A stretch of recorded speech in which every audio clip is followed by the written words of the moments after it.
Ladies and gentlemen, please let me know if you can hear my voice, because that's the first thing that I want to answer with this. So, everybody, let me know that you can hear my gorgeous, amazing streaming voice. I'll answer OSFM questions in 1 second. There we go. Okay, good. You can hear me. That's always a good start. So, this roster right here, why Shank 946? This is answering your specific question. This Marino roster right here, you want to search for Marino 13882. And that is going to give you the top 5 prospects from each MLB team, plus the rest of your prospects are the randomly generated. So that's the first one you want to look for. Also, the next one you want to look for is by a gentleman by the name of, let's see if we can get to him here. One Base 24. This gentleman did a 150 prospects and a 200 prospects. The top 200. Both of these rosters, if you're not going to wait for the Operation Sports full minors rosters, these two are going to be your best bets right here. One was updated obviously on Tuesday of this week, so if you can't wait for Operation Sports full minors, and guys, I have inside information that I can't tell you, but you should wait. And coming from a guy who the last stream I said I'm not going to wait this year, I'm waiting. I'm waiting because the wait isn't going to be much longer. Anyway, so you didn't hear that from your boy Millennium. Didn't hear that from me. And let's see here. Why has OSFM taken so long? Geronimo, I don't know. Why don't you try to go through 90 players per team to make sure everything's perfect? It's going to be kind of tough, so unfortunately. And why, Shank, the one thing you're going to have to remember is that no matter what rosters you have, it's not going to matter in terms of lineups because the computer will change the lineups unless you control all 30 teams. So, give you guys just a quick heads up of how the team's looking so far. The Diamond Dynasty squad, which we're gonna have to do some serious work to because now I'm starting to get people inviting me to tournaments. I don't know what I'm gonna do because you guys know I'm not very good, but fortunately, looks like I'm gonna be able to play in some of these. So, all right, so let's go into what the squad currently. Actually, you know what? You guys might get to see the old Redeem. Might be getting a much better player on the team.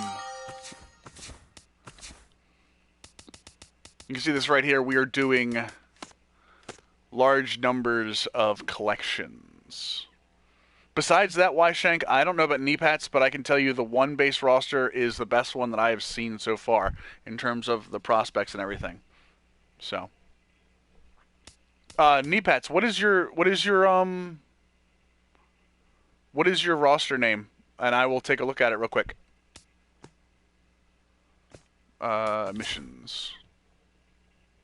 We'll take a look at it before we jump into franchise mode and get everybody on the best possible franchise they can do. All right, so I think we have the Braves. Look at this, 40. We're getting the crime dog, guys.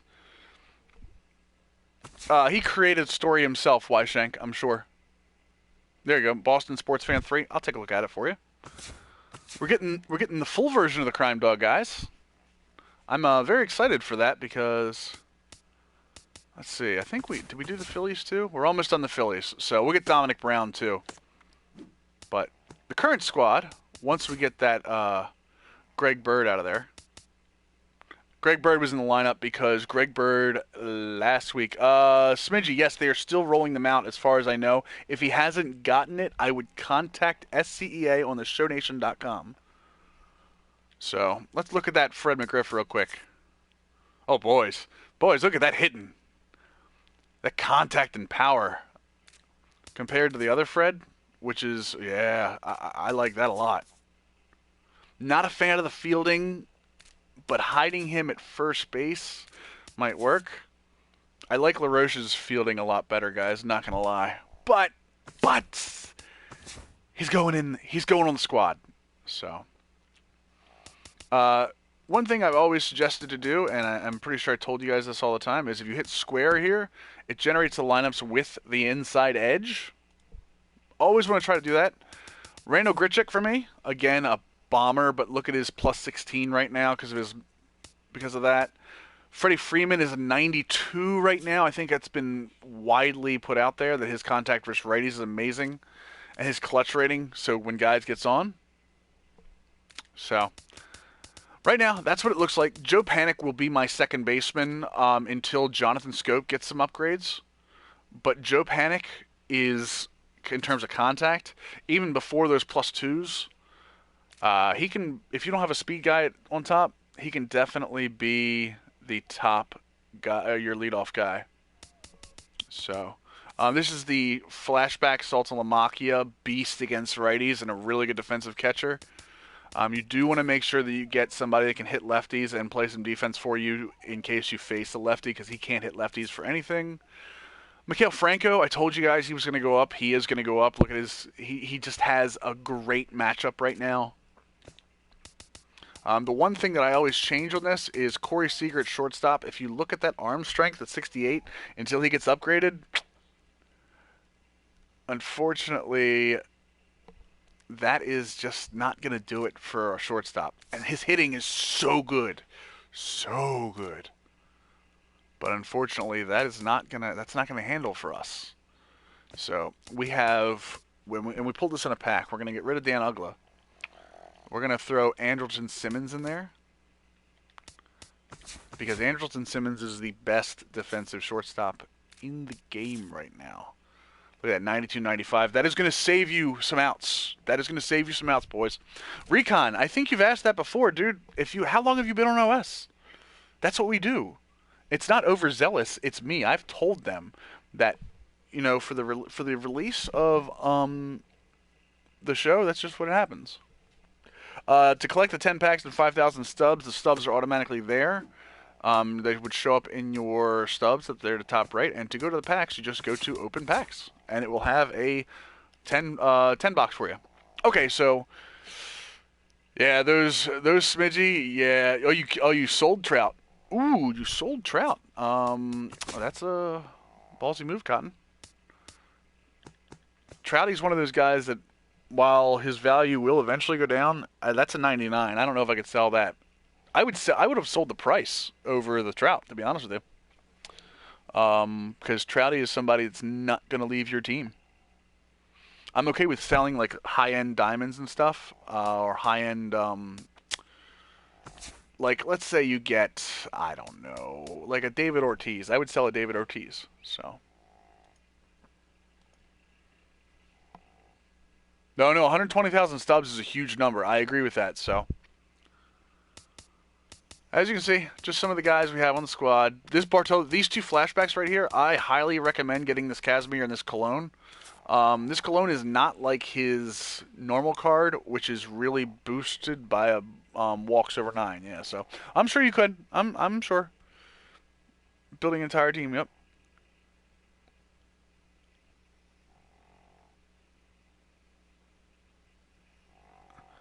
No, you don't have to. He went in there, Recon, because that's not what that thread was for.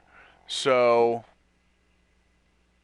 Recon, unfortunately, and we're not going to have that conversation on the stream, but I'm just letting you know, I fully back that mod coming in there and telling people that, because, to be honest, it's getting a little old. So, all right, so boys, let's get into this. So we are going to do a franchise mode. We're going to do new, and we're going to do live rosters, because what I'm going to teach you today is not going to affect if you have some of the OSFM rosters or anything. Okay?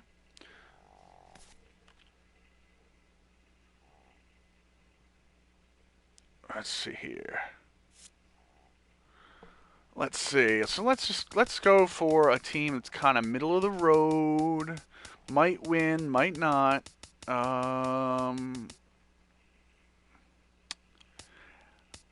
Win division series, reach postseason. No, we want to reach postseason in a yearly goal. You know what? Let's do the Mariners, because they have the ability to win now and the possibility of winning Yeah, I'm moving her now. Sorry. So the possibility of winning, if they go south very quickly. So, let's see here. So, the Mariners are the first team we're going to go over as a win now team. There are going to be 3 different strategies we go over here. The 3 strategies are going to be win now, win in the next year, so 2017, and play for the future. Win now is if you have the talent to possibly win a. Can't hear what? I can hear me. I like listening to myself, so that's why I have to mute the TV sometimes. So, win now is you have the talent to possibly win a World Series this year. And I'm not talking about maybe just reaching the postseason. You have to have the ability to get to the postseason and the pitching and hitting to win the World Series. Seattle has this because if you look at their lineups, their lineup has top to bottom the ability to get on base, some speed with Leonys Martin and Ketel Marte, and also the hitting with Cruz, Cano, Lind, and Seth Smith, and even Franklin Gutierrez. So they have the ability to win now. Pitching rotation, you get into a 3-game series with Felix Hernandez and Iwakuma in your lineup. Taijuan Walker, who's going to be probably mid-80s by the time you get to the playoffs. And you have a lefty in Wade Miley, a tough lefty in terms of being able to get guys out but not strike them out. So what happens when you get to the middle of the season with the Seattle Mariners? We're going to go ahead and sim through June. Mega Man, you say that, but Felix Hernandez, we're just going to keep active and just, yeah. So the first thing I think of when I get the Seattle Mariners is, and again, this is something you can use to your team, is who do I have in my bullpen? I've got Steve Cishek, who, and this is going to be a huge point that you're going to hear me harp about 2 different things constantly, okay? The 2 things you're going to hear me harp about are the walks over 9 rating and vision for hitters. So this walks over 9 rating right here, the reason Steve Cishek is a 79 and not a mid-80s is because of that walks over 9 rating. And when you're using a pitcher, that doesn't affect anything. All the other ratings have something to do with you manually using a pitcher. That walk over 9's rating has nothing to do with your control over him. So when we're looking for guys, we're looking for pitchers that we're ignoring that rating that might be undervalued because of that. So Cishek will be serviceable for us. Charlie Furbush. Joaquin Benoit should actually be our closer. So we're going to swap that up real quick. Now, is that going to affect Steve Cishek? No, because Steve Cishek, even though he has a closing pitcher, says bullpen. I'm happy with that. And Joaquin Benoit wants to be a bullpen, and he's going to be happy because he's going to be in the closing role. I'm good with that. Furbush is going to be our middle relief. Just so you guys know, your clutch rating is what you want to go for in this setup. So they're both around even for that. And Joaquin Benoit has your highest clutch. That's what we want. So bullpen, we're okay. We have a lefty specialist. We could probably use another lefty when we're looking throughout the year. We don't need another starting pitcher. I mean, if we found one, that'd be great. What we really want to go into is our lineups here. And when we're looking at this radial menu, I want you to look at that vision, because one of the biggest problems the Mariners are going to have is striking out. Now we got a guy like Aoki, who is a guy I love, and if you read the Operation Sports article about players you have the most trouble with, Aoki was mine because you can't strike him out.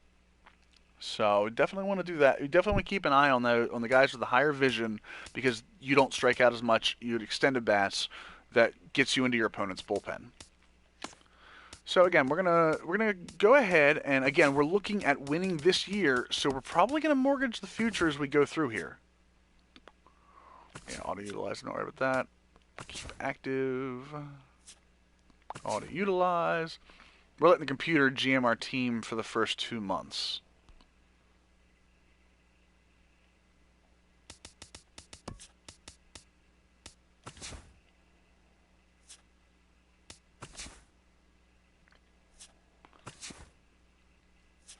And we're going on the a huge winning streak, which is going to help us because that's one of the things I was kind of hoping for. Mega Man, I hope that morale's a little easier to get to next year. That being said, I mean, it's not like it's tough to get to, but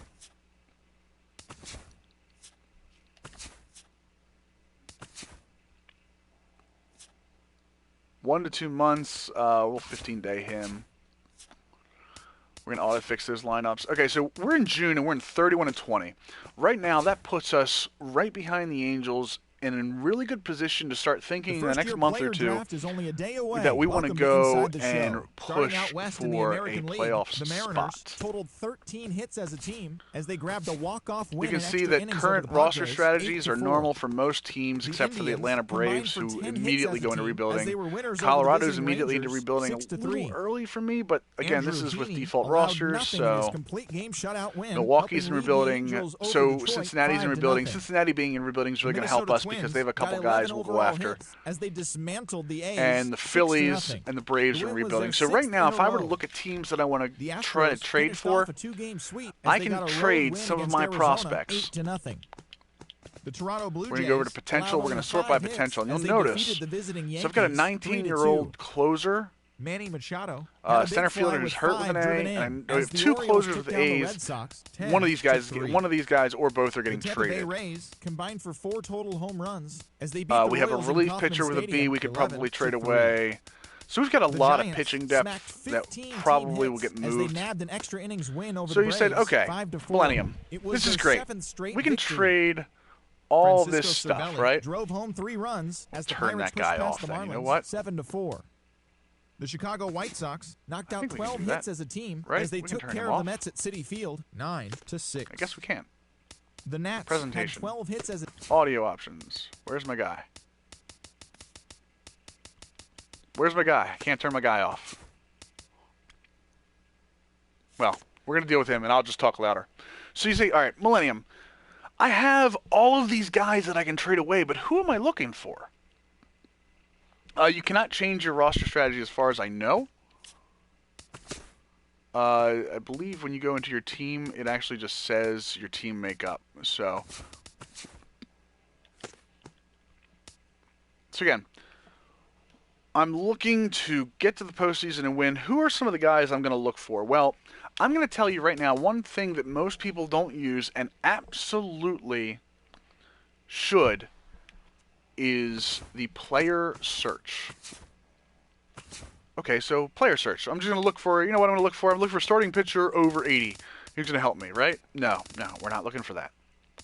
We're not just looking for over 80, because when you look for over 80, you're going to get all these guys, all these younger guys that you're not going to get a hold of without a huge return. We're looking for over 30, someone that's going to help us win for the starting pitcher, right?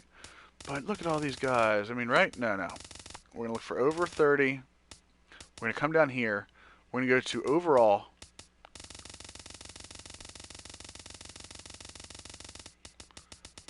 We're going to like 75 to an 85.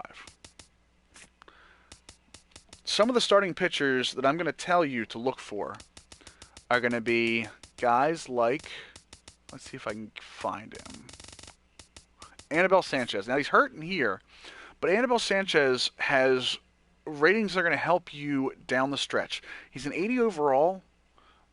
He's not automatic or artificially inflated with that 67 walks over 9.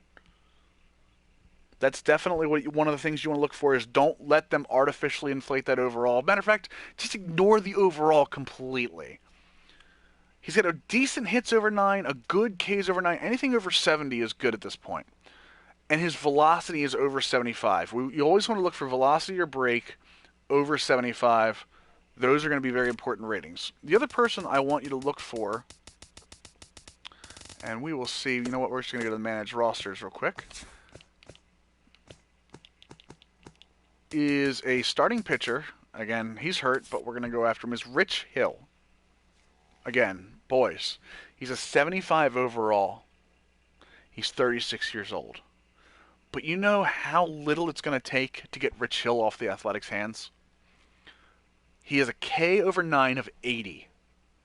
In franchise mode, that is essentially elite. We're not talking about Diamond Dynasty. He has a break of 91 with that curveball. That huge 12 to 6 curve. Rich Hill is a prime target to help you down the stretch. And then when you get into the playoffs, he can help you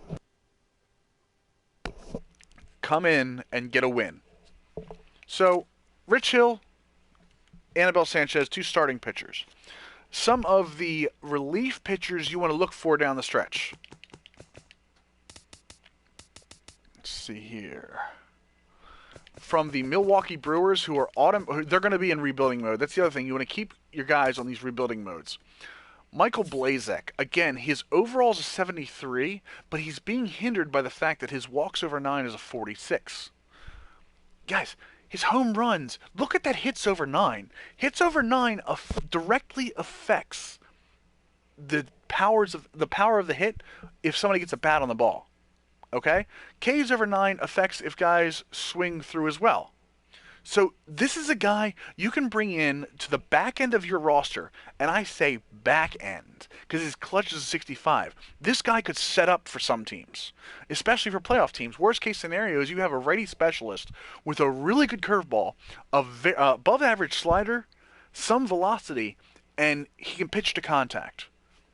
In October, in this game where your weather and your atmosphere matters, this is a guy. This is one of those guys you want to look for in your franchise mode. Relievers are extremely important, Habab, especially when you bring guys in late in the game. You definitely want a guy you can put in and rely on. So this is a guy that I will put on my team, and I can say, you know what? I'm going to rely on him anytime. I can put him in the game at any time because of his clutch rating. I don't have to hide him in mop-up duties. Schematic. Walks over 9 is not important if you manually control him. If you're simming through games, it becomes more important. But we're looking at getting to the playoffs, and you're not going to sim through playoff games. You're not going to sim towards the end of a season. So just a couple other ones that you might want to look at. I've noticed the Angels in this game have a tendency to fall off quickly. So you want to look at Corey Rasmus, another 72 that's hindered by his walks over 9. You want to be careful with his home run over 9, but the clutch rating, the break on his slider and curveball, and that hit, I told you, hits over 9 at 80. You do a player search for that, and a guy with lower overalls, you can get that. So, this is why Shank, trying not to trade away the farm for decent pitching. The Twins are a very... the problem is, Smidgey, and we're going to go into this when we go into teams that are built for next year, the Twins aren't built to win this year. The Twins are built to win in 2017. So I would almost not trade for decent pitching. I'd actually wait till next year and try to go with what you have and try to get as many wins as you can. You want to get that budget. So again, Corey Rasmus. And the last one we'll talk about here is another team that falls off a lot of the times is Steve Geltz. Again, hurt with the walks over 9, but look at that hits over 9, boys. Look at that hits over 9. 95 with a 99 break on his slider and splitter. Boys, this guy right here with a 73 clutch, he can close. He can close for your team at a 72 overall. I'm not kidding about that. And he can close for us. I would close him over Joaquin Benoit. So, those are some relief pitchers we're going to look at. If you really want a closing pitcher, I want to let you guys know that if you look for closing pitchers, they're going to be more expensive. David Robertson, with his cutter, can be a guy that can be had if the White Sox decide to go south because of his age. And he has $8 million a year, so I would absolutely look at this. If you're looking for a closing pitcher, David Robertson is the guy I look for. You're going to have to give them an A prospect for him because he's a closer. If you hit with... Where'd he go? Oh, he must be hurt. So, if you hit with Miguel Sano, I've heard a lot of people having issues hitting with him. And I want to tell you, if I were to upgrade anybody, I would upgrade probably catcher. You want to get Zunino some time because Zunino will get his ratings up. But if you need a guy that's going to hit for you right now, Clevenger can hit. Ionetta's going to walk. So, that's another thing when you guys are looking for players, discipline. Discipline rating, discipline rating, discipline rating. And this is for my Twins fan who was just talking about moving up. If you hit with... Where'd he go? Oh, he must be hurt. So, if you hit with Miguel Sano, I've heard a lot of people having issues hitting with him. And I want to tell you why. You're having issues hitting with Miguel Sano. There he is. Because of his discipline rating. A discipline rating is going to cause a CPU pitcher to throw you more balls. Just as a heads up. So Miguel Sano is by default on any set of settings going to see more balls than strikes because of that discipline rating. Guys, you have to remember that when you're hitting. If you don't have patience, don't trade for guys with high discipline ratings because it's not going to help you. So, all right. Brock Holt is another guy. I agree. Brock Holt can be had specifically because, and I'm going to show you this, until the ratings, unless this changes, which I don't believe it's going to, Brock Holt is technically listed as the second baseman behind Dustin Pedroia. Why Brock Holt can be had is because of that, but he can play anywhere. You're going to get a little defensive downgrade when he plays the outfield, just because that's the way the game works, even though Holt's pretty good in the outfield in real life. But yeah, Brock Holt's definitely someone you can throw in, get him on probably your number 2 hitting slot with that, with the vision and the contact and discipline and clutch. Yeah, definitely want to do that one. So Brock Holt was a second baseman. Catchers, if you want to look for some catchers, one of the catchers I look at every time, again because the White Sox normally fall off quickly, is Dioner Navarro. I mean, this guy speaks for himself right here. His contact's high. His vision is high. Again, guys, vision is key if you have problems striking out. Vision is why you strike out. If you have a low vision, you have problems putting the bat on the ball. High clutch, so he's going to get RBIs. Durability does have a huge part in this game this year. That's why on my Orioles franchise, which you guys haven't seen yet, Matt Wieters doesn't play that often because of his 46 durability. His durability is tied into not only injuries, but his energy. And you see he's hurt in franchise. I'm very careful with my usage of Matt Wieters. So, Dioner Navarro, who else? Stephen Vogt of Oakland. Definitely a guy you want to take a look at. Good hitting. His defense suffers, but he does have good clutch. Has some first base and some outfield. So you definitely want to keep an eye on that. Habab, it is not wrong to update your franchise rosters. Your franchise is your franchise. That's the best part about it. Nobody can tell you how to run your own franchise. The other two that I want you to take a look at are the Twins, who will be willing to part with Suzuki because of John Ryan Murphy being closely rated. But Suzuki can also get you some key hits. Again, that 89 vision is huge for me. I love to extended bats. And the last one I want you to take a look at is from Colorado, Nick Hundley. Again, this is going to be a little harder to get them to part with if they're not rebuilding, but they are rebuilding. So anyone over the age of 30, you are going to get very, very easy return for Nick Hundley. He's got a decent arm, good blocking, and good contact. You can put this guy in the 7 through 9 hole of your lineup, and this guy will be able to help you on a normal basis get to the playoffs. Yep, the latest OS roster is not out yet. I would tell you that if you're going to start a franchise today or within the next, I don't know, week maybe, you want to wait. You want to wait for the OSFM. Any updates can be found right there. Yeah, you're not going to get Blake Swihart from the Red Sox. What I'm looking for right now is not mortgaging the guys you can get without mortgaging the future. Because you want to win now, but you don't want to give up too much.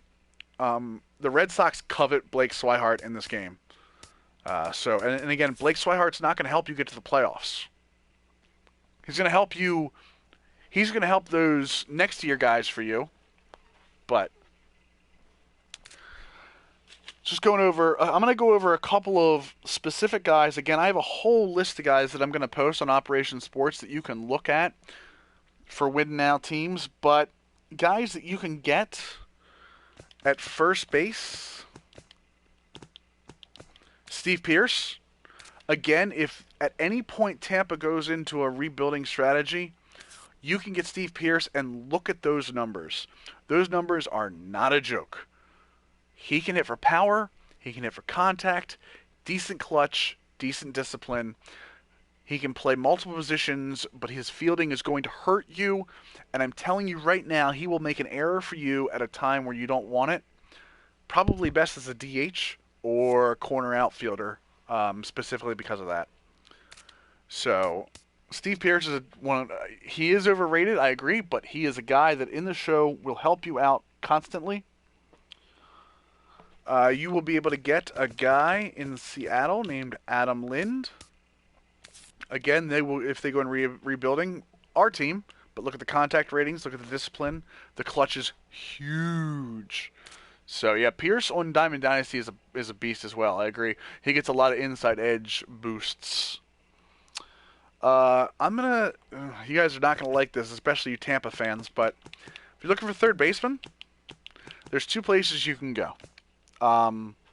3 if you count Beltre, because Beltre is going to be on the block for Texas due to Joey Gallo being there. They're going to see Joey Gallo.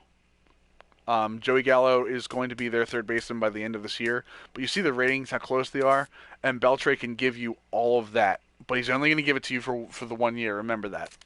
So if you're trying to get to the playoffs, Delman Young is who you want to get for your. Or I'm not Delman Young. Read the chat. Adrian Beltre is a guy that you want to look for at third base or as a DH. But he does have the fielding ratings to play third. So, but we're going to go to the Yankees. So the Yankees are more than likely going to stay in a normal, possibly moving up to playoff push, but they've got 2 guys sitting here playing third base. Granted, A-Rod is going to be their DH, but you can get him. He's going to cost money, and you're going to have to keep him for 1 more year because chances are he's not going to retire. Chase Headley can hit for you. But as much as people hate on A-Rod, look at these ratings. His discipline rating is a 983. He's going to get some walks for you. He's going to hit for some power. And he can play third base if necessary. And he got a little first base secondary because of last year. So if you're looking for shortstops, my heart breaks to say this, but he's already been traded. Wow.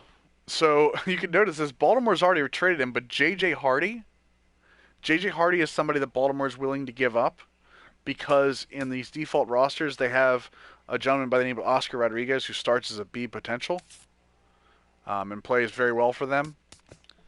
So J.J. Hardy is a guy you want to go to. Minnesota has 2 shortstops that if Escobar is healthy, you can go here and get one of them, especially because Jorge Polanco is also there. So you definitely want to look at, especially Nunez with his speed.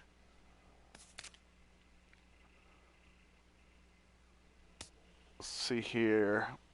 Who is... Oh, third baseman as well, just in case you're looking. Miami, you can get Martin Prado, because they will rebuild at some point this year. Martin Prado can hit for you and has a decent enough arm to play in the outfield.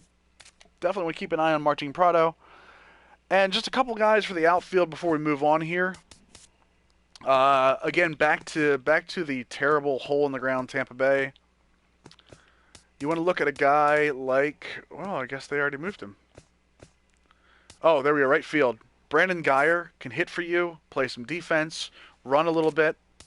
And you see they have 3 right fielders. They will give up one of them. I would say Souza, but it's going to take you more because of that. He will be an OSFM. Hyun-Soo Kim will be an OSFM.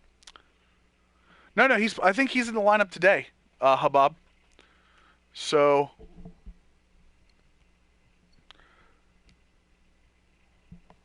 what other outfielders can we look at? Dominic Brown, early in franchise, you're gonna have to, if you're gonna get him, you're gonna have to get him early from Toronto because they trade him early a lot of the time. Marlon Byrd in Cleveland is another target you can go for a hitter that's not going to cost you a ton. Yeah, I think Habab. I think he is in the lineup today. I think he's in left field. I've got it on. Matter of fact, I've got it on. Watching Vance Worley pitch as we speak. Another guy in Cleveland is Rajay Davis. You can probably get if they go into a rebuilding or if they get away from the playoffs. And last couple of guys I want to just look at real quick are on the Angels. You've got Daniel Nava and Craig Gentry. Again, 2 guys, because being so close, you can probably get one of them off of their hands. Gentry's a speedster, so if you need somebody to come in, see the bunting ratings, the contact ratings, he can lead off for you. And the 2 final teams here. The Houston Astros in left field have 3 legitimate outfielders. And even though these guys are young, you're going to pay a little more from Mrazek. You could probably get Tucker and get some power on the right side. You probably get Colby Rasmus off of them too. The problem is they're probably going to be in a playoff push at some point, so you're going to lose that leverage with them. Like I said, you might be able to get Mrazek off of them. You might be able to get Tucker. Tucker is probably your better choice when trying to go after a guy from the Astros left field. And then... personal favorite of mine, old Nick Markakis. You see, they're rebuilding already. He's 32. He's still got 2 more years after this one at $4.6 million. $4.6 million is not a bad price to pay for the fact that you're going to get a Gold Glove caliber right fielder with a great arm, good accuracy. He can play every game for you with the durability, so you can trust on that. 87 vision, he's not going to go down easily. You can see all those hot spots versus left and versus right. And his contact's huge. Not going to hit you a ton of home runs. He's probably going to hit 2 for you or hit 8, 9 for you. You're not going to put him in a whole bunch of power spots. But again, you need somebody that's reliable. That's the guy you go for. And I'm going to now let me show you an example of guys you don't go for. So, Millennium, I need a starting pitcher. The Astros have a ton of them, so I'm going to go to the Astros, and I'm going to try to get the starting pitcher off the Astros. But who can I get? I'm not going to get Lance McCullers. I'm not going to get Colin McHugh. I'm not going to get Dallas Keuchel from them. But wait a second, Millennium, you told me to not look at the overalls. Maybe I can get Doug Fister off of them, right? Maybe I can get Doug Fister off him, right? He's got a 1-year deal, right? I'm going to tell you Doug Fister is not the pitcher you want to go for off the Astros, and I don't believe he's going to have... when you use him as a user, this guy right here is not going to be a guy that's going to be user-friendly. Again, what have I harped on you guys? Walks over 9. Walks over 9 is not user-friendly for you. This guy will fail you. This guy will, if you put him in a playoff game, he will give up hits. You won't be able to strike people out, and you go, what's happening? He's a sinker baller. He should be pitching to contact. Yeah, well, guess what? Look, terrible. Absolutely terrible to pitch with. You know who the better pitcher to go for in the Astros is? Mike Fierce. Look at this. Look at the even level of ratings. He's got a 74 hits over 9, a 73K over 9, and he's got good break on his curveball. So that's what I'm telling you. You look at guys that you can pitch with. You look at guys that you're good at usering. It's like a good friend of mine, not good friend, a good acquaintance of mine who I watch constantly is Z Farrells. Z Farrells and S Gibbs, the Madden tips guys. I'm sure if you guys are Madden fans, you've at least seen this at some point. They will tell you the best user guys at middle linebacker are good speed, good agility, guys you can move around with. It's the same thing in the show. User guys are guys with low walk over 9, high hit, high K over 9, and good break or velocity. You want one of those two to be good. So, and by the way, guys, in case you didn't know, Joey Rickard just hitting all over the place.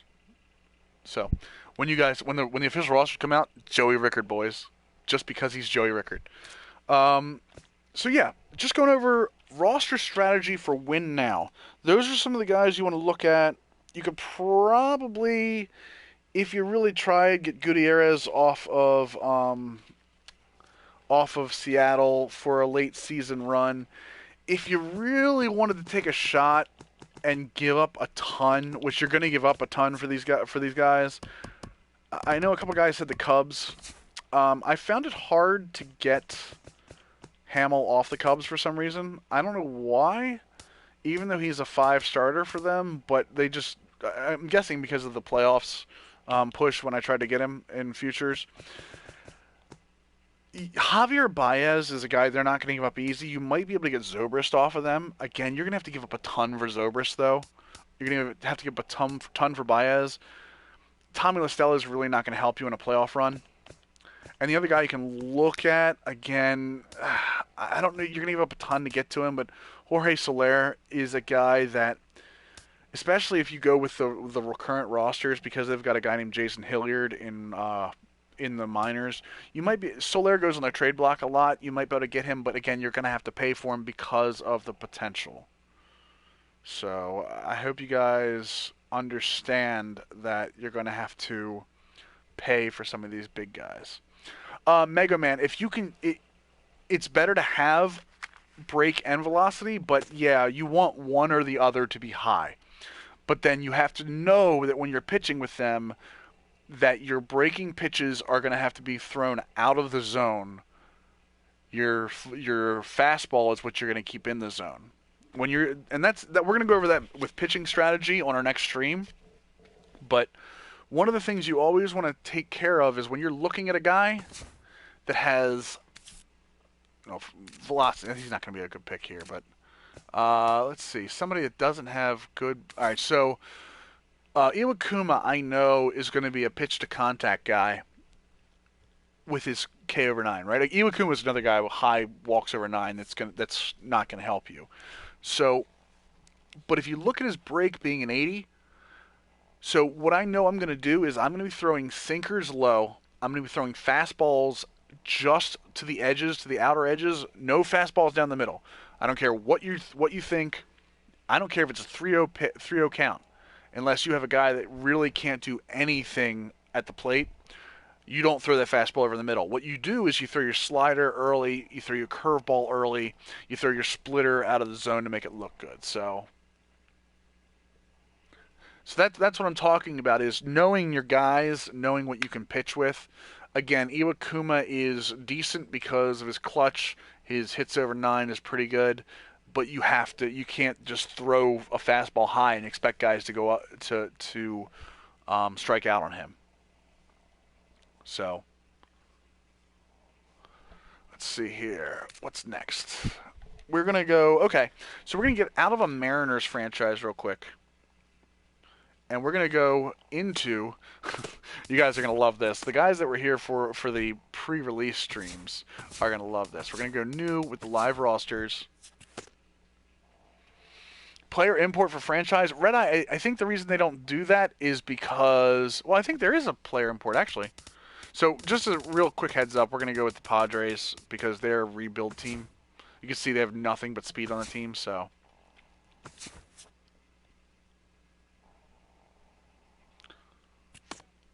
Let me try that. Manage roster. Now we go into the Class A roster. Yeah, you're right. You can't do the import there. I think that's because once you're in there, once you're in the actual mode, they can't go fixing rosters like that. Yeah, Rick Joy, that's exactly right. Low junk, high fastball. I mean, that's definitely a way you can do something like that. I'm not going to kill the Padres again, I promise.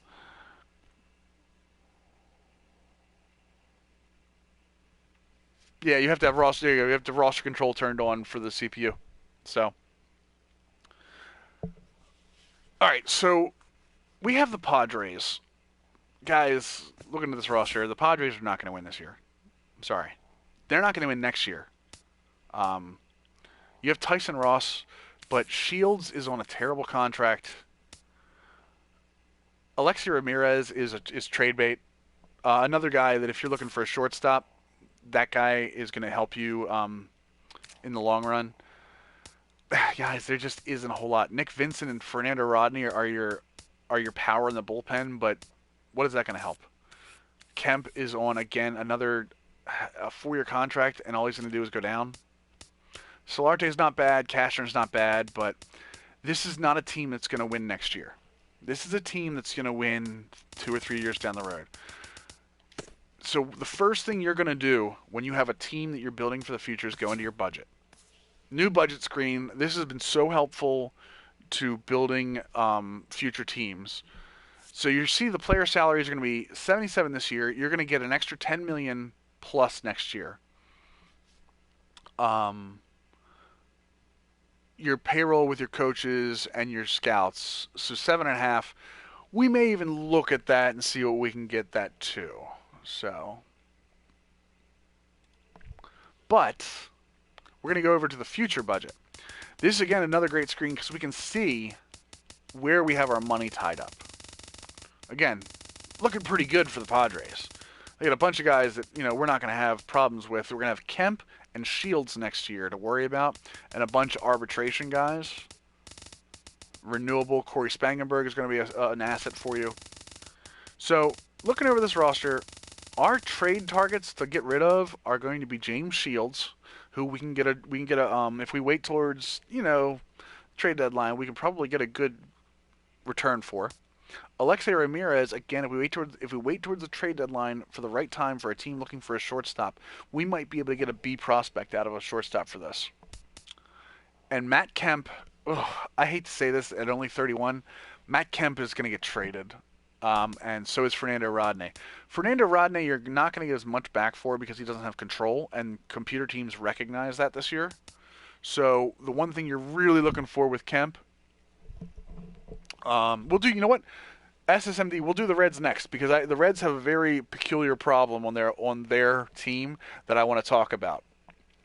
So Matt Kemp is going to get traded because even though he was signed in the offseason, he has no spot on this team. This team is not going to win next year, so Kemp is, and by the time 2018 rolls around, Kemp's going to be 33, and that B potential is just going to make him go down. So, we can look at the Phillies at some point. They're going to be kind of the same idea that the Padres are in terms of, matter of fact, you know what? We can look at the Phillies right now.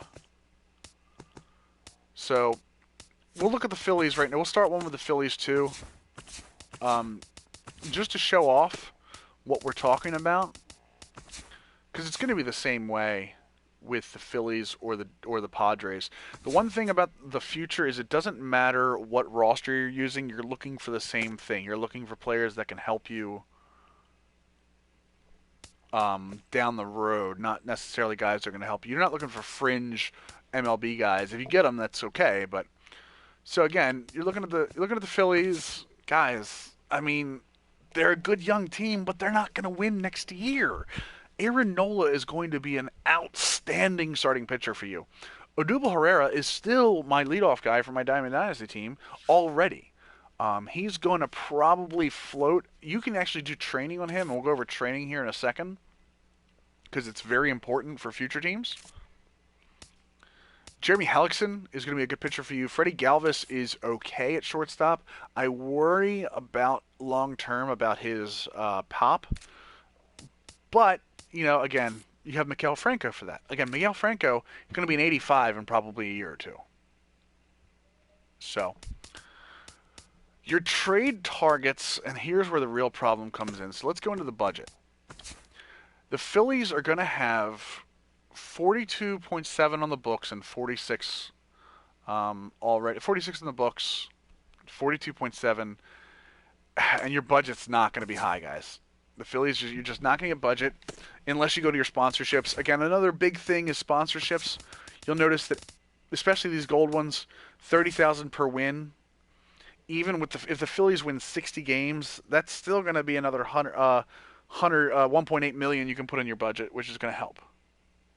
So, again, so let's go over what their targets are on the budget screen. So our budget screen going over here is who do we have that has any money on.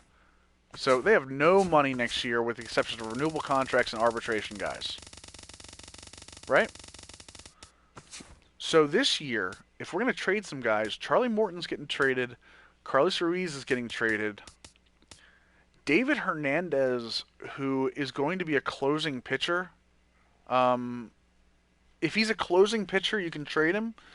He's still going to get you a return from the computer, but it's going to be more if he's a closing pitcher, okay? Just as a heads up. I don't think the CPU uses sponsorships, Mega.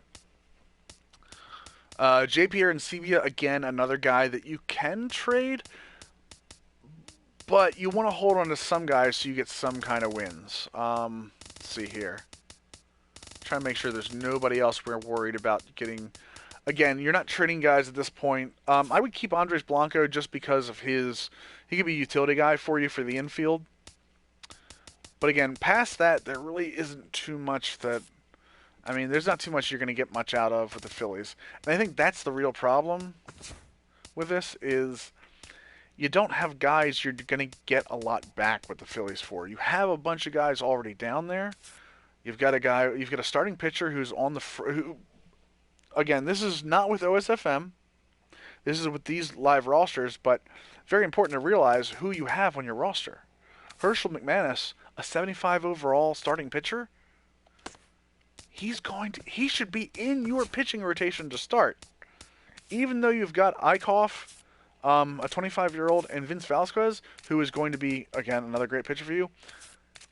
This guy should be, if he's not in your starting rotation to start the season, he should be in your starting rotation once you trade Charlie Morton off. So what are we looking for? Let's just say for the time being, I say we're going to trade Carlos Ruiz. Okay? When we hit suggest trade, there's 3 options: MLB ready, prospects, and all. We don't want MLB ready, but we're going to do all just to see what we would get for him. Wait for all the teams. So we don't want a Baldo. Mark Trumbo is not going to help us. Again, look at now this. Do we really want to be a potential relief pitcher? No, we're looking for guys that are going to give us some impact. So again, we're going to go, let's just do prospects. Oh, you just bought the game dues? Nice. That's awesome. Nurai, we're talking about franchise strategy and the different ways that you can make your team a winner and when you should make your team a winner. After that, we're going to do some gameplay, but right now we're talking specifically about, well, the Phillies being a future team, not trading for guys and not wasting your budget on guys right now. Yes, we will go into scouting, and the trading obviously we're looking at right now. So Carlos Ruiz, we have a 61, 23-year-old B potential, which means when he gets to his prime, somewhere around 26, you're looking at a guy that could be, I want to see that guy. Well, I mean, he's already got the contact. His fielding's a little down. He's got the contact and vision, so you know, this is a guy we could definitely look at. I'm going to make a trade, go back to the Ruiz deal here.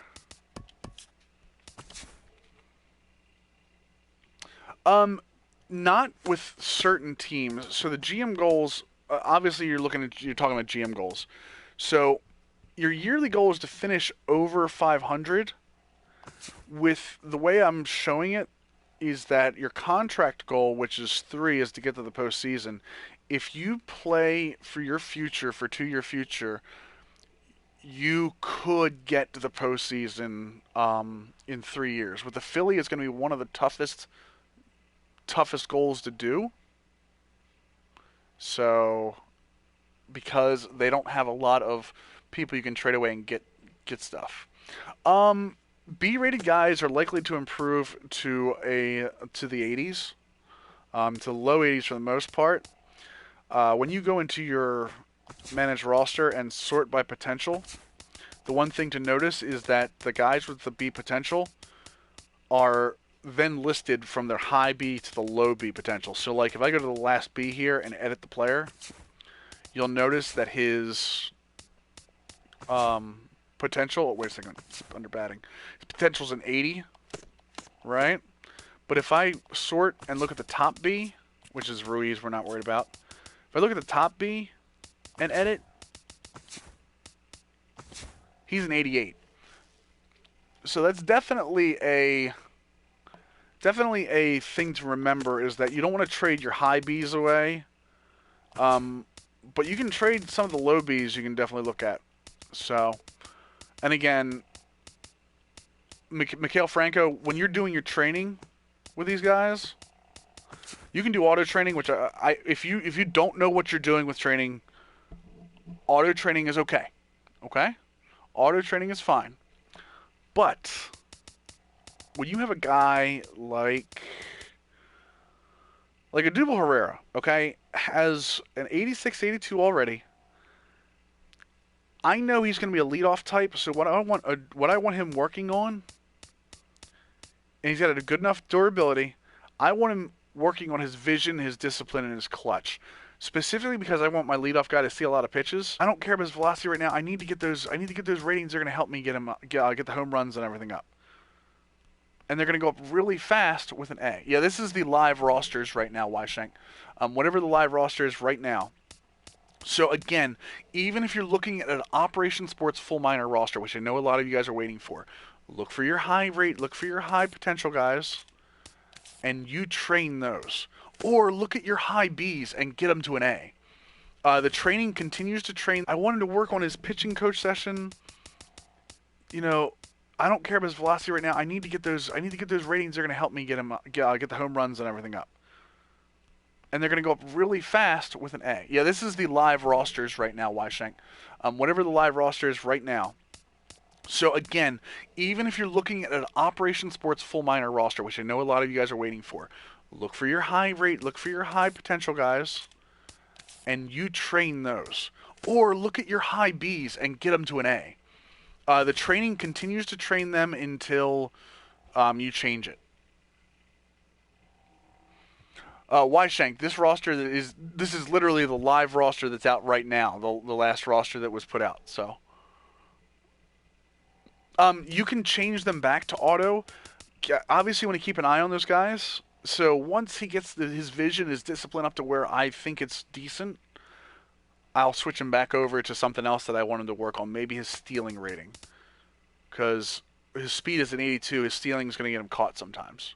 Maybe his defense. His arm's decent. But if I'm going to have him as an outfielder, he's a center fielder but can play pretty much everywhere. So, but if I want him as an outfielder, I probably want his reaction and his fielding to go up a little bit. So again, a couple of things you want to look at is training your guys, especially if you're building for the future, and your budget. Look at your future budget. Make sure you get the money off the books, like you saw for the Padres. We want to get Kemp off the books so we can open up some money to maybe bring in some younger free agents. Sponsorships are very important. Whatever you have, you don't have to go buy sponsorships. Whatever you have, you just use. So, 55,000 per save. It's not going to be great for the Phillies. And the wins are not going to be great for the Phillies either. So, per game is probably the way we want to go with that. Or stolen base because they've got some speed. The training, again, I don't have specific times to train. What I do is I'll check them every week or so. The best way to improve potential, WV King, is by training. Training is by far and away the best way to improve your potential. performance will also help those. So performance will also help your potential go up, but your training will help your potential as well. So let's one thing here. Let's check and make sure we have something else. Yeah, the other thing too is we're not going to let's trade Carlos Ruiz right now. And I want to show the difference between. Well, let's save this real quick. We're going to save this real quick, and then we're going to trade Ruiz, right?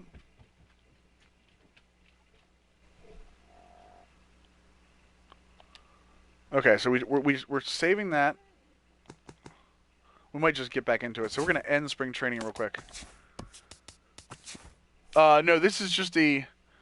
Nurai, there's no projection, but I will tell you guys that if you want to start one in the next... Ooh, that's a big injury, so 60 ADL. Just auto-fix that. If you guys are going to start a franchise within the next week or so, I would probably wait. Take of that which you will. Yes, we want to advance the regular season. So first day of the regular season, I want to show you guys that when you look at the managed roster screen, you can see that we're already in rebuilding phase. So are the Reds, so are the Brewers. There's nobody on a playoff push, and nobody will be on a playoff push yet. So we're going to go ahead and look to trade. We're going to save real quick. I think it's already saved, but we're going to save this just real quick again.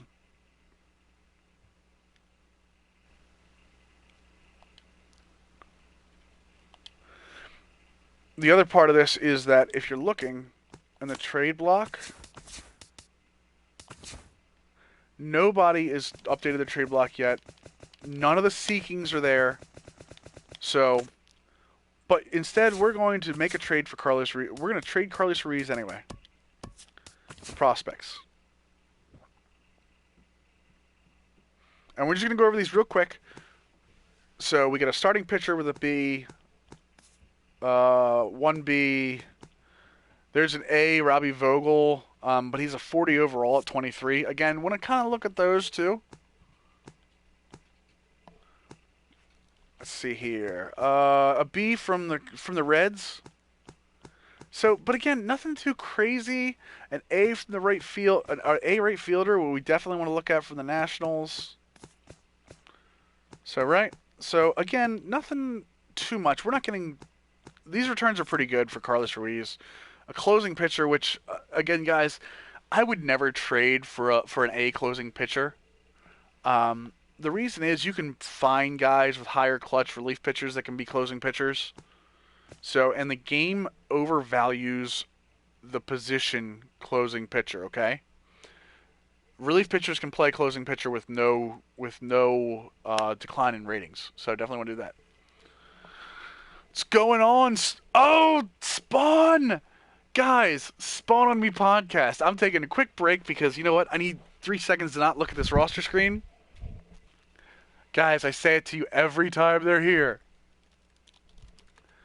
Every time they are here, I say, hey guys, you know what? There's this really awesome podcast that you guys aren't listening to. I'm a podcast guy. There's this really cool podcast you guys just don't listen to. You know what it is? It's going in the right here. Let's see this. Go there. Oh wait, that's not it. Don't go there. Don't go there. Hold on. That's a Google. Go here. The second link. The second link. See this? Spawn on Me. SpawnOn.me. Guys, just watch it. Just listen to it. It's phenomenal. You guys will be entertained, and you guys really should. So, Khalil, thanks for stopping by, dude. And by the way, Stan doing excellent work at Operation Sports. His first article was posted. It was really, really good, and I was very proud of the fact that he put that out there. It was, dude, you don't understand. The work that's going on the Operation Sports front page is better than it's ever been, and Stan was a huge part of that. So thank you for that. I'm not gonna say thank you for giving him to us, but thank you because that dude is awesome. So It's not about the show specifically, Red Eye. It is a video game centric podcast, but they go over a lot of stuff. It is, you pretty much have to get your mind set to go to Chicago. And if you don't know anything about Chicago, that's why the first reason you should listen is because you don't know about Chicago. I don't know about Chicago. I try to learn as much as I can about Chicago, but it just does, I learn about Chicago as I go. But like even on this past episode, they talk about Nintendo's the whole Nintendo personnel thing that came out about the issues they had with internal emails, I believe it was. And then also, one of the things that most interested me is they have a lot of talk the past episode about the PlayStation 4, 5, 4K, whatever you want to call it. So they do a lot of good work over there. So I would definitely listen to it. Give them a listen. I promise you will not be disappointed. Okay, so going back to this, so you guys see what we're looking at. We're looking at decent returns for Carlos Ruiz. But what happens, right, when we go into, again, we're going to sim to June. We're just going to let them auto fix everything in terms of when people are hurt. What's going on, Jose? Welcome to the franchise stream, guys. Guys, for anyone that's new, go ahead and hit the like button. There's a heart button underneath the stream. You get notified whenever we go on. We don't talk about just Diamond Dynasty. I know a lot of the streams that go on right now are Diamond Dynasty and that kind of stuff. And we try our best to look at a lot more than just that. So if you're looking for an alternate angle on some of these, yeah, Red Eye, I would put Spawn on Me easily over Beyond and Beastcast. They're on the level with Bombcast. I really like Bombcast, and they're easily on the level with Bombcast. So I think you'll like it if you give it the chance.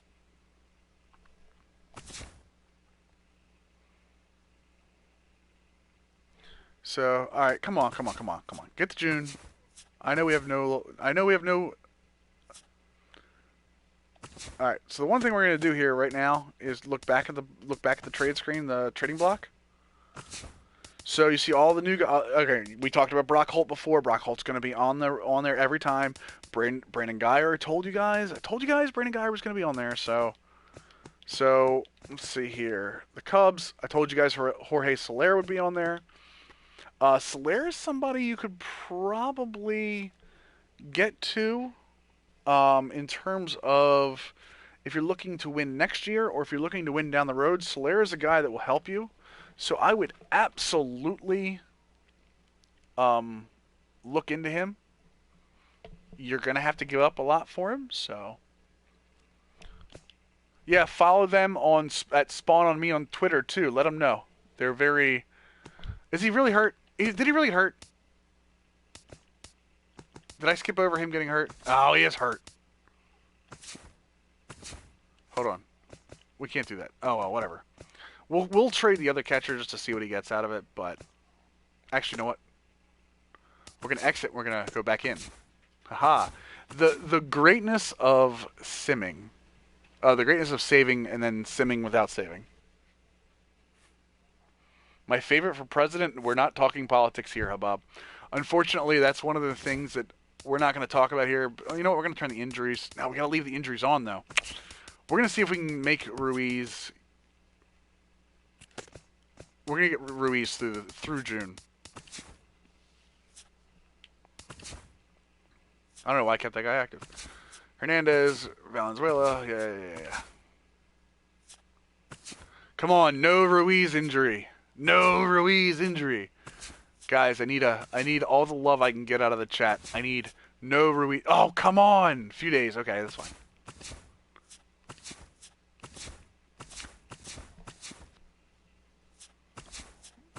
I saw the Ruiz. It was for a couple days. I'm okay with that. He's injured again. Wow. Ruiz is definitely 37 years old, by the way, guys. Oh, what was that? What was that? I saw it. 1 to 2 months. Are you kidding me? Where are we at? Where are we at calendar-wise? We'll get there. We're fine. We can still trade him near the deadline.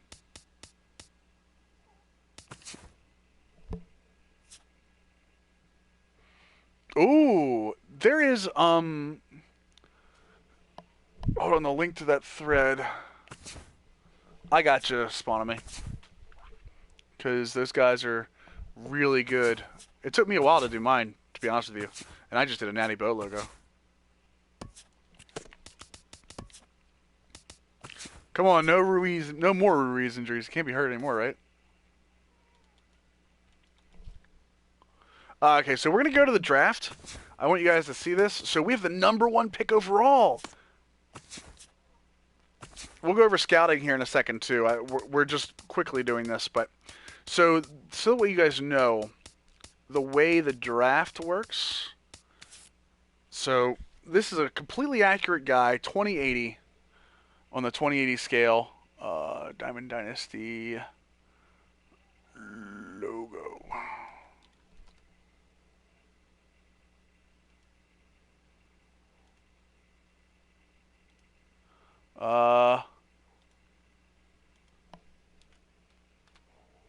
I do manage my minors, Bob. I'm very hands-on, but I will tell you that MLB The Show does a decent job managing your minors for you. That link that's in the chat right now, by the way, is the Diamond Dynasty logo requests. If you guys want to... There's actually 2 of them. One by Memphis on Fire and one by Bama Braves fan. Both of those links you can go to for logo requests. I don't know what their turnaround time is right now. So this guy is an overall 50 with a potential of 80. Again, 80 is your max potential in the 28. Yeah, I'm not a fan.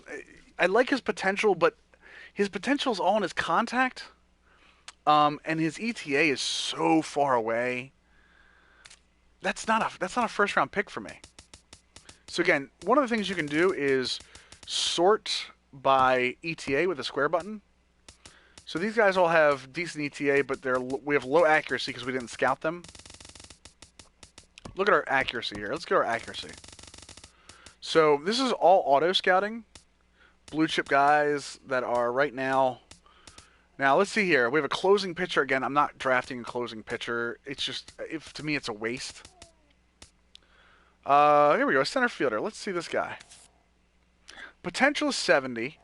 He's got a 65 speed already, so that's probably going to be in the 80s. What's going on, Slate Baseball? Let's see. Yeah, the blue chip, I agree. The blue chips are kind of what you want to look away from. Again, we're going to go over all the scouting, but his 60-yard dash is 6.55. Again, that's good. His injury risk, you don't want to go for an injury risk guy because there's a chance that they could get injured in terms of permanently. So, in the world? His contact's good, especially his contact against righties. He's got some power potential. 45 is, I don't know, they're all average. Again, it's just an average guy with decent speed. That kind of works for me. Yeah, but remember his accuracy, Nurai. Look at his accuracy in terms of scouting. We're not fully accurate on this guy, so these ratings aren't perfect. That's the other thing you got to remember is that when we're looking at these, the accuracy is going to miss out. Now, this guy looks like he could play for my team as a first baseman. He's already close to his contact, but his contact is almost elite for potential. He's already a 60 overall. Guys, I think we're drafting this guy. I worry that our accuracy isn't great with this guy. I don't like his heat charts. I do like that he bats. He's a switch hitter. Yeah, you know what? The minor league players will have accurate ratings, Lextroy. Will have absolutely accurate ratings. You know what? We're drafting this guy because we're not going to waste too much time on it. We're drafting Alex, and then we're going to look at him after we get. Yep, we're going to get the first baseman, and then we're just going to let them draft the rest of them for us. I want to see that guy. Where's my draft picks? There's a way. I know there's a way. They hit it this year, the signing portion.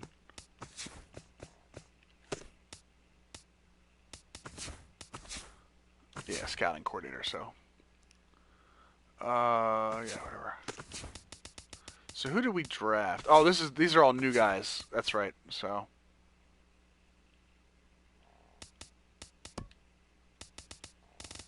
I think. Yeah, these are all new guys, so. Alright. So we'll have to, we'll look at that guy, that Salinas guy in a second.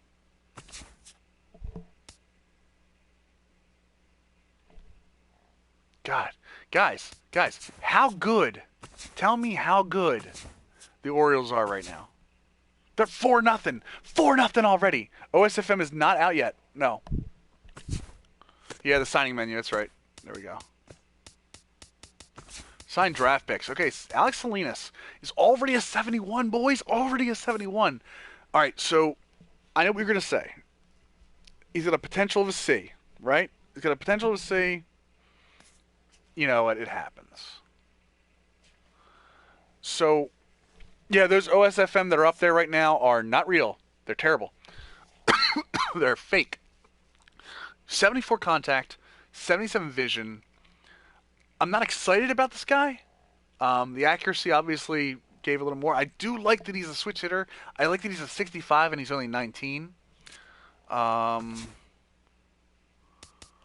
whatever. We'll sign him. Oh, we did get, look at this guy, though. A B potential, a high B potential with some hitting. The CPU did us well. A starting pitcher with a low B.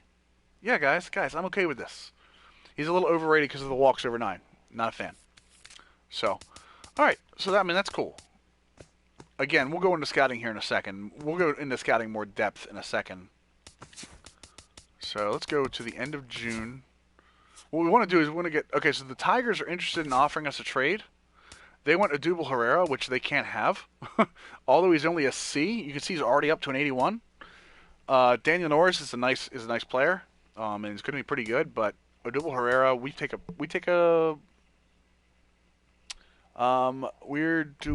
going to take that center fielder with potential everywhere over Daniel Norris every day. So we're going to decline this offer from the Tigers. Why would they try to get Odubel Herrera off of us? It's terrible, guys. Irving Valenzuela. JP Arancibia is back, which means that Carlos Ruiz should be back shortly. We're going to disable list and see what we're looking at with Carlos Ruiz. Okay, so he'll be back by the trade deadline. That's good. Although I will say that their current performance does have an effect on trade value. So I want you guys to remember that. If a guy is having a monster year and he's not rated exactly the way you think he should be, that will have an effect on the CPU's value of him.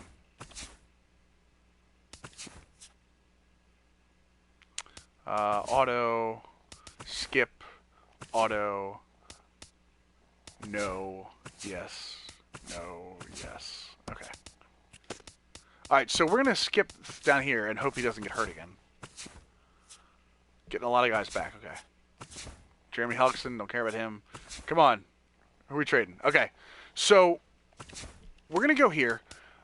There are going to be guys looking... TGIF, and welcome to Inside the Show. Starting off in the National League East, trade. Finished the complete game in his win, helping the Marlins take care of the Phillies 4-1. Make a trade. Heading into today, the We're Phillies are in last place in the NL East. Carlos Ruiz back, who's already dropped 4 points for us. The Marlins already dropped 4 points. In the division. So for prospects, 11.5 games out of first. The Nats grabbed 13 hits in the game as they got the best of the Dodgers at home, 8-4. See you later, Khalil. The Nationals are atop the National League East so division, 1 game ahead of second. He's dropped the 3 Dodgers points, are in first place in the NL which West, means we're losing. A sizable 7 games ahead of second. All right, the Fernando Tejada is a better pick Logan than I saw. The third W Hank of his Katimer, season, it's a the relief pitcher again. We're ignoring relief pitchers. 4-1. That's a decent pullback. A second baseman and a relief pitcher, both Bs. The Braves sit in getting that right fielder. We're getting the same right fielder. So games back. But we're not getting anywhere near what we were getting earlier. 4-2. At the moment, the Pirates. Like we saw a few A's earlier. There's an A. They're 15.5 That's not games bad. out of first. The 25 at 49 over one that you see, and again, that's are at the bottom of see, the like I said, your best offer is normally the first one they offer you. The other ones are just different positional in terms of like. They grab the win over the okay, we're gonna get a starting pitcher, but today, the Red Sox see here, but this guy's a 63 overall to 21 already. So out of first. The Twins sit in first. We're not getting anywhere near as many offers up on second place as we did before. The Detroit Tigers sent 3 balls. Oh, that one's not bad. I don't mind the catcher and the first baseman together. Your best offer third place in the American League East Division is the one that you see. And again, that's are at the bottom of see, like I said, your best offer is normally the first one they offer you. The other ones are just different positional in terms of like. They grab the win over okay, we're gonna get a starting pitcher, but today, the Red Sox see here, but this guy's a 63 overall to 21 already. So out of first. The Twins sit in first. We're not getting anywhere near as many offers up on second place as we did before. The Detroit Tigers sent 3 balls. Oh, that one's not bad. I don't mind the catcher and the first baseman together. On the south side, 6-2. Looking at the standings, the White Sox sit in fourth place. We offered to the Tigers to see if, and they took it. The Tigers are second. We are good to go there. They're 2 games back. Erasmo Ramirez got the win, putting him at double digits this season with 10. As the Rays push past the A's 6-3. Completed. He is currently in the top 5 in the so AL we acquired shutouts. Jose Calero, Emilio Tejada, and Todd Lamb. Place in the American League But West. moreover, forget who we got. My point is, trading in the show is unlike trading in a lot of other games where the timing matters. That's all for today's show. If we would have traded Ruiz earlier, great day. when he was a 77 instead of a 73, we would have gotten a larger return for him. And I should have known that, being that he's 37. You have to... What I was hoping for is that we could find a team that needed a catcher. Again, a lot of times you get a team... Okay, so like there. So you get a team needing a catcher. You kind of hope you're going to find one of those teams looking for catchers. People look for closing pitchers all the time. So like... the Dodgers. I could probably... My catcher becomes more valuable to the Dodgers than it was to anybody else. The one thing I'd like them to add to this screen, by the way, is the ability to see if they're rebuilding or if they are playoff push. That would be nice. Evaldi's being traded. We traded him to the Tigers. So again... And the Tigers only have, I think, Sultan Lamakia and James McCann, so we'll look at the roster. I'm curious as to what the Tigers were, if they're playoff pushing or not. Yeah, see, the Tigers are in a playoff push, so they're looking for a catcher that's going to help them, which is weird that they would want a 71 overall, but... I guess his hitting. No, you know what? His hitting is good, and his vision, and he's got a better arm behind the plate too. So I'm okay with that. So, like I said, one of the things you always want to look for is timing, especially when you're building for the future. It's not so much when you're in a playoff push. You know you're going to trade prospects, and prospects are always going to be valuable. So timing is more important when you're building for the future. Always remember that. If you have your elder statesmen, you want to make sure you get them out before they start lowering back down. We're going to go over one other strategy, and this is going to be one other team that I want you guys to look at, again, because there's a very specific issue that I have, and that's with the Cincinnati Reds. Again, you can see they're ranked 28th. Their yearly goal is only to get to 500, and their contract goal is to reach the postseason. Now, compare that with the Phillies. It's the same contract goals. But look at the team budget of $63 million. You immediately move up to closer to $100 million, okay? Look at those budgets, man. I wish. Guys, look at this Orioles budget. 123. Look at AL East all over the place. I think I'm using Tampa Bay, by the way, when we do our draft stream. But, okay, so Cincinnati. Well, let's do this really quickly. And then we'll get into some gameplay. The reason I say that Cincinnati is an outlier is because of this talent. Votto's aging, Phillips is aging. Mesoraco is a really good offensive catcher. Iglesias is a win-now pitcher that's going to win in the future. Hoover is an excellent closer. Even though he's only an 81, I told you, look at it, he's being held down by walks over 9. Billy Hamilton is your leadoff hitter for the next 6 years at least. Even though he's a little light hitting, the bunting alone makes him tough to defend. Jay Bruce is a power threat right now and a very, very, I'd say above average to even great defensive outfielder. Homer Bailey can play for you right now and win. They have got, here, we're going to go and just sim spring training real quick, okay? So, what I am proposing, I do not use auto base running. I base run on my own. Okay, so we're gonna. It takes a while to get used to red eye, but it will help you in the long run if you know how to do it. Especially when you have to tag up from third and then go back with the guy at first and all kinds of stuff. So, let's see here. Okay, so let's go to the lineups. Dog snoring. All right, as I told you, Homer Bailey. This rotation can win. I'm not a huge fan of Simone. I would actually rather have John Lamb in there. Again, that walks over 9 because look at his Ks over 9. So I would rather have Lamb in there. Although, is that going to affect... So he's depth and he's in the bullpen, so he's happy. I'm okay with that. Disclafini is not really helpful either. Again, he's kind of higher rated because of his walks. But Finnegan is an absolute beast. This guy will help you, and he's left-handed. And velocity and break both over 80, okay?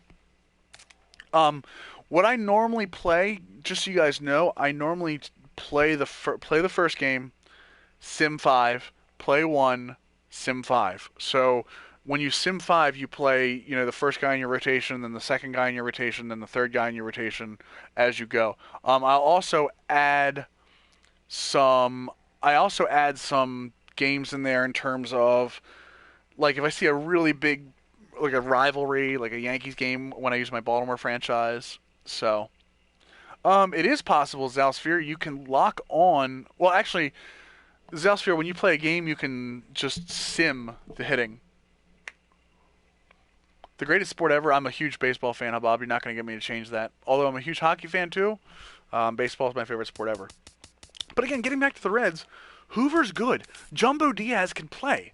Like, they have a decent bullpen, even though, Matthews has a spot in this bullpen. Cingrani, look at that. I hate when they do this, but the walks over 9 is holding him down. Cingrani can be a setup guy for you guys. So Matthews is your guy you look out for. Villarreal can play. He's got his velocity and break make up for the fact that he's got a walk over 9 guy.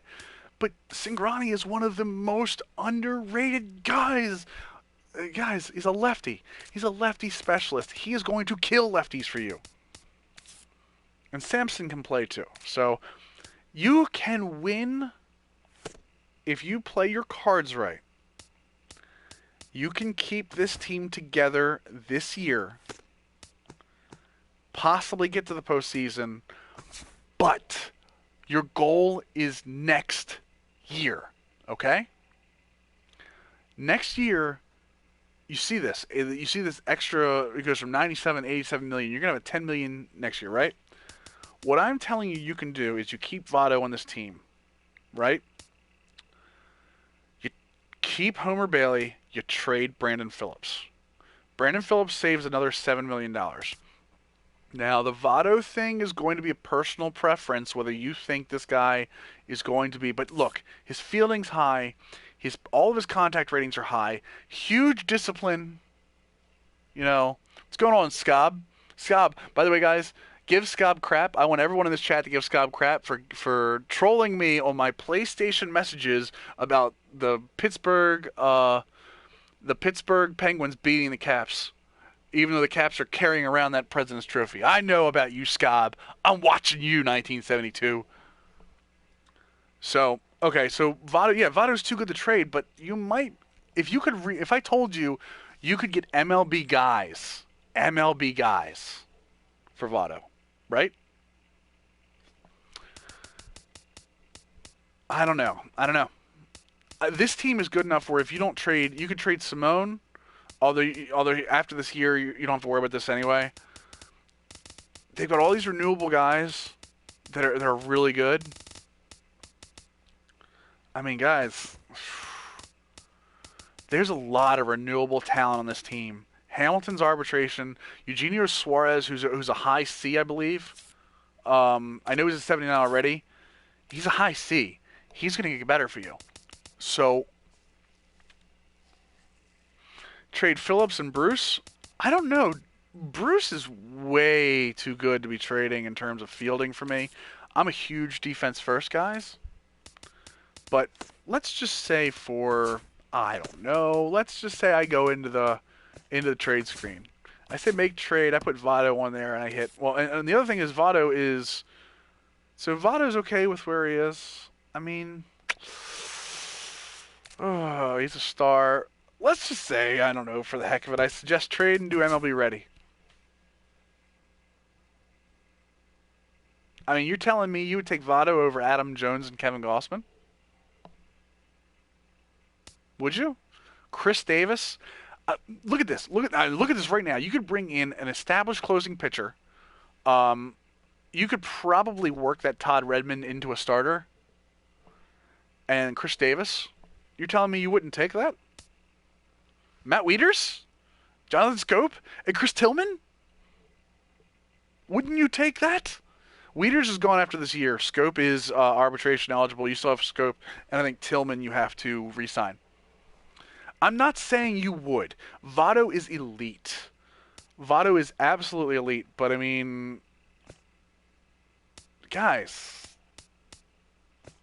You have to think about trading Votto, and you trade him to the AL so you don't have to worry about him. Souza's a power. Logan Forsythe's good, and Evan Longoria is still good. And you can move Suarez. You can move Suarez to shortstop. Guys, I don't know. You get Archer? Guys, come on. They're going to give you Chris Archer. I don't know, guys. I'm telling you. I think Votto being traded helps you win next year. Your goal with the Reds is to build a team that you can win next year. The team's already good enough. You need a closer, Avisail Garcia, who's already got some pop, and Jose Abreu. You're filling 3 spots and not losing one. You leave Archer alone, Doc. Come on. Brantley with an A has an 89 overall. I mean, oh, guys. Upton and Norris?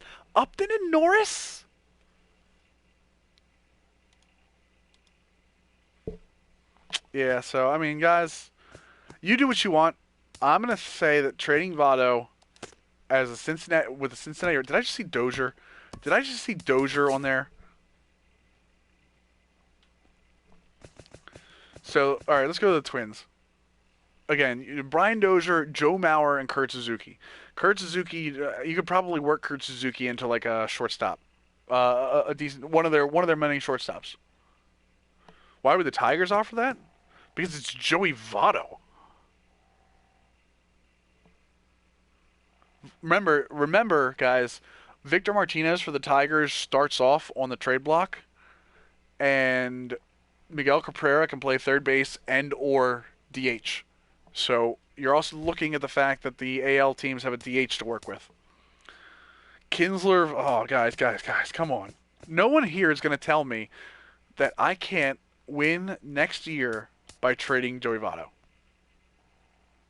Darvish, Chu, and Keon Keela. Carlos Gomez, Mike Fierce, who I told you about earlier, and Pat Neshek.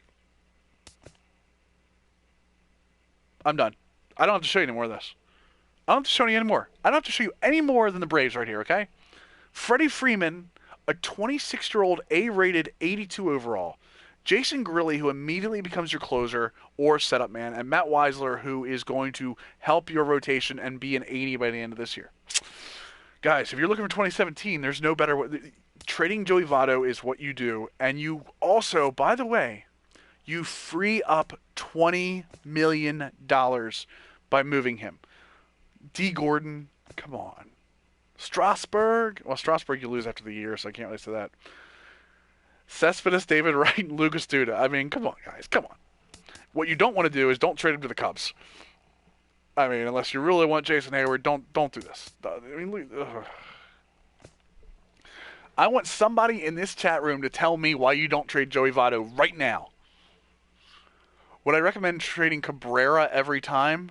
WV Kings, for which team do you mean? Shut up, Scob. Scob, I'm going to time you out just because I can. Progression and regression is really good this year, Dylan. Once you get to a certain age, obviously it's going to affect you more. So, they're not unbalanced. Votto is a superstar. Yeah, I know he's a beast. I get that he's a beast, but he's one player. If I can replace a beast, look at this. Starling Marte, Tony Watson, and Francisco Liriano. If I can replace a beast with Starling Marte and a pitcher, Adam Wainwright and Randall Grichuk? Yeah, that's what I'm saying. You're absolutely right. He is a absolute beast. He's 32 years old. Corbin, Segura, and Ziegler. LeMahieu, McGee, and Parra. I don't really like Parra, but you see what I'm saying. Tyson Ross, Will Myers, and Alexi Ramirez? All right, guys. I'm just letting you know. It's when you're looking for guys, you have got to take your heart out of it, and you got to realize, hey, look, I've got Joey Votto. Hold on. Let's see. WV Kings. Tigers franchise. What would I do? Hold on. Let me see here. Tigers? Cabrera? Would I trade Cabrera? Ooh. Oh, man. Wow. Cabrera's another beast. Let me see here. You know what? That's a great question. You're not wrong. Because now you put me on my heels. You put me on my heels, buddy. WV Kings, you put me on my heels.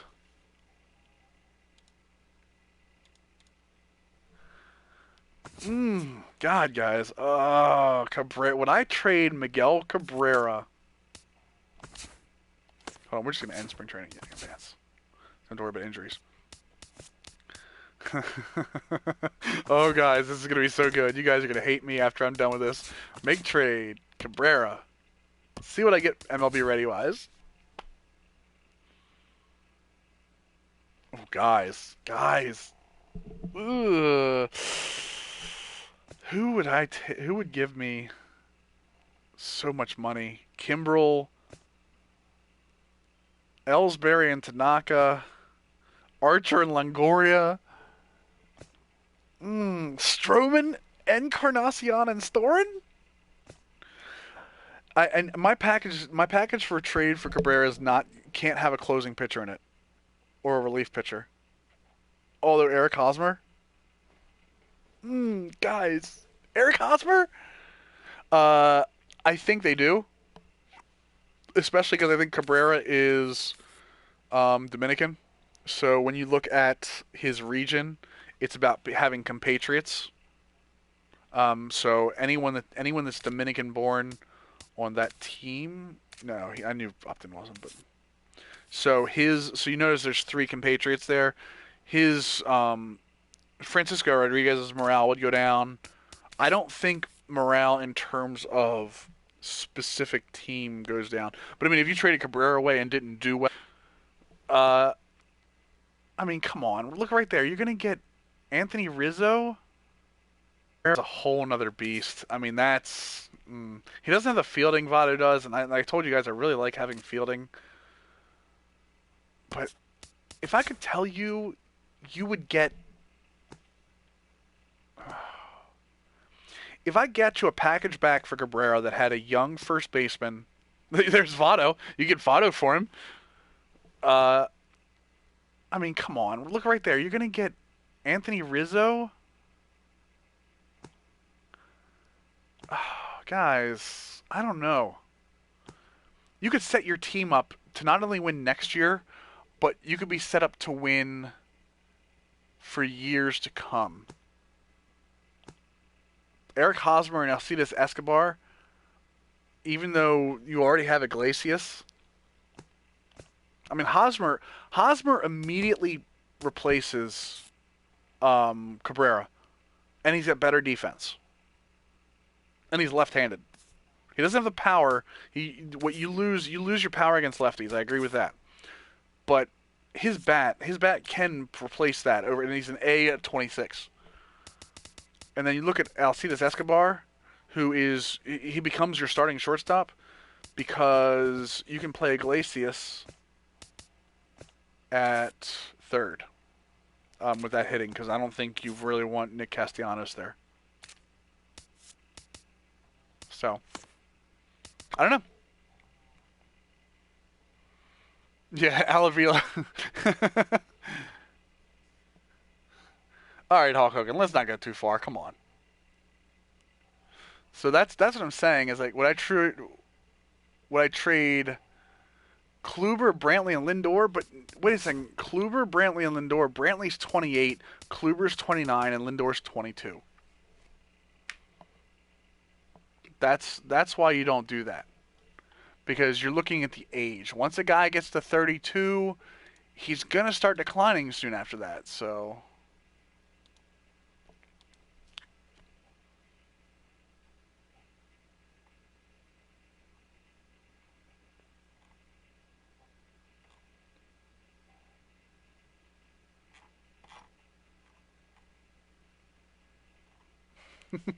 So I just wanted to, show you guys a couple of these franchises. So, any other questions? I mean, guys, you want anything? Do Colorado next? Okay, we'll do Colorado real quick. We're not going to do all the teams, guys, especially not when we're using live rosters. So, I mean, I'll do a couple of requests here. Colorado. I can tell you already on Colorado what I'm going to trade. And again, remember, this is going to be a Colorado without Trevor Story, who I don't know what his ratings are going to be, okay? But if I were to, let's see, calendar and spring training. If I were to do Colorado, I would say, hey, look, there's a lot of talent, a lot of upper-end talent. We're not trading Arenado. We're not trading Carlos Gonzalez, but for $13.5 million over the next 2 years, the thought's there. Jake McGee, we could trade because of the value of the closing pitchers. So trading Cabrera would not be like trading those three, because again, Cabrera is a 32-year-old, whereas the other three are 28, 29, and 24, I think, is Lindor. So yeah, like I said, I think McGee might be a good move here. What's the? Because they're already in rebuilding. I'm pretty sure. Yeah, finish over 500, reach postseason. So you're already in rebuilding mode. You have no rotation to speak of. And I don't really think anyone in the rotation is that good, to be honest. John Gray will get better. De La Rosa's 35. You could probably get something small for him, but at this point, you might as well just hold on to him and try to get some wins out of him. There's really nothing. Justin Miller might get you something back. I think Justin Miller actually could close for you if you traded McGee away. I like Qualls, but he's 37 again. Mott. Actually, no, I take that back. Mott's your closer. Mott, if you trade McGee away, Mott becomes your closer. Is there anything? We'll look back at the managed roster screen here. Arenado is your centerpiece. You got to find LeMahieu's going to play second base for you for the foreseeable future. You probably want to find a shortstop that's not Jose Reyes. Again, without Trevor Story.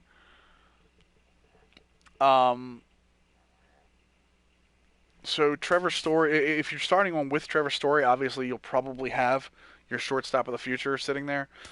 You want to kind of look at first base. I know they don't have anything. Ben Paulson, but I mean, these rosters have an A-rated, have a bunch of prospects. But again, if you're looking for first baseman, I would suggest somebody like... You know who I would probably go after if I were them? Let's see if I can find them. This is going to sound crazy. I think you could get Mitch Moreland off of the Rangers, even though he's 30, and win next year with him. Because they have Fielder, and because they have Ike Davis not too far behind. You might want to go after Mitch Moreland. So, John Singleton, maybe... Well, this Luis Feliz guy is not going to be in a roster you guys are probably going to use. This isn't live rosters, but he could be somebody you go after if you're using these rosters. Again, you just want to go through and see... Canha's a good prospect in terms of he's going to get better, and he's already a good hitter. I like Yonder Alonso, but I don't know if that's a guy you go after as Colorado. I'm trying to think about who else you could go after. Kenny Vargas, maybe. You're not going to get Haas. You're not going to get him. I think the other problem with Colorado is who are you going to trade outside of McGee? McGee will get you some guys back, absolutely. But past that, Cargo could get you some guys back. What would Reyes fetch in a trade? Let's see.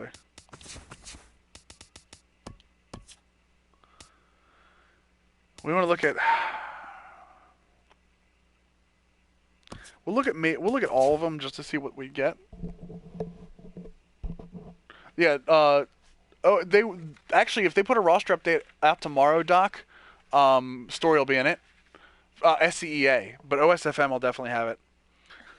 I mean, Ramon Zamora. I don't know. JJ Hardy. This might be a trade. Again, but you're looking at closing pitchers. Trumbo at. But who do you have? You Cargo.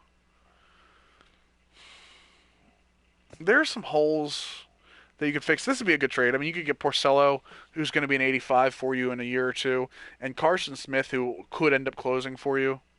I would make this trade in a heartbeat. Especially if I had Trevor Story.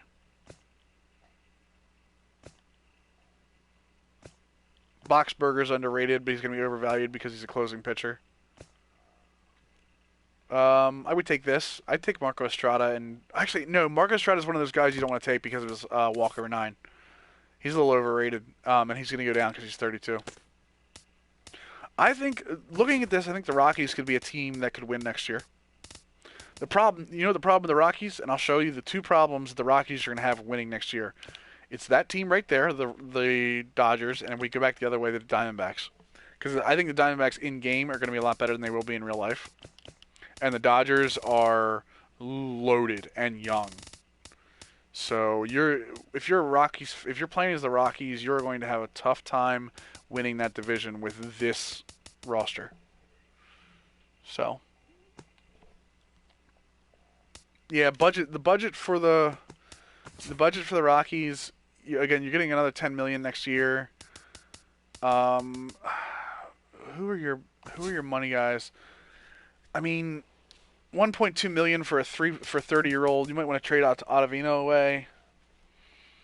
I would trade Parra away. I'm just not a Parra fan. You look at the hitting stats. A lot of what you're getting out of him is his fielding and his vision. But I think you can trade Parra away and save $5.5 million. Reyes gets traded away. So, I mean, that right there is saving you $14 million if you trade the 3 of them, or $15 million if you trade the 3 of them away. I don't think you trade Cargo away. I know I said 30 years old, but I think Cargo helps you win next year, especially with that power rating. And he has a potential of B, so he'll hold on to that. I think you hold on. You could trade Mott, but then you're really going to tank the year. Hundley, you could probably trade Hundley away. And get something for him, even though he's not on the books next year. So that's what I would do if I was the Rockies. I agree. But for me, Parra just doesn't do anything for me. But again, I'm a biased Orioles fan. OSFM does not change any guys that are already in the game rating wise. So. Let's do Cleveland real quick, because I said I would. Again, not doing all the teams, just going to couple of A couple of outliers. What I want to show with Cleveland is Cleveland, you see those is 11th overall with no speed and terrible defense. Be very, very careful when you have a terrible defensive team.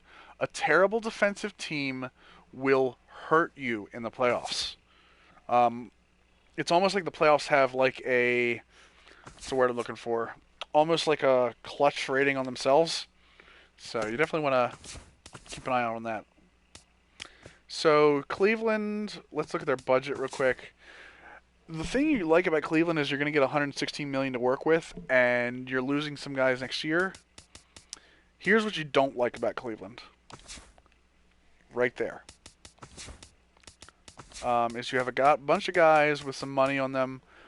Kipnis is a guy you hold on to, obviously. Kipnis is a superstar, especially because he's at second base.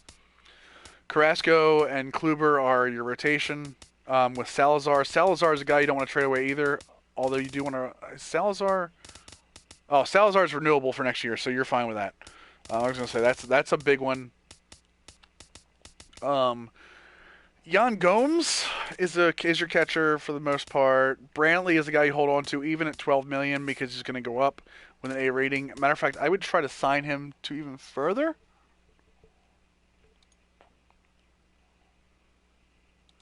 Let's see here.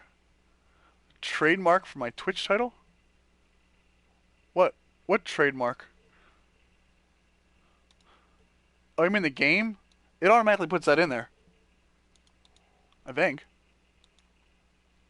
A-Mud, what is it not showing up on the is it not showing up on the MLB list for games?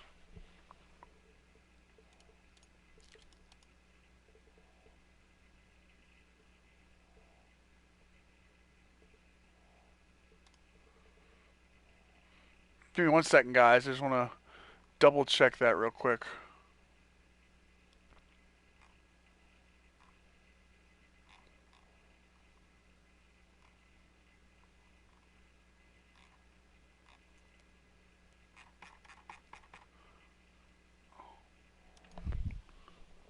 Lost my keyboard.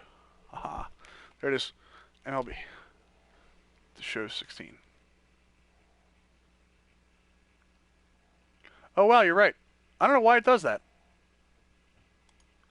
That's weird because I actually put MLB 16 to show in there and it went back to... There we go. That should fix it, hopefully. Okay. Yeah, that was really weird. Anyway, so yeah, you could trade You could trade one of your pitchers for a guy with some pop. But in Cleveland's case, I would not worry so much about pop as I would worry about getting some defense. Your bullpen's good. I wouldn't worry about the bullpen at all. Cody Allen's a hell of a closer. Again, not getting he would be a 90, above a 90 if that walks per 9 went up. So, Yan Gomes is perfect catcher. You don't have to worry about him too much. Decent fielding, decent arm strength. Carlos Santana will help you out at the bat at first. Napoli actually will do well for you as a DH against lefties. So, what keyword, Habab? There's no keyword today. Kipnis, Uribe. Third base is probably where you could upgrade. Although Uribe is okay for the first year. Lindor obviously is an absolute monster already. Lindor is the second rated. Is my second wanted shortstop behind Carlos Correa. So, Brantley is your left fielder of the future. Venable is your fourth outfielder. You could probably trade Davis away, although you lose a ton of your speed. I would absolutely trade Marlon Byrd away by the end of the year because Chisenhall I think is better and on the outfield for you over the long haul. So I would trade Byrd away. So that's what I would do. I would trade Byrd and try to get yourself. Let's see here. I would trade Byrd and think about trading Davis. If you're in the playoff hunt, I wouldn't trade Davis. I would trade Byrd either way, and I would trade Byrd early before he starts going down. Yeah, you're right. I know Venable is in Philly. I'm just talking about right now what I'm looking at. Santana? I wouldn't. Santana. You would trade Santana away? See, I like guys with that 99 discipline because I walk a lot. I like the fact that he, in a pinch, he can play third base, and even though he wouldn't be my backup catcher, he can play emergency catcher. I don't know. I like his contact and power ratings. I'm okay with that.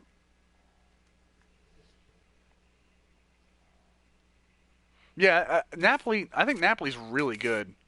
But Napoli, I don't think helps you in the field. I think Napoli has to be your DH. Laxtroy, I do not have. My audio is not. I don't think the audio is cutting out. If it is, I'm sorry.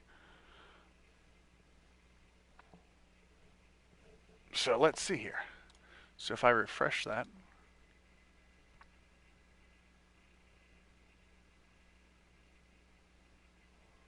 Hey, you're right. Look at that. We're the #2 stream now because I'm stupid and don't put everything there. Yeah, I was gonna say his DHing against that would work. So that's what I would do. I would trade. I would look for a team to trade Bird away for and put Chisenhall on right.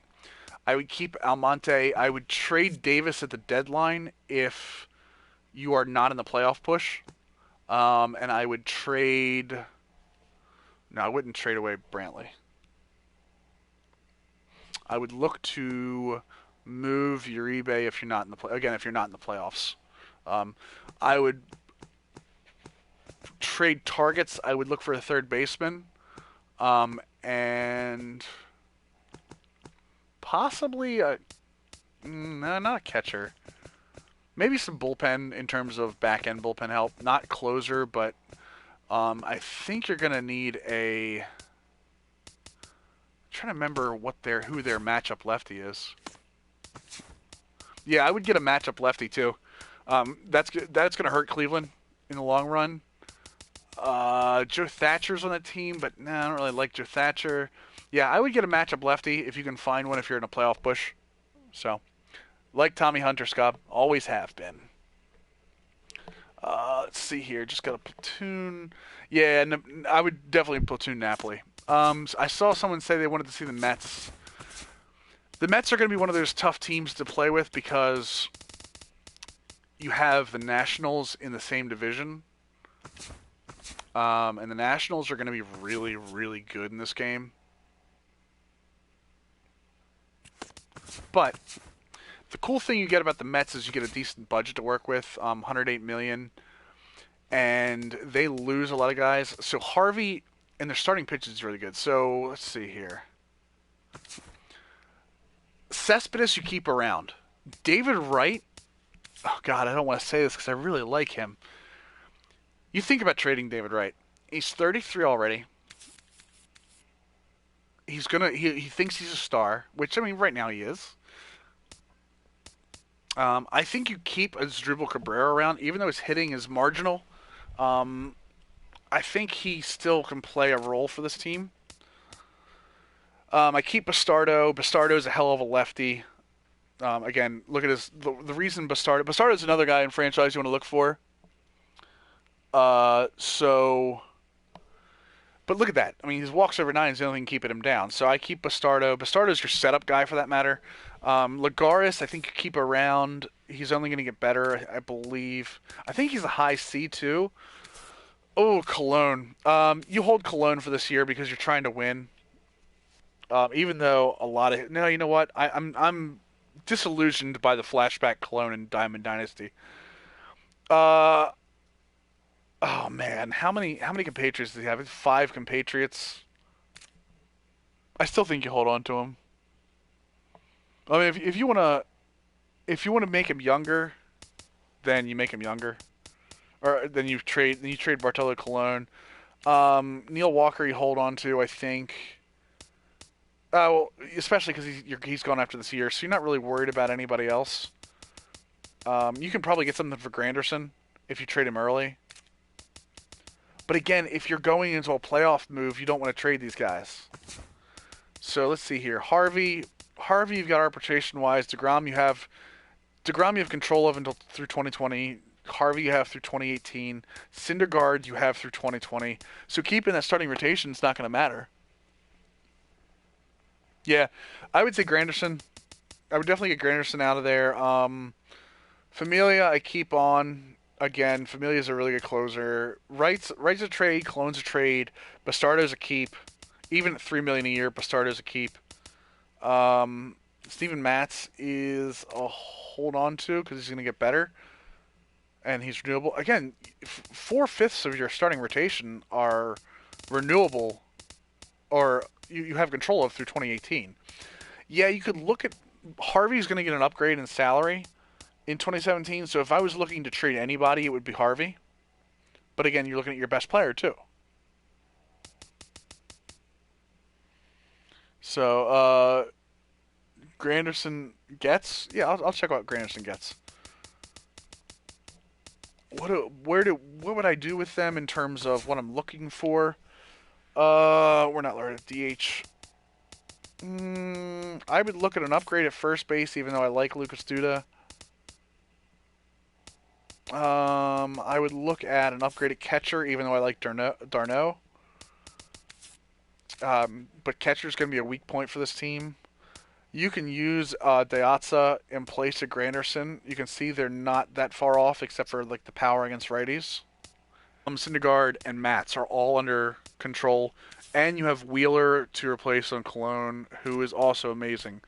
I think Wheeler's also under control for a while too. So, yep, Wheeler's under control for the same amount. So, your rotation, you could trade one if you wanted to, but I'd actually hold on to him since pitching is your specialty. I'd maybe try to get some speed.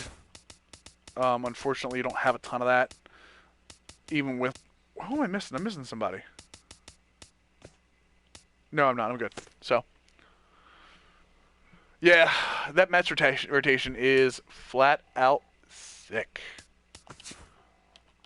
Harvey, DeGrom, Syndergaard, and Matz are all under control, and you have Wheeler to replace on Cologne, who is also amazing.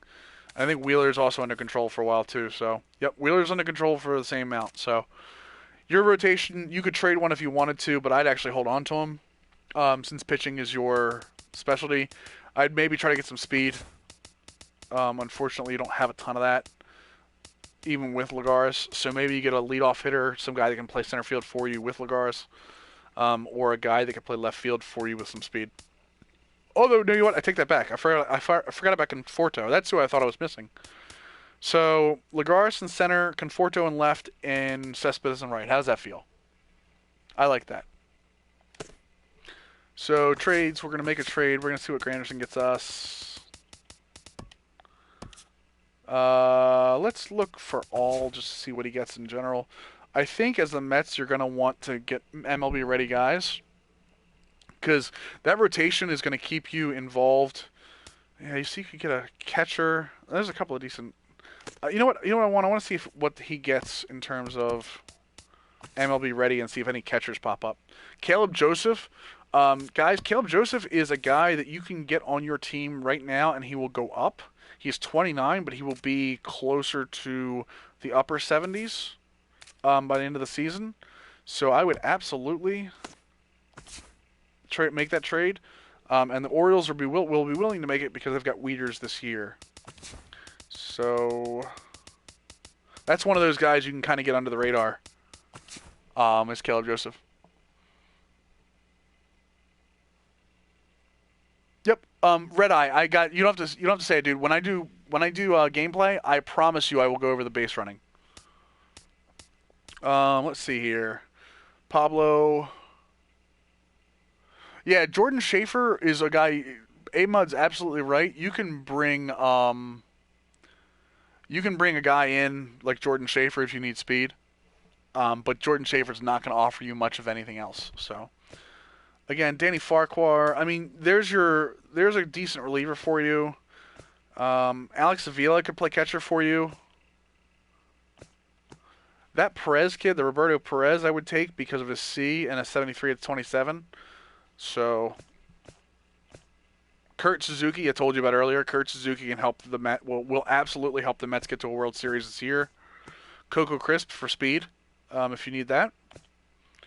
Cishek, Mitch Moreland, I told you guys was a first baseman that I knew Texas would be willing to give up. Mayhem, I don't know. What's up, Slate? Oh, this is Millennium Doc. Yeah, I'm the site admin for Operation Sports. Scott Feldman, Jace Peterson. Yeah, see, Wilson Ramos could help this team again, and for a while. I don't know why would the Nationals trade for Curtis Granderson though? That's a little wacky.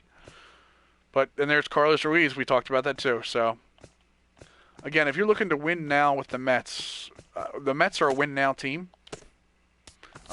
With the ability to win for over a long haul because specifically of their youth in the rotation. So, oh, nope, no big deal. I have brain farts all the time. My entire life is one big brain fart, don't worry.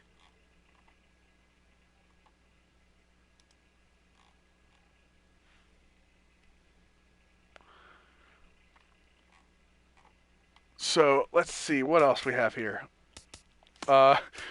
You guys don't want me to do the Braves because the Braves are just monstrously hard to do without having OSFM.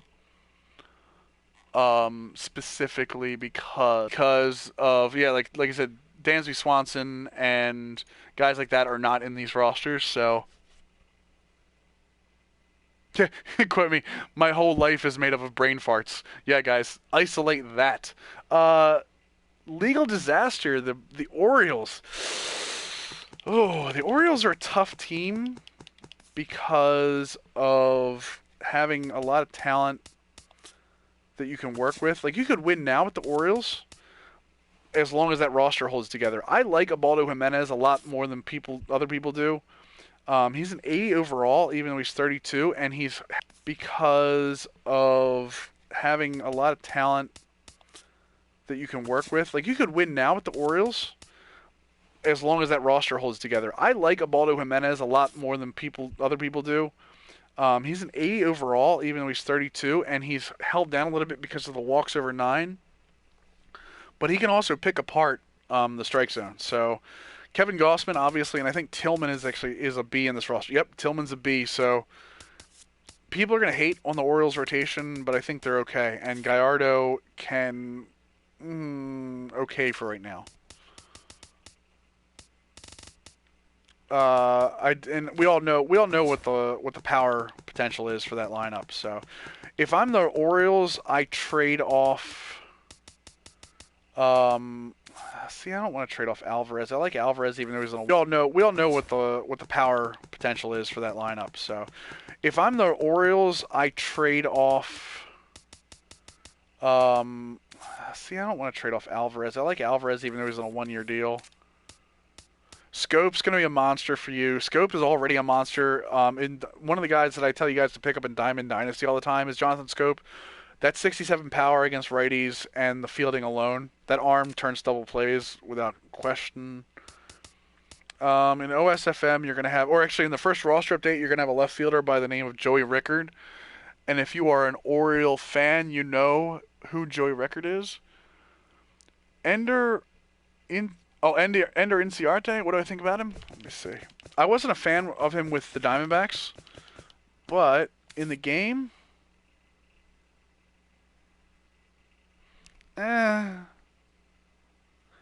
he's got speed. He's got a good defense. Really good vision. Slate, that high vision, that high vision's awesome. And one of the ratings that I will do more for, I will take a lower contact and a lower power for vision because Ender Inciarte can sit up there. Put this into your imagination for a second, okay? Ender Inciarte and Nick Markakis in the same lineup, right? Where's Markakis at? Why is he not in this lineup? Oh, there he is. With those high vision ratings. And then Eric Ibar, okay? Specifically those three. And I knew this because I messed around with this a little bit. They're going to make, if you have them in the top 3, vision's great for a leadoff. Vision's great for getting pitchers higher pitch counts. You just keep fouling balls out. So, who are you talking about? Inciarte? I like Chris Davis, Mr. B. I can't take the low contact. I'll use him once in a while. So, yeah, like I said, Ibar, or are you talking about Inciarte? Yeah. I like him. He definitely has. He's got enough on there. And he can bunt for you. He can lead off for me. Inciarte can lead off for me easily. And because of his arm strength, he can play all three outfield positions and not be stuck in left field. He's in left field because they have Bourne and you know what? I would move Bourne to left field with that arm. I'd move Bourne because he's famous for his terrible arm. I'd move Bourne to left field and I'd leave Markakis in right and I'd put Enciarte in center. Especially with the 84 reaction. What does Bourne have? 89 reaction? Yeah, I'd still move him there. So, Jace Peterson. I like Jace Peterson too. He's not rated well in this game, but if I'm the Braves, I mean, obviously you're going to trade Brzezinski. You're going to trade Markakis because he's still got money on his deal. Brzezinski's a free agent after this year. You're going to trade Markakis, Brzezinski. Do I trade Adonis Garcia? Yeah, you probably trade Garcia. You definitely trade Kelly Johnson. I mean, you're I don't even know why they signed Swisher. Tyler Flowers gets traded, although you're not going to get a lot for him. I actually hold on to Bonifacio because Bonifacio is a great utility guy. So, I mean, yeah, there's a lot of... I keep Enciarte for the build. I actually keep Ibar, so... Who is my favorite? Chris Young. Reggie Jackson, nice. Run the bases, yeah. Switch hitter and Vision, yeah, definitely. I like that. I like Vision up and down my lineup. Even though I'm an Orioles fan and Vision is at a premium on that lineup, I just like annoying teams. I love annoying lineups. Guys that, you get 1 and 2, and then you get 8 pitches out of a 1 and 2 count. So... It's because they don't have Bobby Cox anymore. Bobby Cox isn't getting thrown out of the game. I have no use for the Braves anymore. I love Bobby Cox.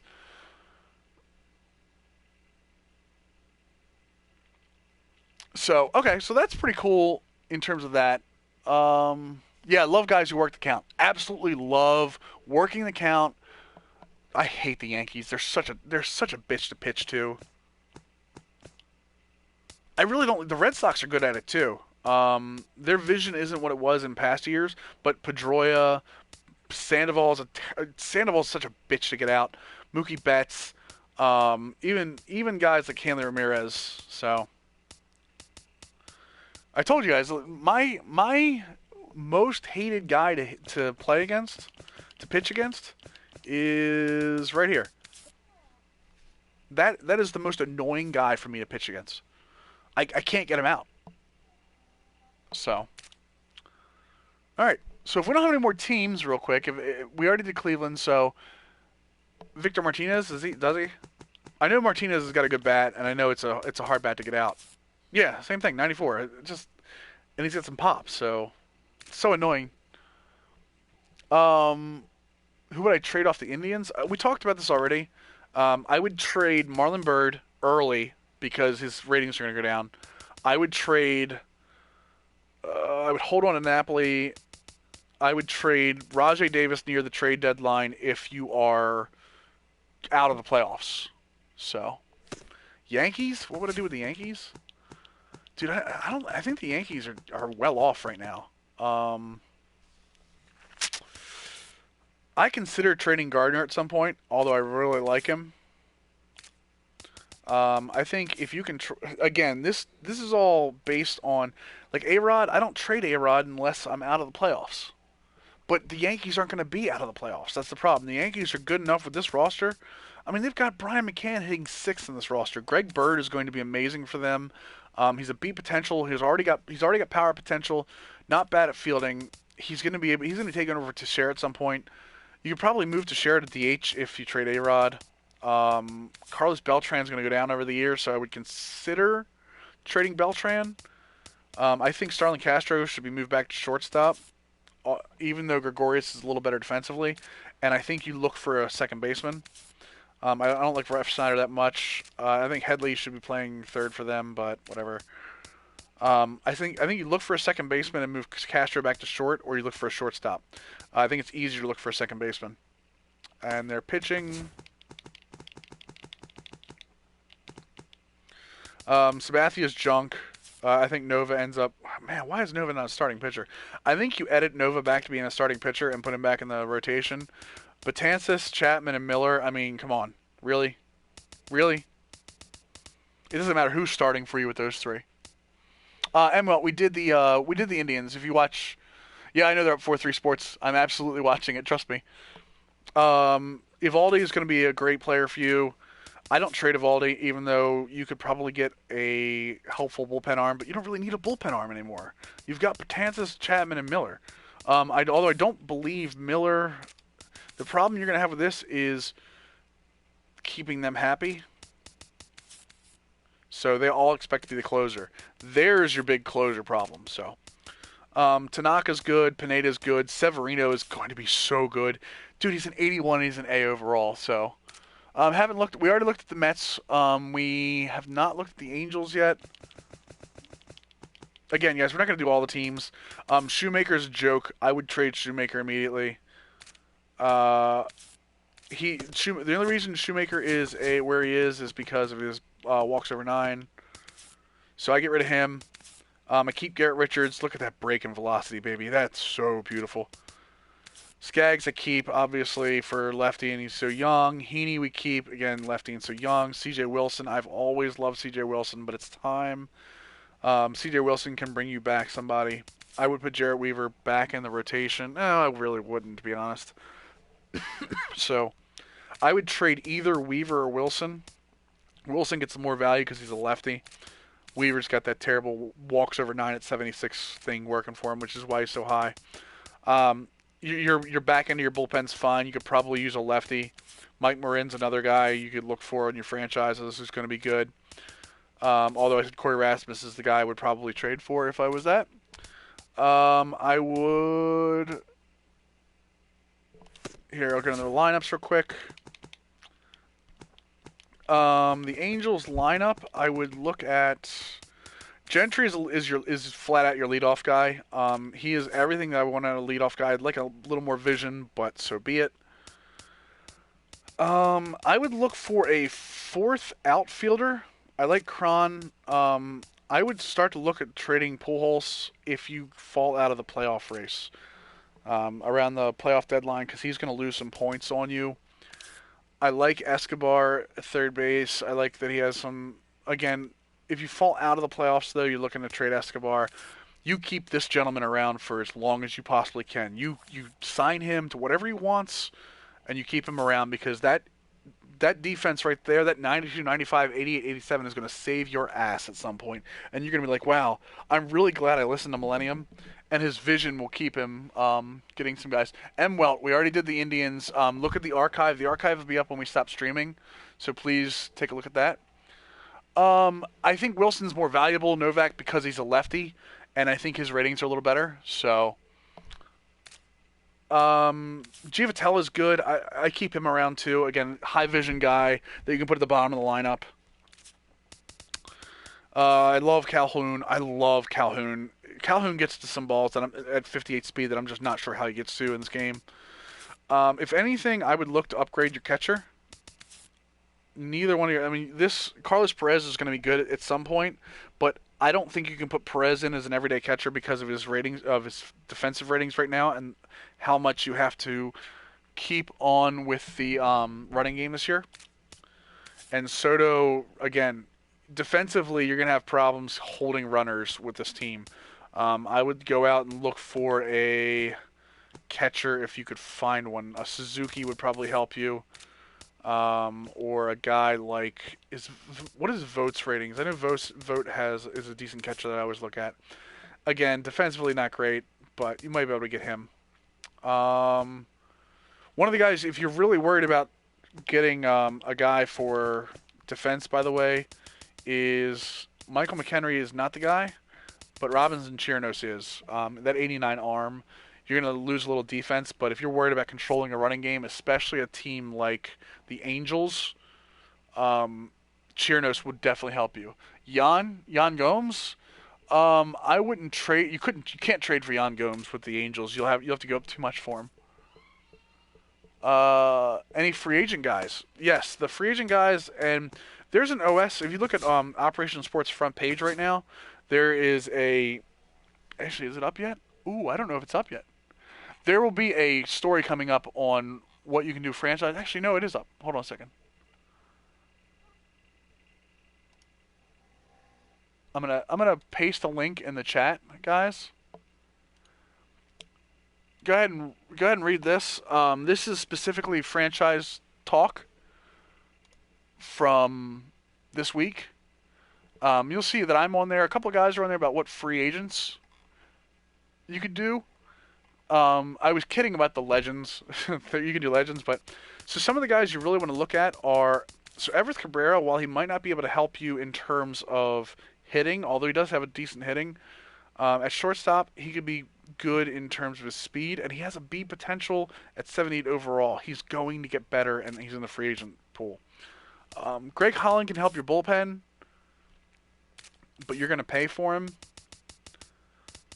Who are the other guys I mentioned here? Oh, hold on. Yervis Medina. Again, I told you guys about these guys with these low walks per 9. That guy right there is a setup guy on most teams. So, 80 velocity, 99 break on his curveball. That's a guy you can definitely sign. There is a shortstop by the name of Garrett Redo. See if I can find him. Oh, he might not be on here anymore. What? I might have had the wrong position on that guy. Well, we'll just move on. You got to sign Kawasaki, although he'll be with the Cubs, but I love Munenori, so. Let's see if I can find that starting pitcher. Although he might have been signed already, too. That might be why we're having this issue.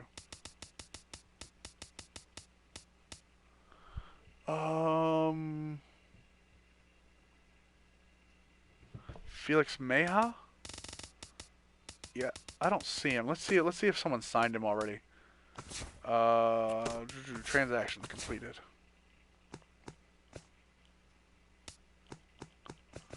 So no one signed him. So I don't know where they went. A couple of guys that I was looking at. But free agent wise, outside of those guys, Jordan Schaefer was already mentioned in here as being a look at the speed ratings. If you can, you're gonna have to find a way to hit with him, and bunting might be the way.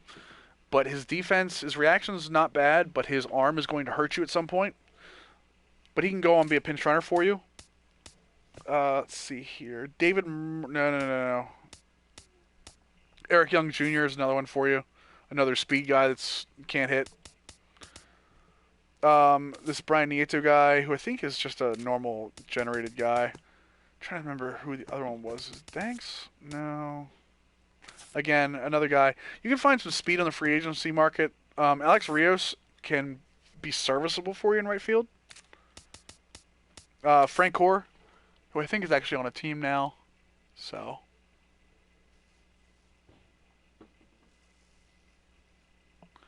Shank, we already told you, dude. I told you the 2 rosters. And I'll show them to you again. But yeah, so I would say, if you're looking for a starting pitcher, I would probably not Loesch. Burley is overrated. Cliff Lee is overrated. Beachy could do well for you. Masterson can do well for you. Again, he's brought down a little bit because of that walks over 9. So, I think your big ones are like I said, Medina. I'm not a real fan of Rex Brothers, although he can probably play. Frieri is a good one. Frieri is a good one if you're looking for a strikeout guy. So there's definitely some guys there. Like I said, your big thing is don't look at overalls, guys. Overalls, get out of your head doing overalls. Overall ratings mean nothing in this game. Dylan, don't worry, you're going to be able to see it on the archive. There will be an archive for it. Yeah, I know Frank Gore's with the Braves slate. I'm saying on this roster, but you're looking for guys that can do something for you. Like I said, if you see a speed guy, you see a guy that can hit. Valdespin can hit with some power, a drag bunt for you. Ugla's on the roster again. He can hit power, but it's not going to hit much. So, when you're looking at the free agent market, you're looking for guys that can do one specific thing for you. So, who would I trade away on the Twins? Would I? Would I trade away somebody? You have a couple of shortstops in Escobar and Nunez, although Nunez can probably play multiple positions for you, as can Escobar. So you have the option of trading away one of them. I would give serious. I wouldn't trade Dozier. I wouldn't trade Dozier. I'm not even gonna say it. I would consider starting to look at Mauer, trading Mauer away. I like Plouffe. I like Rosario. Because Suzuki should not be on your team by the end of 2016. And obviously Buxton is a guy you want in center field over Danny Santana. Although Danny Santana is really, really good, Santana's probably going to be playing left field while Oswaldo Arcia is your DH. So you're probably going to split time with Rosario, Buxton, Santana, and Miguel Sano out in right field. So, again, if you're hitting with Sano at a Twins fan, remember you're going to see more. You're going to see more balls than strikes. Holland, yeah, I like Holland again, but you're going to pay for him. Ball is life. I have no control over. Just released the roster already. I'm going to play right here in a second, Red Eye. Yeah, I would say keep an eye out. They'll be out soon. You trade away Arcia and Nunez. I don't know. I like Arcia. He's going to get better, and he's only 24, and he's already got that power against righties. So, OSFM will not be by Wednesday. So, although I don't know the exact dates. But we will go over them on stream when they're released. I promise you that. We'll go over sort of the same way we're doing now. So.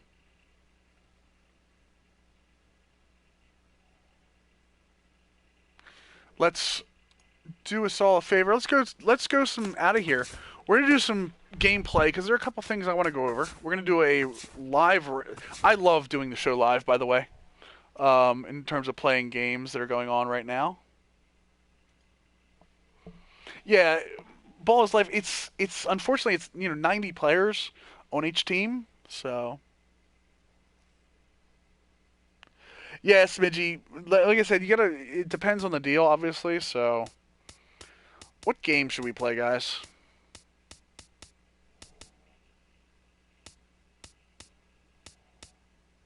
Oh, Slade, I remember you telling me that. I remember you saying in a stream that you worked for Jackson. No, Kingston, we're not opening packs today. I will show you my team real quick. I'll show it to you real quick, but we're not opening packs today. Cubs versus D-Bags. If we can get on the server. I haven't had many server problems recently either. I knew what you meant, Celestis or Soul Assassin. This is the squad right now, guys. I can't say enough. Inside edge makes a huge difference. You see these guys that I have right now. Freddie Freeman's a 92. And even with Freeman being a 92, and I've got the 89 McGriff behind him, so you see a couple of these guys. I would suggest wholeheartedly putting Sale on your team. Again, Sale's an 82 on one reason alone, and that's because walks over 9 is low. So look at that hit in K over 9. I would definitely keep Sale on your team. Carson Smith's another guy that I want on my team, but right now you can see doesn't really have a spot. So let's see here. Closing pitchers. Boxberger I think is going to be really good this year. So, but right now Hoover's got the better matchup. Closers or catchers. Actually, I'd rather have Perez than I would have Marasco. Or Mesoraco because of his defense, even though Mesoraco is on a really high inside edge today. There's the McGriff that I'm talking about, but Freddie Freeman's already on the team. And you see Chris Colabello. This is another one. Chris Colabello is a guy I get every time because of inside edge. Inside edge, for some reason, he gets really, really good matchups. So, second base, I'm still using Joe Panic. Even though I have Infante and Ugla, who has major power numbers, Panic for me is just the best overall in terms of contact and vision. Third base, you can see I'm using Maikel Franco right now, although I will swap back and forth between Franco, Moustakas, Suarez, and Donaldson, depending who's best. You see I have Gallo sitting there for when he gets a boost. I have Seager and Simmons. Seager is a bat that will not play shortstop for me ever because of his arm strength, but he can play third base for me. Alex Gordon, who I'm huge on because of defense. There's the Inciarte you were talking about, that can obviously play on this team with the right edge boost. Kevin Kiermaier, again, a big defensive guy that I don't have on the team right now because he's on a low, but Grichuk. Guys, this Grichuk, I can't tell you enough how many bombs I've hit with this guy. I'll show you the stats in a second. Adubel Herrera is another guy I would wholeheartedly recommend getting for his contact and his versatility. And again, Peralta's another guy that gets a lot of insider edge love, especially against righties. Kemp's had a couple of really good matchups, but right now Dickerson's shot against righties is what I'm using right now. But again, this goes. Piscotty's another one. Matter of fact, you know what? Piscotty's going in against over Dickerson right now. Piscotty is one of those guys that's going to go up over the season, guys. So just his way. I don't think you can trade. So yeah, hitting with Joe Panic is very, very easy. I use him as a 2-hitter, so. But as you see, my team is an overall 87 right now. I'm lacking on speed, but what I lack on speed, I make up for in excellent contact. And just so you guys see the rotation, it's Strasburg, Stroman, Bartolo Colon, and Casimir are the flashbacks. And then Cliff Lee is right now. Over the past week, I don't know if you guys saw it or not, but Julio Teran had a huge 88 boost yesterday. So you definitely want to keep an eye out for boosts, guys. I think Gosman's going to get a boost when he comes back, but the insider edge boosts are huge and go directly onto, let's see if I can show it, onto the hits, Ks, walks, and home runs over 9. Oh, you mean changing the, no, Doc, I think he means changing what shifts they use for each player. So let's go into a game. I mean, come on, this is a game, right? We got to play gameplay.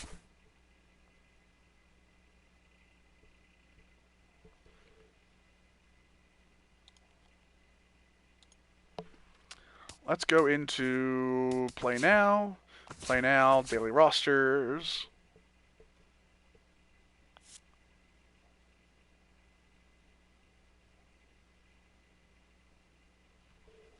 Yeah, I don't know if they actually change what defensive adjustments they do, though, is the thing. So, I saw somebody say Diamondbacks and what? I thought you said somebody said the Diamondbacks. No, we're doing one of the live games today. Let's see. Let's do.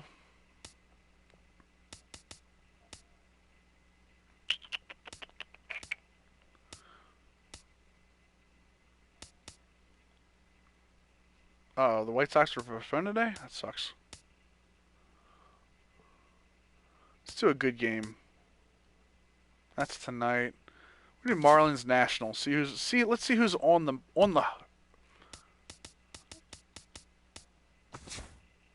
see who's on the bump for the Marlins and the Nationals today. So it'll be Joe Ross against Tom Kohler. This is gonna be fun. I love playing with lower end guys. Let's just double check real quick. I'm gonna double check, make sure the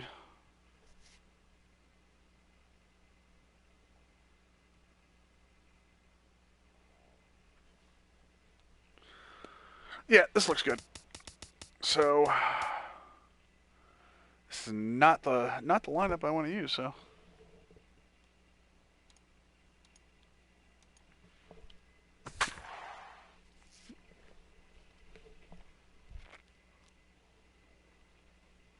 now, what we're going to do in this gameplay is I'm going to go over a couple of just, strategies gameplay-wise you can use, specifically against the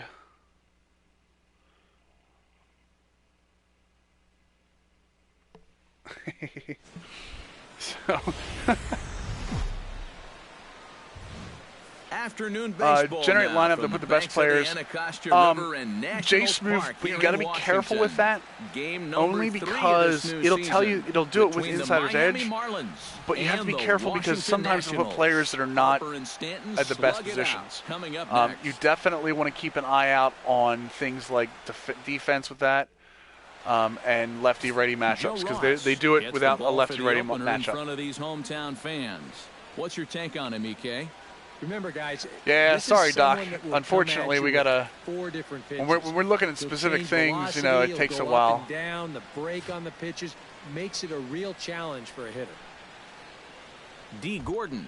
Guys, I want to go ahead and tell you again. Go ahead and hit the like button to give us a follow, so you get notified whenever we come online.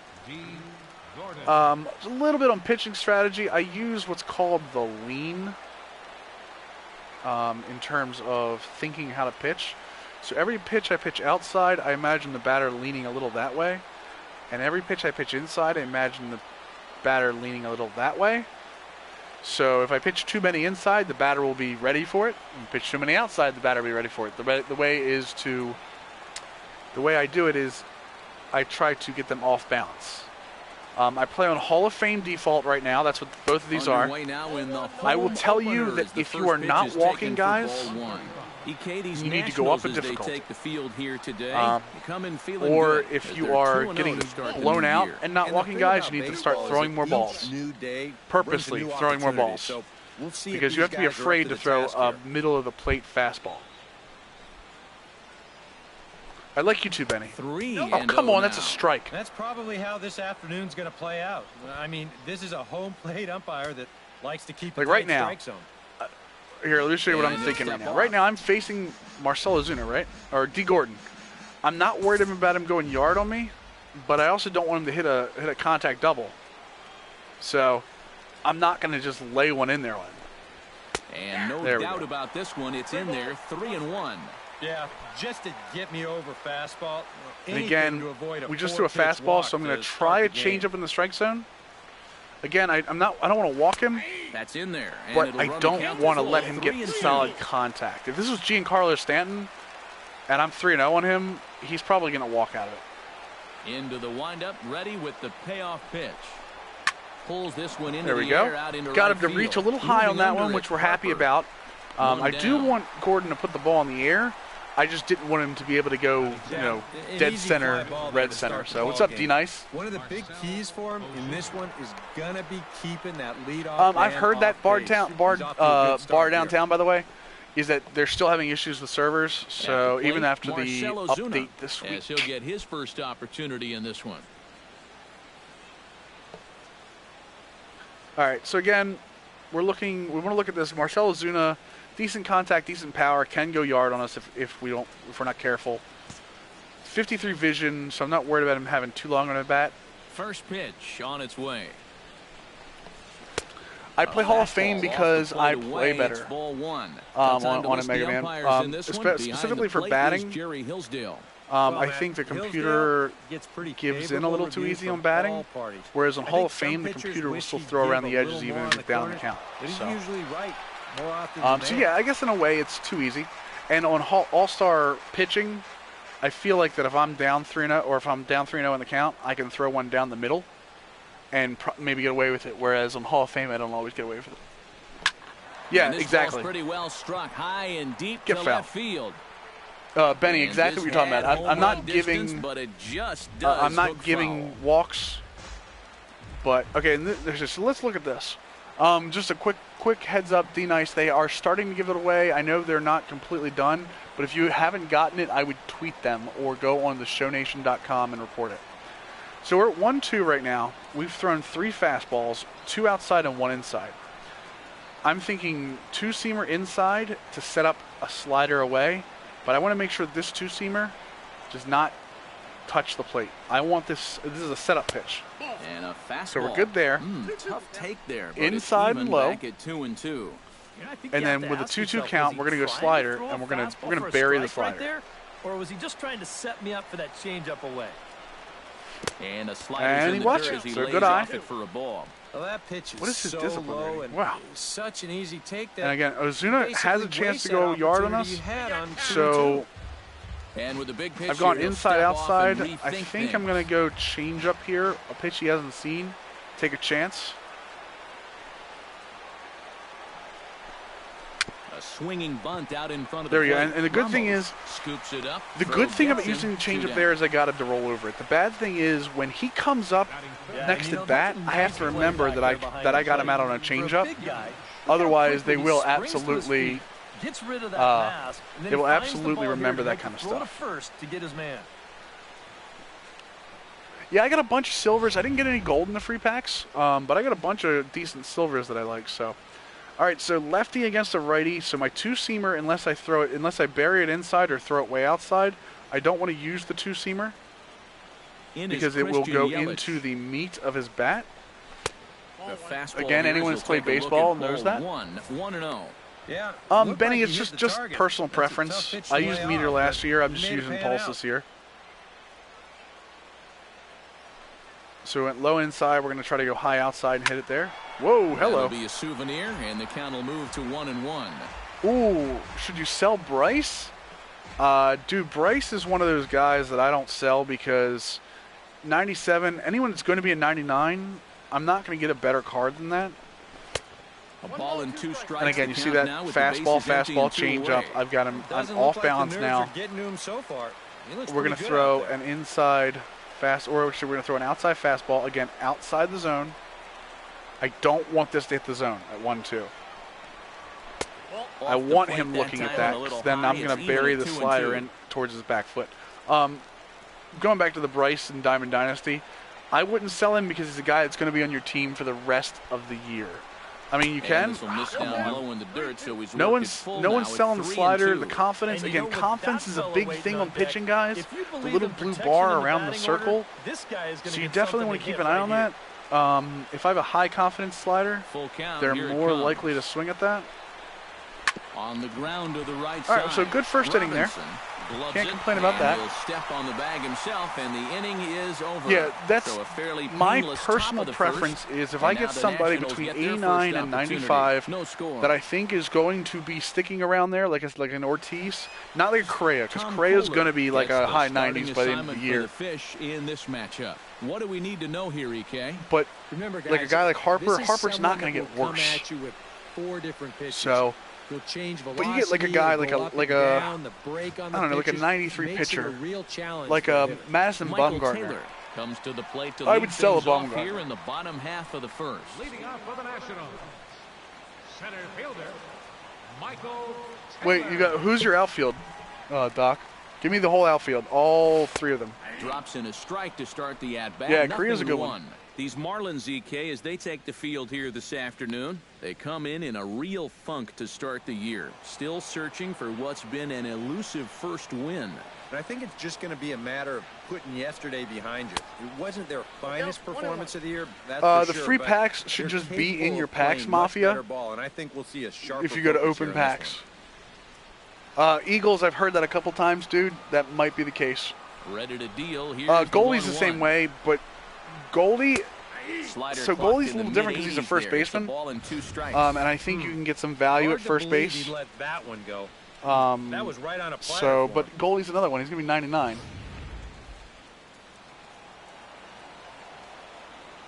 The 1-2 pitch.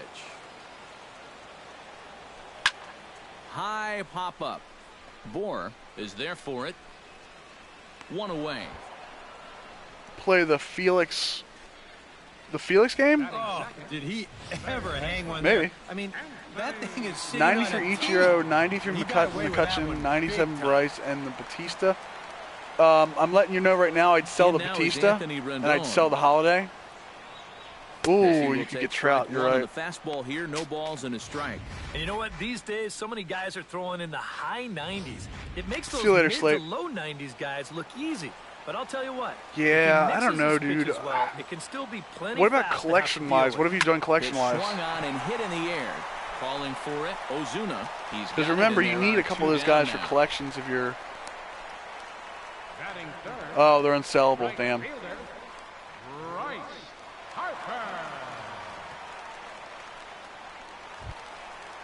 I don't put a Bryce blanket Harper over my PlayStation gets 4 his rest first mode. cuts No. now. Speaking of The Bryce bases are Harper, empty, and there are 2 away here in the opening frame.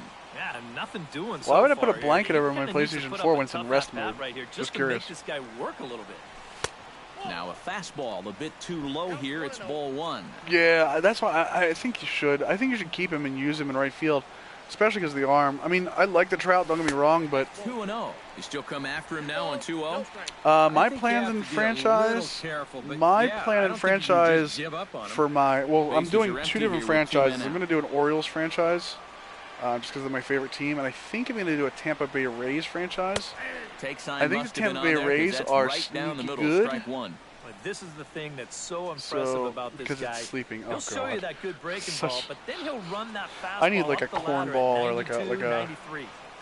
dad joke like sound or emoji. And a swing Oh, and a terrible miss. swing. Does that look like self-defense there? It's 2-2. You guys are all That guy in terrible. his kitchen The entire big chat's time terrible. right You're there. all terrible. Anyone that got that joke without me having to say it, Did a good job to or having shorten him up say and it, yeah. protect the plate, No, this and isn't he'll my have franchise right here, another Recon. shot at it here.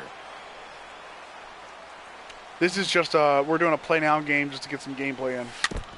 Chop foul at the plate, and the count holds at 2-2. And just so you guys Good know, battle batting here. wise, what I'm This'll doing be here his is 7th normally pitch coming up. if I had a runner on base here, I'd be doing contact swing, but I'm actually swinging with a Here's normal a swing high because of 2 pop-up. outs. Realmuto Yep, base is running tips under as soon as I get guys on, Red Eye, I promise. He makes the play, and that'll end the But even that inning. right there, Red Eye, just so you see that, 3 up, 3 down for Washington. I'm After pointing 1, towards no score. Bryce Harper and pushing triangle. So.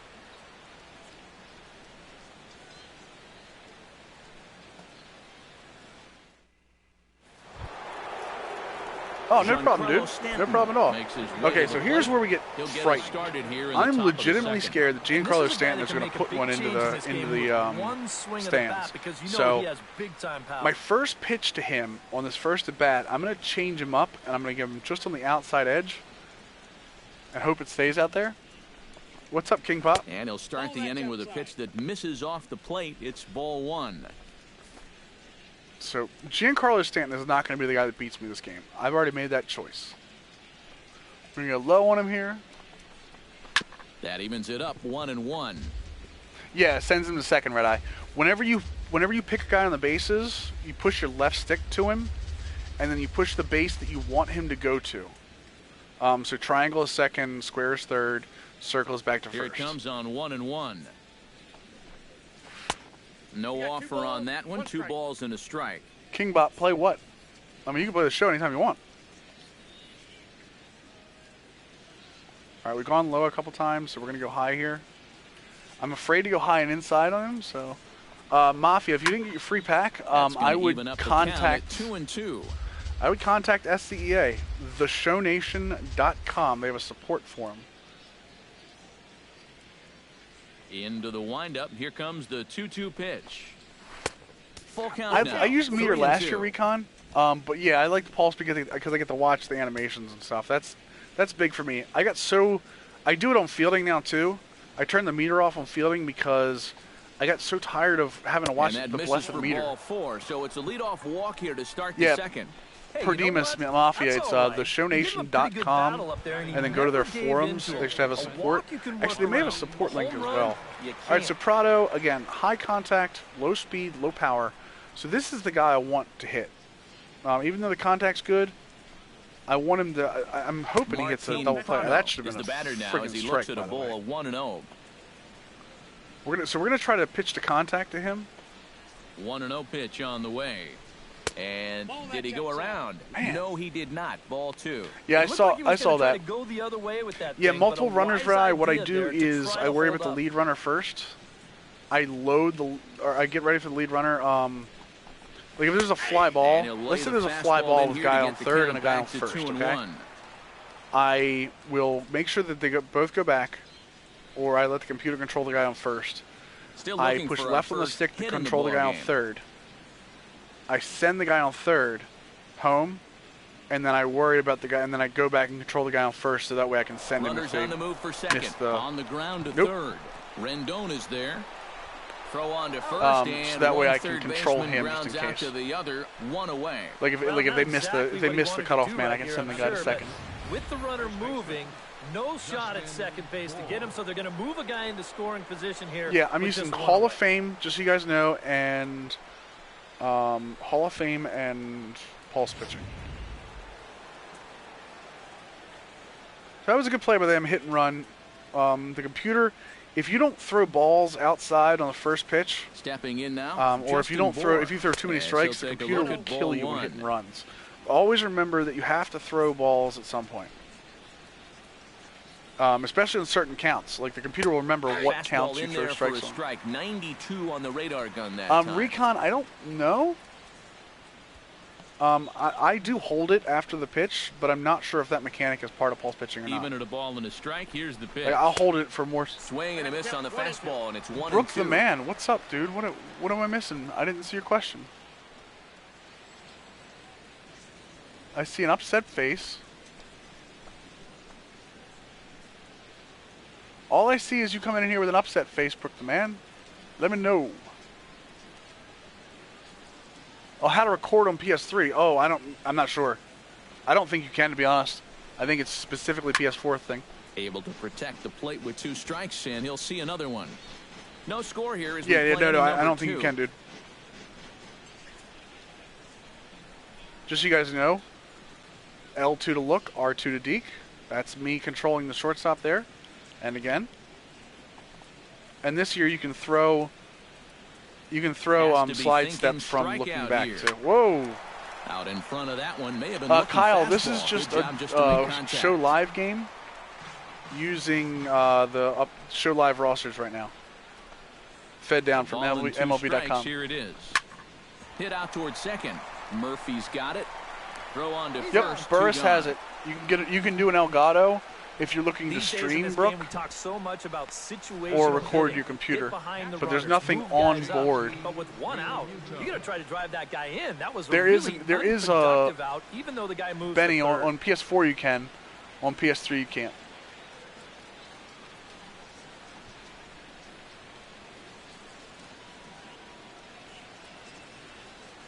See if we can get him to chase low here.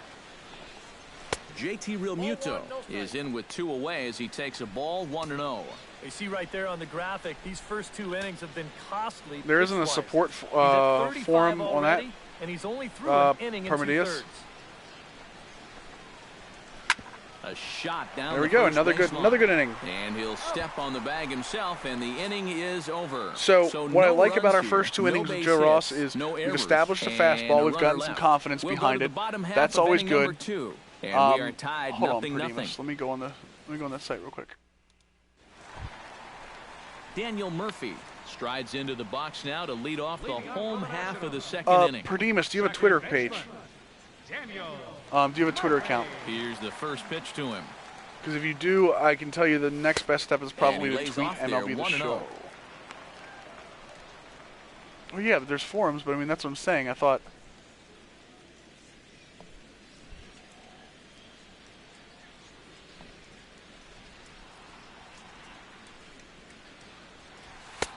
And a strike to even the count. 1-1. I was fairly certain that if you go on their forums, there is somewhere for like bugs and stuff. Ripped down the line. Oh, almost put it down the line. But a foul ball. 1-2 now.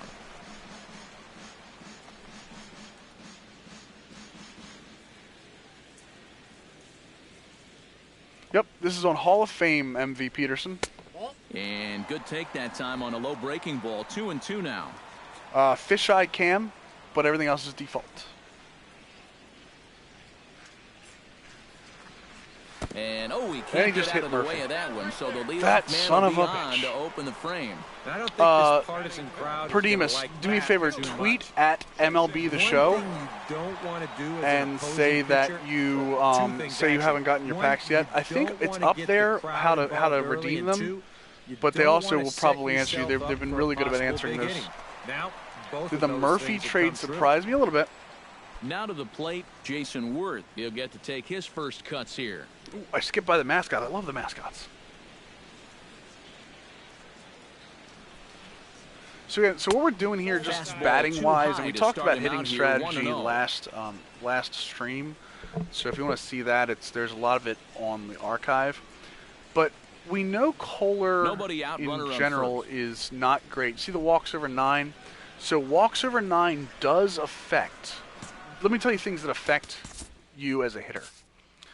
So first of all, for the pitcher, their ratings affect, obviously. Their control ratings, their walks over 9 rating. Their walks over 9 rating has a big effect on that. But so Jason Worth has a 76 discipline rating. Your discipline rating affects how many balls and strikes you get thrown at you. It's all into the same function.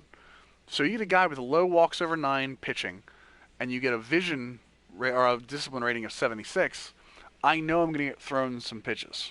I know I'm going to see that, so I'm going to see some. So right now, I'm being really patient. I want Kohler to come to me. I want to get some more pitches out of him. We're at 19 with no outs in the second. That's a good start. Smoked on the and then, of course, he hangs a breaking ball. Have their first base okay, so right there, just so you see that right there, see how the highlight, I know, Red Eye, you're looking at that. Well, it was the hit by pitch that Brave, they're not finished yet, Brave. Now you get a base hit right after hopefully that, soon. all of a sudden, so just so you saw, I'm not sure if you saw that or not, Red Eye. Whatever runner has the yellow circle around them is who you're controlling. And even on that one, I controlled the guy on second base and went around just to see if there was going to be an error. Here's the catcher, Wilson Ramos, as he's first pitch swinging here. So, like, see how he's highlighted right there, and then I push square to go back. The relay throw, and he will make it back in there. He's safe so at third. whatever your highlight is, that hit by pitch really set the tone. Is the now all of a sudden the next two guys get base there you go. So whatever your highlight is your who you're controlling, what you're doing with them. The other thing you should always know as well is R2, when you're running, stops you on the base pass. That's good for stopping in between bases to see where the throw's going. The entire complexion of the game if you can put the other guys on their heels right away. And that misses for ball 1. Well, right here is where you've got to be smart. All right, so we have at the plate with Clint Robinson, who's a good vision hitter. So I know that if I get down 2 strikes, I'm going to be able to fight through it. So I'm, again, being patient. I don't want to hit a double play here. At the very least, I want to sacrifice fly. But I also want to see Kohler work. Another thing a lot of people don't know is that when you're in a pitching predicament, when you have a bases loaded, your stamina goes down faster with each pitch because you are in a stressed. Too tight with See, that one. again, 3-0. You're in a stress environment. You have a lot of work going on, and Kohler himself is not a great clutch pitcher. I know that. So.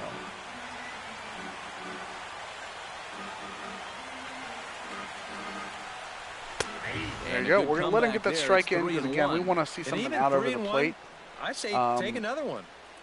I was looking, and my hitting ratings 64 and 58 are good for Clint Robinson, but I was looking for something like that. I'm going to pop that up or roll over that on the inside corner. I'm looking for something the 3-1. Like right there. Now a swing and a fly ball. I swung under Stanton sprinting after it.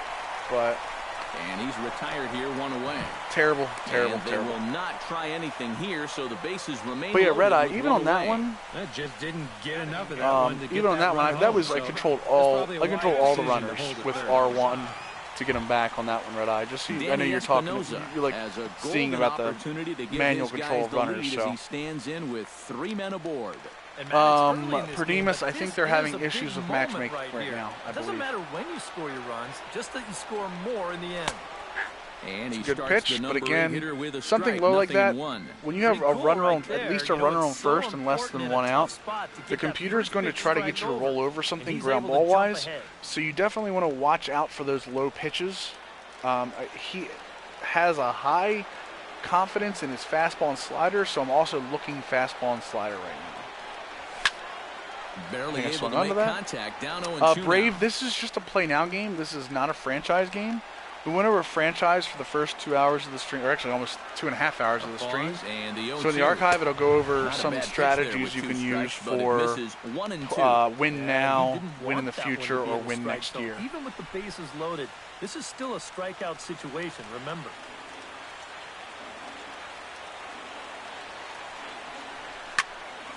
All right, so right there we swung under it, infield fly rule, but I wanted to let you guys know that. So we have bases loaded and 2 strikes. At that point, I'm using a contact swing right there with the bases loaded. because I don't want to strike out at the plate. For a big second out, And now he's given himself Now, granted, like I said, one of my biggest problems is mess. swinging under pitches. That's a personal gameplay issue for me. Now with the bases loaded, 2 away, so and a chance to what's really unfortunate here is we're probably going to get. We're probably not going to get anything out of this because the pitcher's at the plate. He can really help himself out. We are, however, going to make Kohler throw us something because I want something in the middle of the plate. That's something going to pop up at the top. Oh, and he's really getting the better of him now. It's again, I have a guy with low contact. I'm going to use the contact swing right now and hope for the best. Swing and a not going to get it, obviously, but 3 left for Washington. We'll move to the 3rd with no score.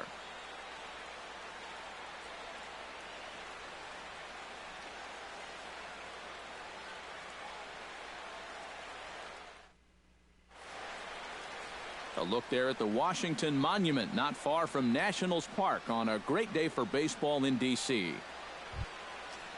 Adeiny Echeverria is into the box as we are all set to begin the 3rd. All right, we have Adeiny Echeverria, again, not a guy I'm worried about going yard on us, but a guy that's going to fight us in terms of the bat pitches. We want to keep our pitches down. We're at 36 through 2, which is a little high. It's really high, to be honest with you. So we want to get him to just kind of hit the ball, get it in play as quickly as we can make it. So want to boost. Ronnie 2K, what are you talking about, dude? My PCI is not on because it gets in the way of me swinging. It actually kind of bothers me swinging, so. And young Kingston, you're right. I will only if I'm less than 2 strikes, I will only swing at something up and over the plate, not the 0-2 pitch. Over that.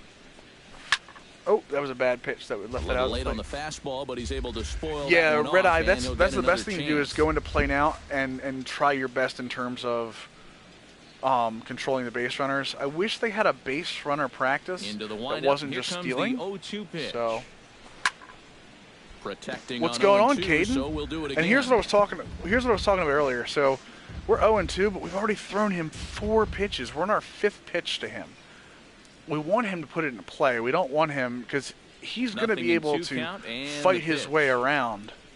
Swing and a miss. There we go. See, and that's out number 1. Worked up a little bit, but we're good. Welcome back, Doc. Give that guy some credit up there. Fought off See you later, Red Eye. Pitches there, 0-2, but in the end, just had no answer for that one. So we set him up with some fastballs, set him up with some heat. All right, pitcher. We want the pitcher to get contact on the ball as quickly as we possibly can. Kohler. As the first pitch to him is in there for a called strike. Again, our goal is to keep pitch count down while not sacrificing too much. Swing and a liner. Foul. And with 2 strikes, we're going to throw a little 2-seamer, see if we can get him to swing right over it. That was not a good finish, though. Swing and a miss as he ran that 2-seamer right by him for the 2nd out. Nats are not my favorite team. I'm actually an Orioles team. He's got an Orioles easy fan. motion, easy delivery, and so, boom, then he runs his pitch up there pretty darn quick. I like to play with a bunch of different teams on stream because I don't think that playing with just the Orioles is very fun for anybody. Okay, we're back to D. Gordon. Again, guys, very, very important. Click on the right stick when you're pitching to see what you did last time. Okay, we know we went fastball, off-speed, fastball. He's not seen our slider yet. He hasn't seen our 2-seamer. We're worried about throwing a 2-seamer at him because of his of it being left-handed. So we don't want it to go back into his bat. We're going to try to he'll pick one over the corner there. So we get him to swing at our pitch. Keeping pitch count down. Here in this half inning. We'll head now to the home half of inning number 3. So keeping pitch count down is done one of 2 ways. First of all is to pitch to contact, which means pitching off speed in the zone, keeping a guy off balance. Guys, the other way is attacking a guy as quickly as you can. He's your leadoff man, so maybe he can get things started, set the table for a little bit of a rally. But the problem is that you have to know who to attack, Brooke. Your big thing is you don't want to attack big power hitters right down the middle of the plate. Those are not your pitch to contact guys. So like when I face Giancarlo Stanton, I'm going to pitch around Stanton. But guys like Hechavarria or even Yelich to an extent, I'm not really going to pitch around them. High fly ball. Come on, Michael Taylor, put one out. Ozuna is under it, and that's the first out of the inning. Nope, unfortunately, it's not happening. The third baseman, number 6, Anthony Rendon. How am I doing audio, NHL? What do you mean specifically? Are you talking about like the audio in game, or? He flew out in his last at bat. Be more specific, and I'll answer it for you. First pitch of the at bat on its way. Hit hard up the middle. Oh, nice knockdown. Hechavarria almost had him. And not really much of a chance to recover there as he'll reach first on what undoubtedly. If anyone's watching the Orioles-Rays game right now, that was a strike. Should have been strike 3. Just using my headsets, my normal Astro 850s NHL. I'm not using a microphone or anything right now. Possible I will. Possible I get one, but. Which caused the bat head to drop a little bit.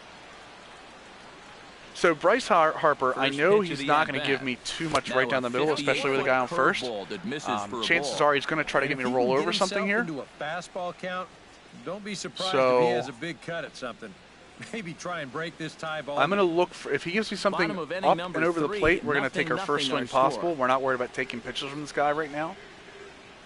Let's see here.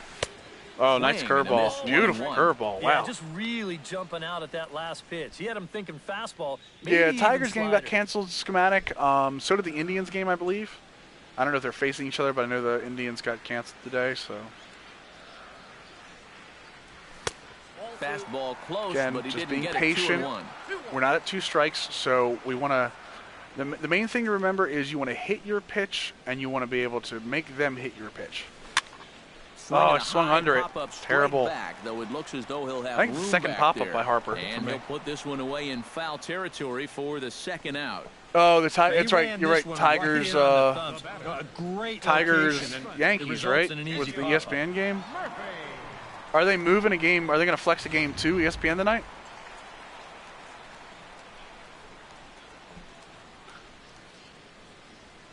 It's always postponed this early in the year, Doc. They wouldn't cancel something like that. A high strike that time. It's 0-1. Again, 2 outs. We're still being patient. We're looking to jump on anything. If he throws it in the middle of the plate like that, just a bit late. We'll jump behind 0-2.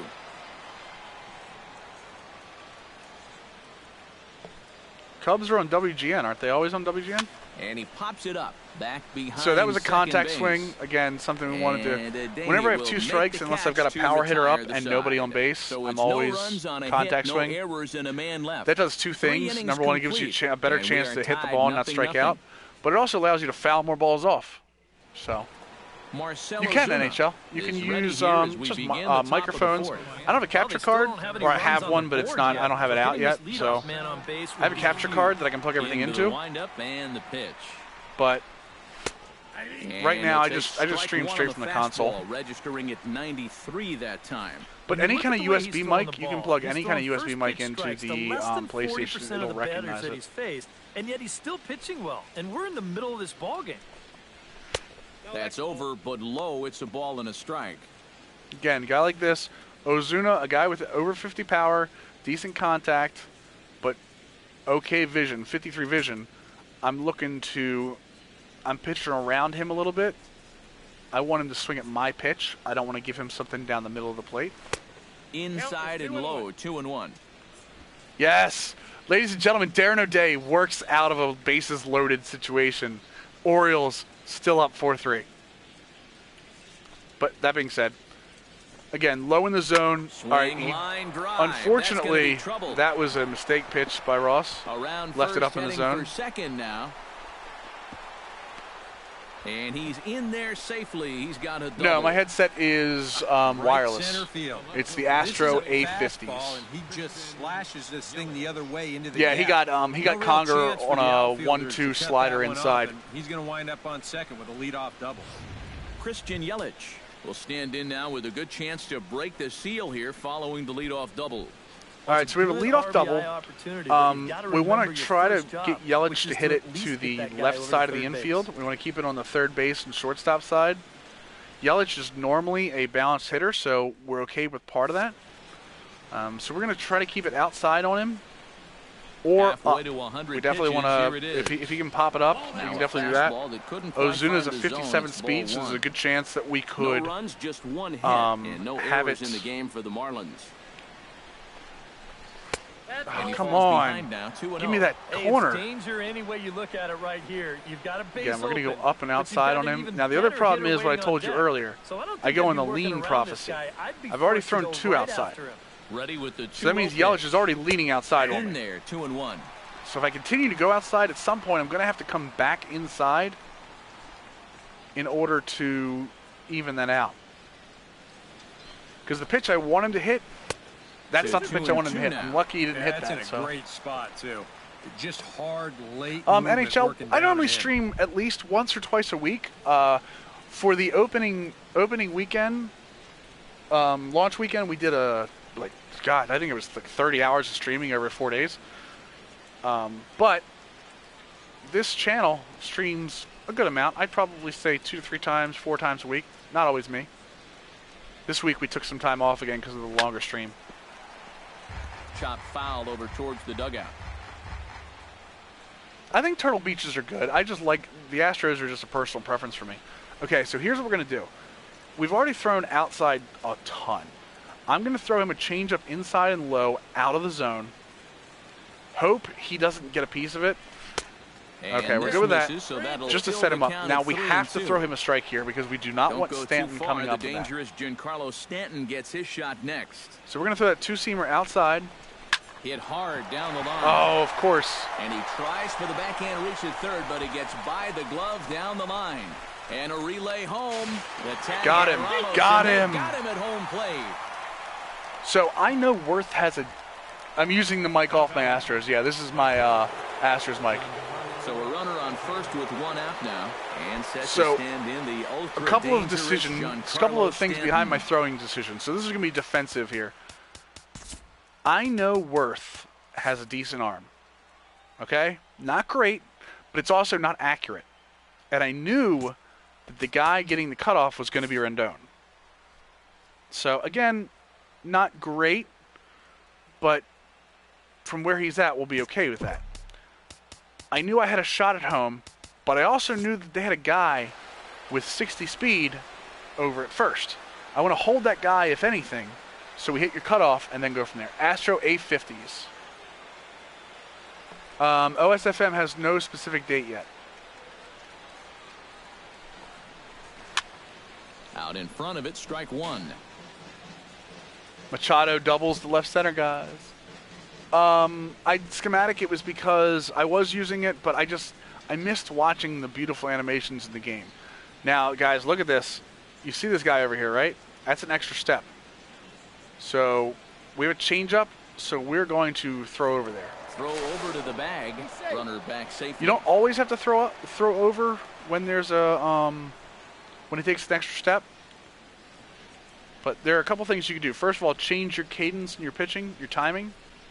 You can slide step like this. He's running towards second. Pitches a cold and strike. kill him. Throw. Done. The tag, and he's out. Slide Great step job fastball of works every jumping time. to the throw and applying the tag in time.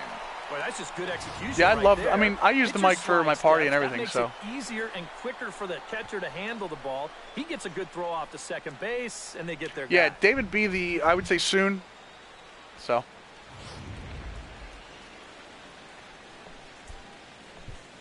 And now we've got an 0-2 on Giancarlo Stanton. We're going to bury slider. See if he takes a swing at it. Oh, he went for the knockout pitch that time, but a good eye. 1-2. Got him swinging an inside one early, so let's see if he'll swing at that. Whoa, that was a mistake pitch. Sends it out to deep left field. And this is what I'm talking about, guys. You got to be real careful about these big hitters. A home run. Yeah, you hold the L2, MV Peterson. The same way you look over this time. Home run here off the bat of Giancarlo Stanton, as the Marlins will take a 1-0 lead. And you'll notice when we go back and look at this, where this pitch is. The only way you're going to tie this guy up. I want it off the plate. If you go up and you see where that is. That's not off the plate. Belt high, he can handle that pitch, and he handled that one all right. That's where we're standing right now. You got if you're gonna pitch these big guys, you've got to pitch off the plate. You got to pitch, you got to pitch your pitch. That is not my pitch. Now, as he'll go after the first pitch and bounce one but foul solo for the home first run. Strike. Got lucky for that. That's why I love Hall of Fame pitching, Doc. The windup and the 0-1. Missed it just enough. Can you record PS3 using an HDMI cord and a computer monitor? So no, you cannot. NHL. Have that man right you have to have a capture card. His options. 3 straight 2-out hits too. That makes any move a little more complicated. Now a swing and a chopper foul. Just whatever you do, don't get into the ball game. Thing that I get into sometimes, where you're just throwing pitches. Don't ever just throw a pitch. Like, okay, I'm going to throw fastball, fastball, fastball. Okay, fastball in, fastball out. That's when you get into patterns, and patterns get picked up by the CPU. But we are going to throw a slider outside here. See if we can get him. I do play Diamond Dynasty. And he'll try to hold up in time, but to no avail as he went around, and the inning is over. Marlins are on the board first thanks to the solo home run. Bottom of the fourth coming up. It's now 1-0 Grind Miami. some innings. Real MVP. What are we grinding innings in? That's such a beautiful pass. Leading off the inning, Jason Worth, as they'll look to get something going here and even this game up. And right here is an important time for them to climb back into this one. They definitely want to even this one up sooner rather than later. Oh, I swung at the first pitch. Yeah, I need me some Giancarlo Stanton too. Stanton was my my only diamond that I got in a just like a reward last year. I got it in like I'm trying to remember when I got it exactly. It was like August, I think it was. I got a Stanton. He's behind in the count 0-2. He might have thought he'd be getting another dose of that curveball because he was way behind that one. 0-2, here it comes. So now we're on no outs. We're in a contact swing. Even though Worth's got some power, yeah, capture card NHL. You need a capture card. So even with no outs and Worth, we're looking at if it was 2 outs, I'd go with the regular swing. But we're doing contact swing just to get some more pitches out of him. I'm not happy with where his pitch count is right now. When I'm hitting, I look for at least 15 pitches per inning from the opposing pitcher. Another one sent foul. That way we're looking at 90-ish around the 6th inning, and we're looking at getting him out of there. And if you get some hitting with that, it'll be good. High inside fastball schematic. A little secret I use is I have my whenever I start, high inside is my worst position, so I actually hold my stick up there. So my PCI is technically starting up in the zone. Try and tempt him with one in the dirt, but he'll hold and then I move from there. 1-2. Well, he might have just said, "Look, you're gonna have to Tim take is this one. one, I'm you gonna ain't break fouling this to that you the one way off." you don't want to be broken. It's not a code in the game. It's just real life. Ready on 1-2. Grounded to Again, short. contact. There. I'm not the issue. That's the issue you're going to get. So I had the contact swing right there again. I was just trying to foul it off a little bit, and I did. That's a borderline strike, but he can only manage to get this one. Oh, Manny Machado just got home on a wild pitch, baby. Little ground out. I love it. And then he took the umpire out with him. Love it. So again, I like to get the pitch counts up with the contact swing. As the first pitch misses to him, it's ball 1. I have not seen that yet. Tim is one. So bases are empty, 1 man out. In terms of the free agents, I can see the Oriole game. Looking at it right now. Taken low. Yeah, Dylan, there are a couple of really good rosters. If you go to a user by the name of OneBase24, it is Fisheye, by the way. If you go to a user by OneBase24, the word one, not the number. Come on. Get in the gap. Looks up. There we go. Goodbye. That's This patience, one ain't baby. coming back. So anyway, OneBase24, So a spelled solo out shot here to left center ONEBASE field. and as a then the number result, the 24. Nationals are back There are even two at rosters. 1 run One's apiece. called Smoke Show or Smoke Shadow. That's a good one with about 200 prospects in it. If you look for that. Well, this was the perfect storm out there. 2-0 count to a dead red fastball hitter. Nope, Yep, he and just see, that's what I'm muscles talking up about. on this and jumps 2-0 all count? over the thing. That was too easy. Do I ever use power swing? Diablo, I do. If I'm up 3-0 or 3-1 in a count with a power hitter. That was an X swing. That was just a normal. That was just a normal contact or normal regular swing, no contact. As he'll take a called strike here on a borderline pitch. It's strike one. Actually, for some reason, I find stick on that last home run, and it came I up find 403 easier feet. hitting on Hall of Fame because I'm more of a patient hitter, and on All Star they throw a Into the little windup. bit more Here strikes. comes the That gets to 0-1. me a little bit. Oh, Here's terrible a swing! late swing and a miss, strike two. A capture card is You can a tell piece of he's equipment that still you plug into your frustrated after computer that first called that you strike. put your That's still on his mind. video output from your PlayStation into it, and then it has an output for, Can't quite again, get Clint around Robinson. in time to keep it fair, and it That's a remains contact. 0-2. You've noticed how large the PCI is, and then it goes out to the TV, so that way you can record The while you're 0-2 record to the delivery. computer while you're playing. Oh, and he dusted him off the plate that time. Some mind games being played now. It's 1-2. Mayhem, you And even can't on search 0-2, for them. you don't want I guys just to get into a sort by comfort level up username. there. Yeah, NHL guy, the Goes the other way with contact it. swing. This is in Okay, the air so down the line if and I left. were Under it is to Yelich, and there are two away now. regular swing that, let's look at what the PCI, what the feedback says. Right idea up there, so at least you know he's thinking. He tried to So go the yeah, other so way that's with this pretty ball, but he got strong. under If it I'd just have a regular little that, I bit, probably would have been but better. it's an easy play out But there in again, left I'm field. looking to. It's just Danny a Espinosa philosophy will with stand me. in for the second time now as he looks at a called strike. It's 0-1. Well, he's thrown a first pitch strike to about 60% I'm not going to do any of the Diamond batters Dynasty he's today, faced, so guys. that's a pretty good Just percentage, because, like I we're said, into this the is middle more innings right based now. on franchise, and I kind of want to do more of these 0-1 strategy count. / Here's the franchise videos for you guys that play offline, and here's a even swing and a some miss team as he building falls with Diamond behind Dynasty. 0-2. And we've seen guys swing at that four-seam riding fastball up Bry in the guy, zone, I would but say you're Hall of never Fame gonna get on top of that thing when it's up or that high. All-Star. I would start with All-Star and go from there. But Hall of Fame for me produces the Now a check most swing, amount. but he holds up in time. Ball one.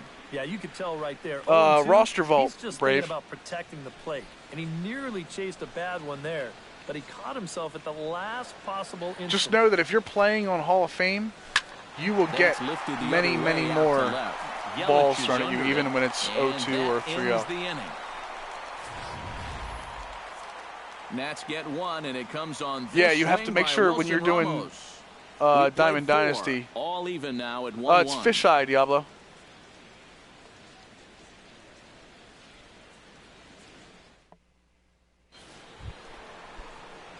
Justin Bohr heads for the box. Justin to Bohr is one of those start off guys. the fifth in this So one. you see that 71-81 combo?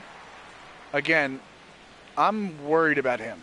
I don't mind pitching up to him, but Up and I don't away wanna to give start him the inning. anything. It's 1-0. Well, one thing we've seen from this SVW, guy on the mound so far, Germany. when he makes bad pitches, they My heritage typically is miss German. out of the SVW, I'm strike very zone. proud. They don't miss in the zone where they can be crushed.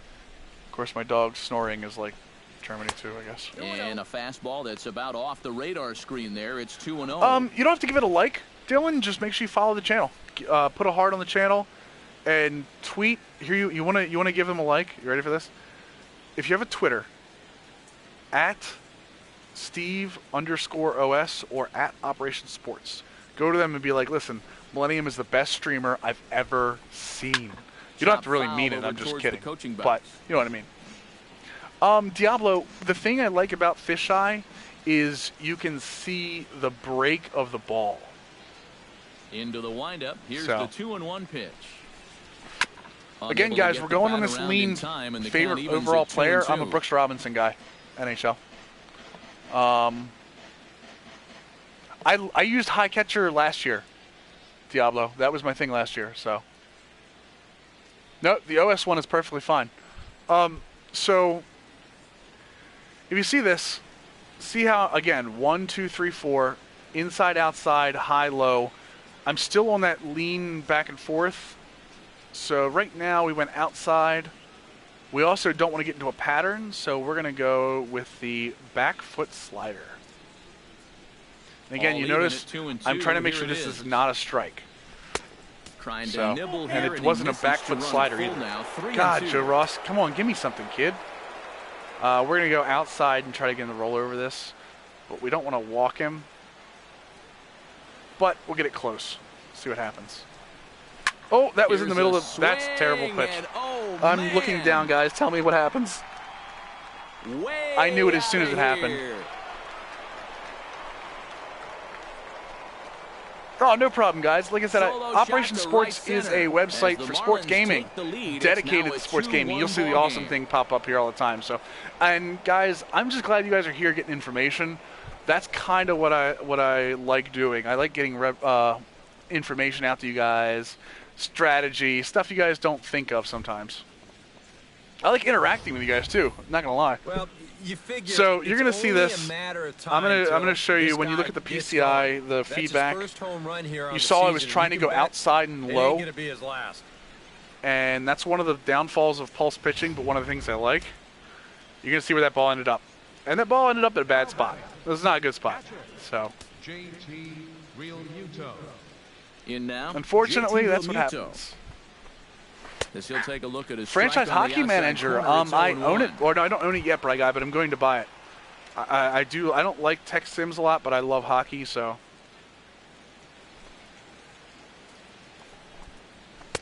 That's taken. Now it's 0-2. Best captain to use? Yeah, it really depends on what you want to do. I use Altuve because I like the young guys this early. It gives you like guys like George Springer. The rewards in that section are guys that are going to go up. I've heard a lot of guys use Rizzo because they like the big 6'4" lineups. I've also heard a lot of guys like the Donaldson default one because of the clutch rating, the high clutch rating. He got caught in a situation where he had to protect with 2 strikes. He's probably fortunate he even got wood on this one, but it didn't matter much as this turns into an easy little soft liner.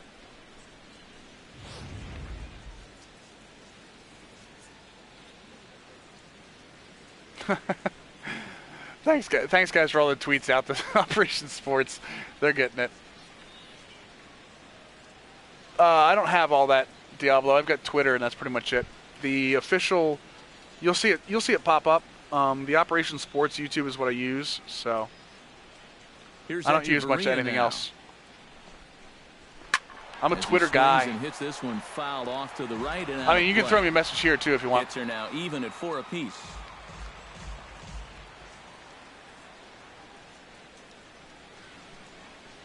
Oh, damn. Nice, Bry guy. That's especially tough this late in the year because you got a lot of teams that aren't playing for a lot. So. Another one fouled off, and he's quickly behind 0-2. The Orioles are 5-0. Ladies and gentlemen, the Baltimore Orioles are 5-0 and have swept their first 2 series because they got rained out last night. Here it comes, 0-2. God, I love baseball. Dribbled back toward the mound. Again, you'll notice right here that change up low. If you couldn't tell, Tyler, I'm an Orioles fan. Quickly, pounce on it, and then make a good strong throw. So. Tom Kohler is into the box. He was a strikeout victim in his David Price try. isn't handing them anything, man. Get out of here. You and what's his face, Rick, my other Red Sox fan. It's gonna happen sometimes. Again, you see that 0-2 count. If you look down at the bottom of the feedback, I threw a change up low, got him to roll over it. Very happy about that. The first offering. So. In tight here with the first pitch fastball that's 1-0. Duckzilla, man. Out, nobody on. There is enough changed, especially graphically, in the show 16. I know it's $79.99. I know it's much more expensive, but I still think I would go with it. A little bouncer. Especially if you like Road to the Show. Foul ball, however, strike one. Road to the Show is so much more streamlined. You can play entire series without loading. So, I would still say the show 16 is more worth it. But and a miss, and it's a ball and 2 strikes here. I just broke the unwritten rule. I threw a pitcher breaking pitch. Now and it's an unwritten rule. As well. But I bet you Kershaw's thinking about throwing breaking pitches to Madison Bumgarner these days, isn't he? One for the Marlins on the solo shot. Bottom of God, the fifth it upsets me so much that Bohr hit that ball when I sat there and said constantly that Bohr was one of those guys that didn't want to beat me. The 2 guys that didn't want to beat me were Stanton and Bohr, and those are the guys that beat me. Am I ready to? No, I'm not ready to pinch hit for Ross yet. Joe Ross is hitting. In to start things out here in the home half of the 5th. And what's going on, Zog Matar? Been pretty well taken out of the ball game to this point. Yeah, they pretty much had to sit on their hands. Oh, you like the Kershaw joke, Dylan? Not a lot to get excited about so far. He's not happy with Madison Bumgarner, is he? Yeah, I did hear about Yankees signing Swisher. It's not going to make any. It's not going to make any difference. And that's Swisher's done. Swisher's bat speed's gone. 1-1. Scob, I would not hinder anybody from buying. I mean, I can't say that any game is a system seller, but baseball fans that don't play the show are missing out. Behind now to 1-2. Yeah, Swisher still plays baseball. I'm telling you, the bat speed's not there anymore. Again, we're using contact swing of the pitcher, even though he has a low contact rating, a low vision rating for that matter. We're trying to get Kohler to throw as many pitches to us as we possibly can. Again, we're in the 5th inning, even with no outs. But it's 2-2. 4th inning. After the 4th inning, we have 60, so I'm okay with where we are. I'd really like to get some more pitches on him, though. Just go right after him. Yeah, Death Vortex. Like I said, I can't fault anybody for buying a PlayStation for this game, but I can't. You'll never hear me say. If someone ever asks me, is this game worth buying this console for? My answer is always going to be, I don't know.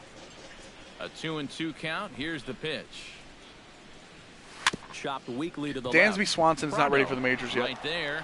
Prado's throw to first. And the last thing, a vision, NHL player, vision controls being able to make contact with the ball.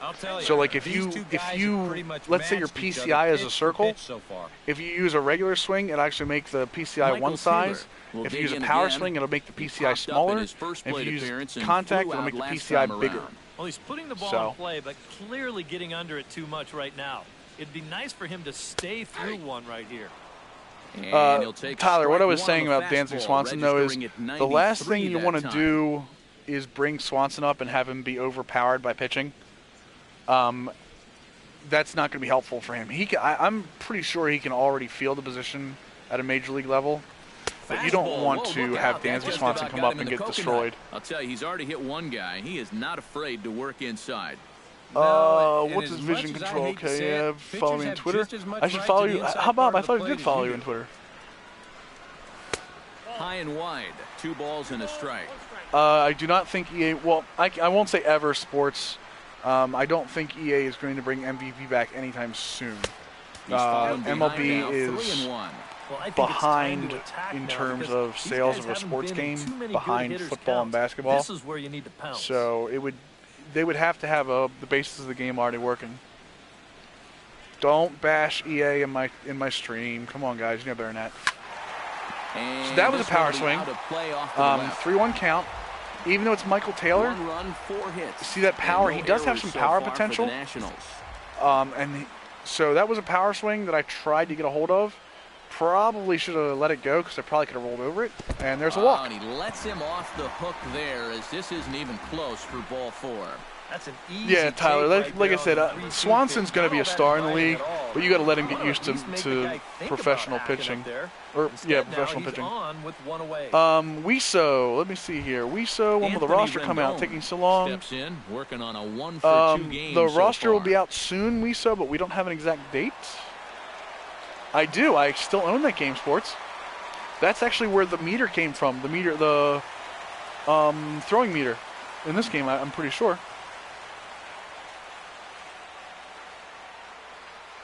It's okay, guys. Guys, I don't mind people asking about the roster. Looks like that's not a big deal for me. Step on that last pitch. Well, Matt, I still play NCAA football on the 360 on a semi-normal basis. I love the whoa, must have hit that one hard. I loved NCAA football. I love the recruiting. The recruiting in it was one of the best team building aspects of any game I've played. Looking for the strikeout. Here's the 0-2 pitch. This one's blue. Okay, so just so you see, center field. I'm going to R2 here and then back off. So that's all me manually controlling that. First, but he's safe at first as he gets back in time. Right fielder number 34. I wouldn't say that. I would think that Microsoft may take a shot at baseball, but again, you're looking at you have the whole baseball game in it. Well, Matt, so much of hitting is being able to make the necessary adjustments, and he needs to make one here. Ooh, on the show 14, I think there's a catcher 3 cam is what I used, Assassin, and I've used broadcast since it came out for pitching. Dude, sports, that's awesome. Especially Yankee games, because you get to deal with all the crap Yankee fans that are there that still try to make this place Yankee Stadium South, that it's not anymore.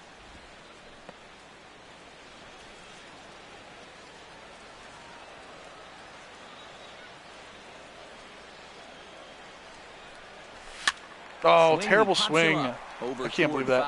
Weso answered the question for you. We have no exact date on OSFM. Matter of fact, I don't actually work on the roster. There's a secret for you.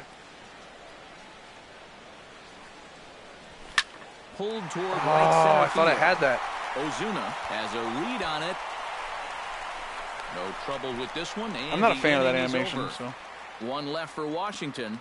They still trail it here, 2-1. Yeah, guys, I don't have a problem with you guys asking about the roster, but it's going to be the same answer. I do not know.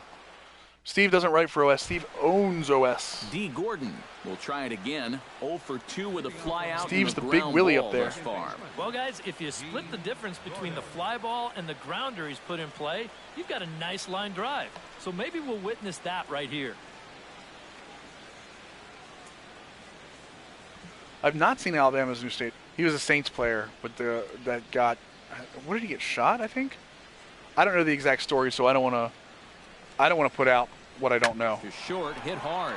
Espinosa's there.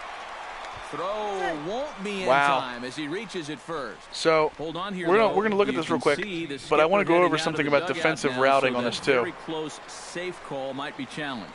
And we're gonna do a replay on this. I'm going to show you something about. He is not the leader of North Korea, although I've had my questions. Exact story, so I don't want to put out what I don't know. Short, hit hard. Espinosa's there. Throw won't be in time as he reaches it first. So hold on here. We're gonna look at this real quick, but I want to go over something about defensive routing on this too. Very close, safe call might be challenged. And we're gonna do a replay on this. I'm going to show you something about. He is not the leader of North Korea, although I've had my questions. All right, so he's out. We're going to challenge this. He's out. For sure from that replay, and we're going to have to see what the word from the dugout is. Remember, the ruling on the field is safe. So here's the now this is something that gets brought up to me on a normal basis. I don't. Cat, I don't know. I've heard people to get a definitive answer on this play. I've heard people say that there's issues with the auto base running, so I can't answer. I use manual. Is there enough video evidence to overturn yes, there's enough call? Video evidence. Yeah, I think that shot right there makes it look so a lot like of people, I've heard a lot of people talk about how it's harder to, okay, so it looks like on routine plays, guys aren't getting out, like they're getting people safe at first. He's out. So the original call is overturned, and instead what I want to show you here is why this play worked. First of all, Danny Espinosa has a 70 arm strength and a 72 reaction, so he is middle of the road to say best. Okay? Replay. We're going to replay this for one reason. So this is D. Gordon, 98 speed, okay? I want you to see how many hops this takes first, okay? 1, 2, 3 hopper. Okay, so it's a 3 hopper, not that slow, but not that fast. Now, I've seen so many people go straight left with this. Okay? I'm not talking about preloading, so straight left would be here. What you have to do is you have to go diagonal. And even I didn't take the best route to this ball. I should have gone straight at second base from where I was.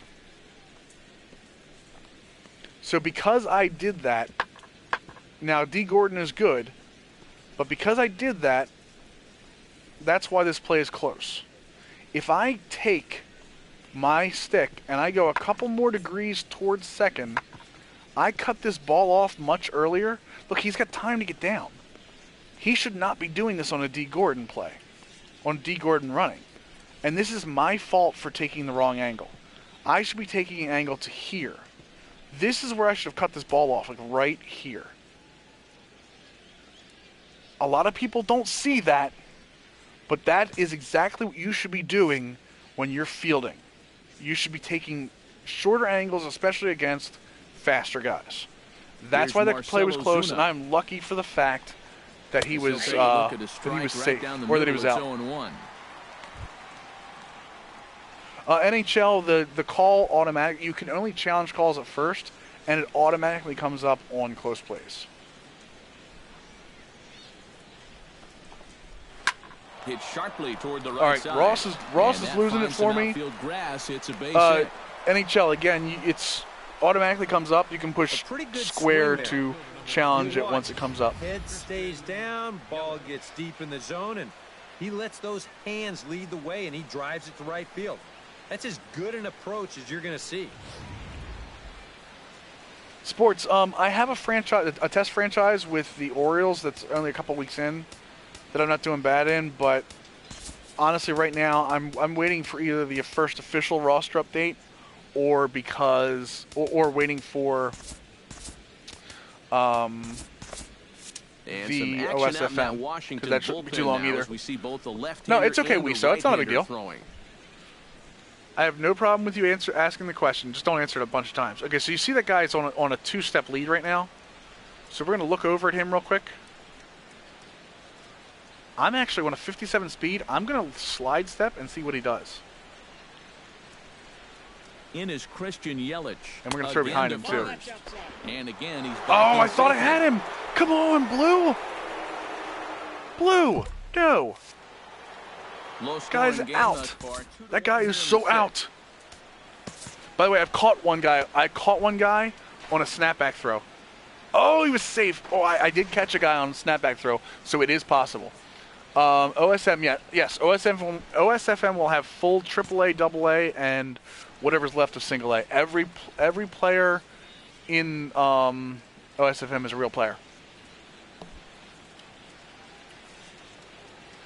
Here comes the 1-0. And he fires in a strike this time. Scott, I don't really know. I know they're waiting for a bunch of guys to get an inning under their belt. Like Hyun-Soo Kim just got his inning today. So to be honest, I really don't know. To short. Espinosa's up with it, and he'll get the fielder's choice play at second. But yeah, not going to make that play. King, actually, it's not a dumb question, dude. I'll get back to your question 1 second. Yeah, snapbacks definitely worked this year, Doc. And I've got one guy with them. Not a ton. Well, last year was lollipop throws to first base, too. King, what do you want to do in terms of playing? Do you want to rebuild a team? Are you looking for the best overall team? Dylan, you don't want to know my thoughts on Kim. I'm going to be honest, because I'm pissed that he's on the team, to be honest. Chopped foul right at home plate. A runner on first with 2 away. Yeah, so King, answer the question for me. Are you looking for the best team to use, a good rebuilding team? Now look at this. I'm throwing inside again. Woo! Got lucky on that one. Oh my God, I got lucky on that one. So I wanted to throw inside off the plate. That pitch is still not there. What would I do to help the Pirates? So after this game, you know what? I'll take a look at them real quick. I think the Pirates are in pretty good position already. Will stand in to lead off the inning. I think you could probably use third base is good. Shortstop's good. And this whole lineup's been pretty quiet all game long. I would probably move Kang back to shortstop and split time with Mercer. I think Josh Harrison's good where he is. Curveball looked at here for strike one. I would leave. For that man right there, just the one run allowed. Maybe some the question pitching. is, can he make that lead stand up? Well, he hasn't shown too many signs. Yeah, run back to the KBO. So that was me. I definitely said that. Look of someone right now who's ready to go the distance. That's a ball. Tyler, not yet. Not by default. The Operation Sports Full Minors puts all of the players in. So 1-2 now as that one's fouled off. Guys, can anyone look up for me? What did Kim do today?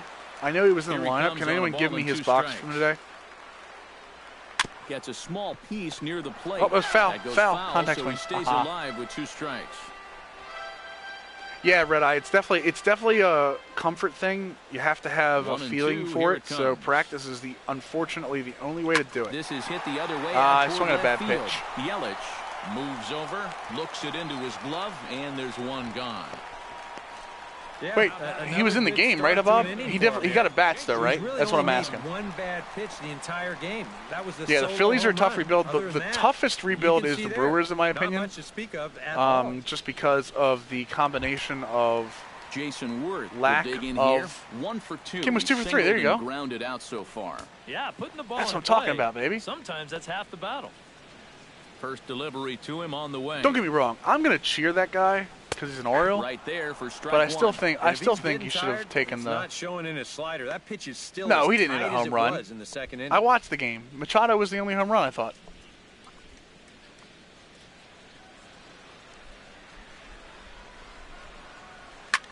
Damn it, under it again, man. Pop up. Drifting into foul territory. Don't tell me Kim hit a home run. I know. I watched the game. Is over and I just didn't know what he had. 2 singles. Yep. Well, as we take a look at the pitches by inning, that last Quakers. We went over Cleveland a little earlier. It was a real factor here the further he goes trade along. Bird. See if I can remember this. Trade Bird as early as you can because he's going to go down. Trade Rajay Davis if you are not in the playoffs by trade deadline. Pretty good fastball and hit it out of the ballpark. So you need Blue Dragons. That means he had 3 at bats and he got on base 2 of them. Start the at bat. It's 1-0. The best rebuilding team, the hardest rebuilding team is the Brewers, in my opinion. That's your hardest rebuild. Due to the budget and the high in the air over toward foul ground. The budget and the lack of young talent. Get under it to put it away in foul territory, and that ends the inning. All right, I gotta bring in a reliever. Joe Ross is done. Martin Prado will stand in here to start the 7th. EK, it's been a pitching and defense afternoon all throughout. Yeah, neither starter looking like he's ready to blink. Neither one of them looking all that tired. Well, what did I do for the Rays, Mike? I didn't go over the Rays yet. Or did I? No, I actually looked at the Rays because they're going to be a team I probably use in a franchise. I would look to. Will stand in here to I'd hold on to Pierce because I'm a fan. Sailing along to this point. I'm trying to remember. I think Jennings was a trade candidate. This game has flown by. Watches a fastball. All right, we'll look at Tampa Bay. And we'll see Caps. I think Caps is their setup guy. We'll look at Tampa Bay and we'll look at the other one when we get done here. High in the air out to center field. Taylor has a beat on it. Who was the other one? We were just talking about somebody else. Cleveland. No, I already talked about Cleveland. That's right. We did talk about Cleveland. Bird, I would trade. I'd actually hold on to Santana, who is the question trade. Yankees, I would look to trade well, it depends. If you get to the playoffs, which is the best chance you are, I would stand pat. But I would trade at some point. I would trade A-Rod. I would try to get rid. Look to possibly trade one of, not in the first year, one of your power arms in the bullpen. And a high strike there, 0-1. Millard, Betances, and now, the pitcher's Chapman. Duel, 2-1 our score. You could probably get a haul back for them. And he lays but if you're looking to win it all 1-1. with the Yankees in the first season, you stand pat because you need all those parts. And you trade somebody with some youth, one of your prospects, to get another reliever. Out to left. And he will make the play out there. Spoonie is okay. Spoonie got I don't want to talk. Spoonie got traded from the Orioles to the Phillies, guys, and I was very upset, to be honest. Under it just a little bit too much, and that becomes an easy fly out. I was very upset, to be honest. Under it just a little bit too much, and that becomes an easy fly out. Favorite ballpark by far is Camden Yards. Obviously biased for that, though. Stepping in now, JT Realmuto. Yeah, A-Rod's got some talent that first year. The problem is that he, any regression hits him. So, again, if you're a Yankees fan, that first year is good. Runs outside, so it goes to 2-0 now. I don't know the exact number because it is going to be different because he has performance-based regression. So it just depends on how he's doing. But and this is nice turn down the left field line. Open them hips. A screaming base hit here, his first of the night. And he'll make it in there with lucky to throw that away. Double.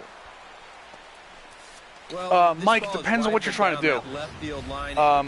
Mike, if you're trying to win next year, then you go for MLB ready. If you're trying to build a team for the next 2 to 3 years, win in like 2 to 3 years, you do prospects and look for somebody that's close to Major League ready.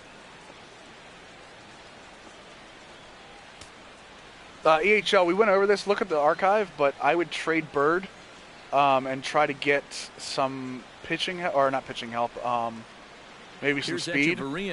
Obviously, hold on to Brantley. I think Cleveland's more of a win next year instead of win this year kind of team because of their youth. Jan Gomes is a good catcher. Carlos Santana can play first. Kipnis is still in his prime at second. Lindor is only going to get better.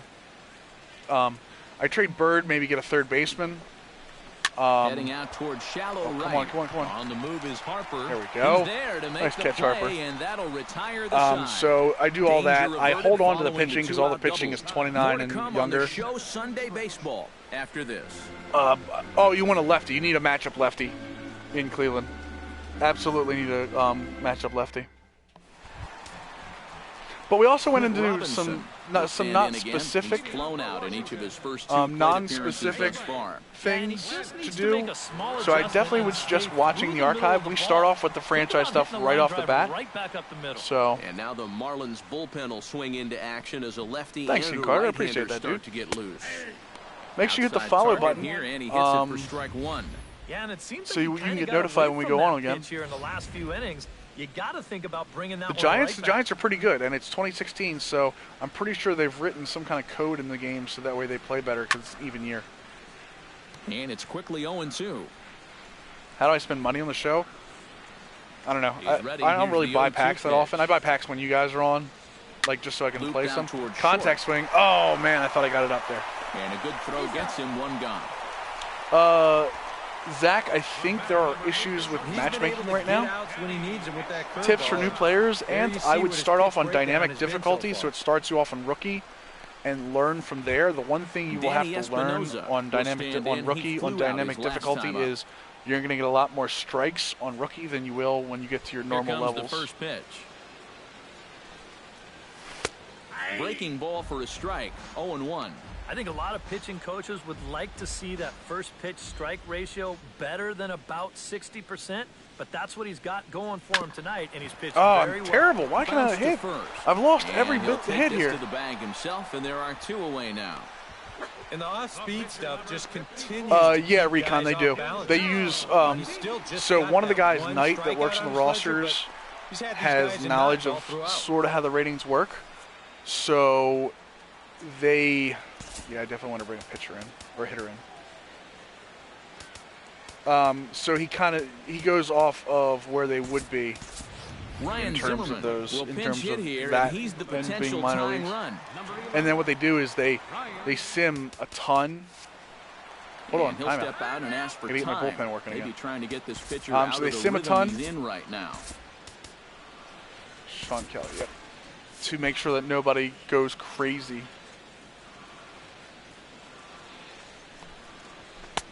I don't think we're going to do any road to the show, Barham. No offense. This is pretty much a gameplay and franchise strategy session. So we don't only play the show, King. I'm planning. It's the show because it's new. You know, it's the new kid on town. I'm still swinging under pitches. But I know for a fact that I'm going to be putting the Madden franchise on the stream. I know somebody wants to play NBA 2K. They're just getting their setup ready. And now a curveball that's low and I'll play some NHL too. 2-1. And for all the pitches NHL, especially with the playoffs coming up, I'll definitely play some hockey. That's a little bit surprising. Best prospects, Turbo. Right now, I wouldn't pick any prospects. I mean, Soler from the. 3-1 now. He always goes up on the trade block from the Cubs, and Brock Holt from the Red Sox. I can't say anything past that because I don't have any experience with what they're going to do with OSFM. So. Skied into very Man, I am just not hitting today. Has a play, makes the catch, and that'll retire the side. 3 up, 3 and down thanks for the compliment, Washington. Turbo. They're down 2-1. Who's trying to steal viewers? Miguel Rojas. Thanks, Doc. Is going to be asked to get things going here. I might be streaming a little later. I think we're going to finish up here after this game. Look at a couple more franchise strategies, but then after that, I think we're going to be done for the day. Who do we want to bring in? We're going to bring in, let's bring in Oliver Perez will come on in relief as he'll make his second Blue Drag, it's just superstition because they've won. If you look back even years for the last few years, the Giants have won every even year in the 2010s, so.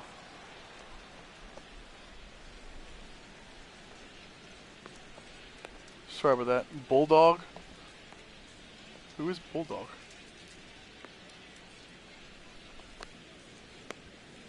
I don't even see that.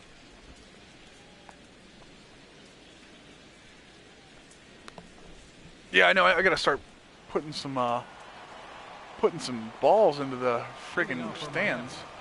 Shortstop, Miguel Rojas. Wait, is he going into? Is he whispering to people, guys? Trout's better than McCutchen. On to the 8th now as the first pitch is a fastball that's looked at for ball 1. Oh, really? Well, that's nice of you, Bulldog Nation. Appreciate that. Bye.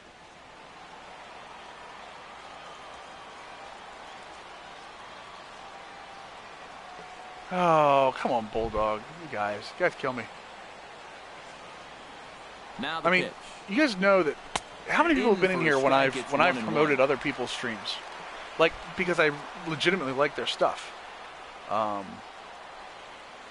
don't understand. I just don't get it why people try to do that and stuff. A slider gets Come to away me. From him here as it just about got him in the ankle. That's a pitch you have to lay off right there. It's unfortunate, that guys, right? Slider right? busting down and out of the zone. All that can do is tie oh well, you up. Whatever. He's gone. He gone. Little Hawk Harrelson, baby. He gone.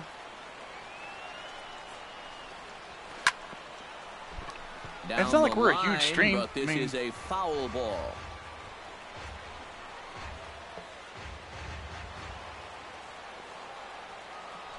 Let's see here. Slider. We'll try to back foot slider here. I really like Perez as a reliever, by the way. Caught off at the plate, I think he's got a really good slider. So.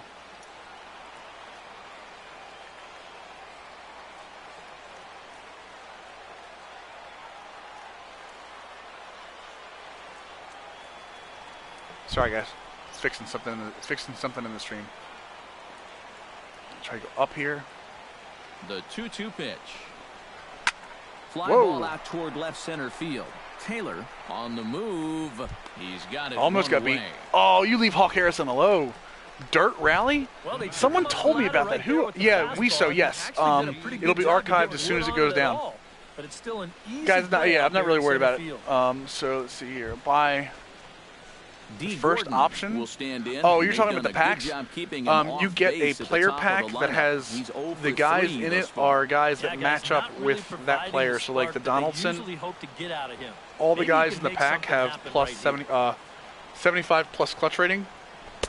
Or like Altuve will be all guys under 26. So I heard about Arrieta hitting the bomb. Recon, I play the Division. I haven't played anything since the show came out, but I normally play the Division. I play a little Witcher once in a while, kind of my thing. I play some Rainbow Six Siege. Slider, and he can't pull the trigger. 2 strikes. But mostly recently it's been the Division. 2 great sliders. He's got his work cut out for him now. Ooh, almost got him. See him jump. But again, guys, look at this. We're moving the ball around, not pitching to the same place, not getting into a pattern.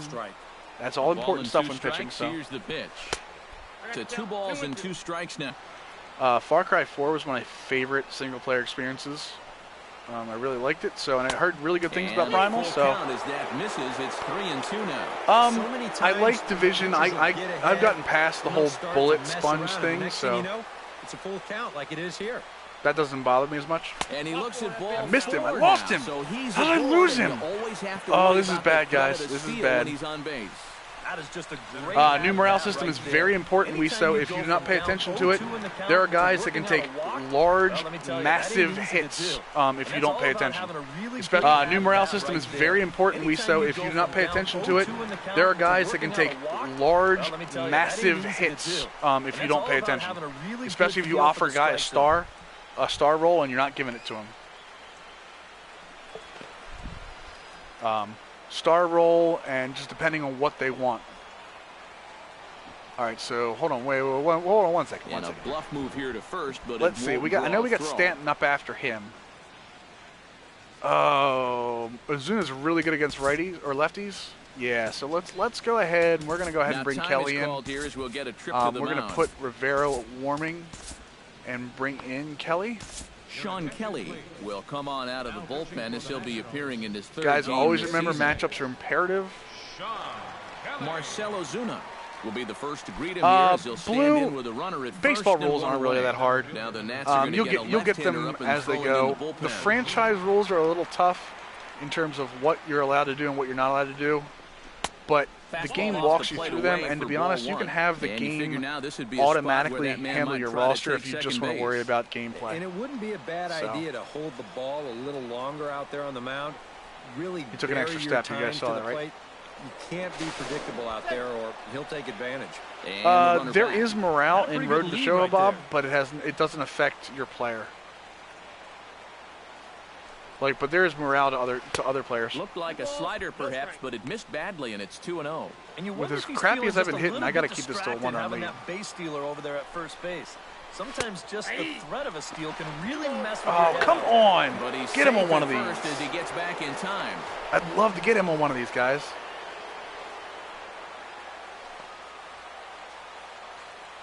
Runners off for second. Pitch is a cold strike. Yeah, not going to get him. Didn't slide step, threw a changeup. Easily at second. That's dead to rights there.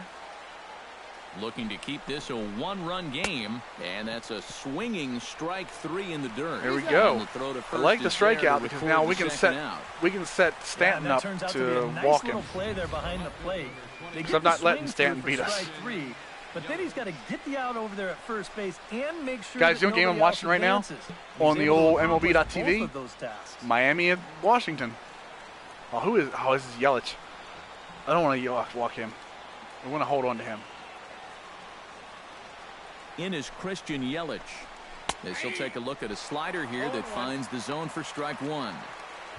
I don't know. I don't know if morale really, because you don't him. I want to hold on to him. In is Christian Yelich. As he'll take a look at a slider here that finds the zone for strike 1. I don't know. I don't know if morale really, because you don't have any control over it. Your morale is just, I don't know why, you don't have any control over roster moves. So why would your morale, Here's the pitch. I mean, outside of picking where you want to sign at. 1 strike. I'm just not sure if you're not controlling the team. I don't know how I would want morale to affect my player if the team won't acquiesce. Nirvanas, I don't know if it's harder. I think it's smarter, if that means something to you. I think the game is smarter this year than 14. Swung on and missed, and that's the final out of So there we go. We got out of that. That's good. One left for Miami. They still lead it. Recon, I agree. Far Cry 4 was epic. So epic. Wei-Yin Chen. Bob, that's a will terrible come on joke. in relief as he'll make Seriously, his second I'm appearance gonna of the literally season dad so joke far. you at some point. That's freaking awful. Leading off the inning, Michael Taylor. And they'll need him to get something going here. Looks like a left-hander up and throwing now in that Marlins bullpen. All right, come on, Michael Taylor. A fastball off the plate away. It's ball one.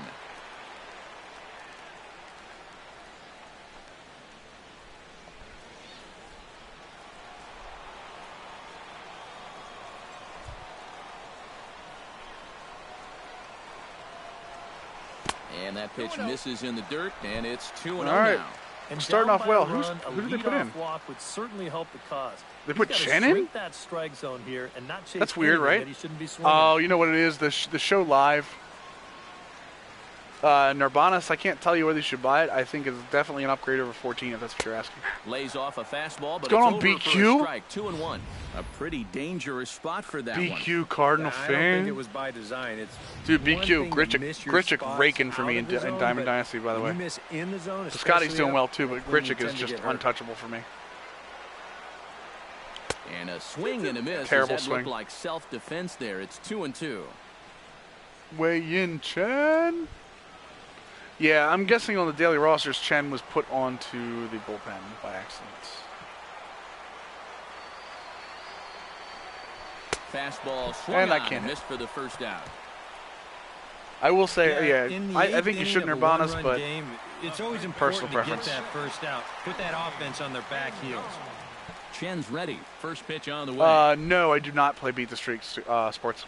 I know what you're talking Anthony about. Rendon comes This is on not a with one franchise away as booter. he This looks is at just the a ball. play It's now game. 1-0. We went over some franchise strategies for the first 2.5 hours of the stream, which will be archived and up for your viewing consumption as soon as the stream is over. Some very general...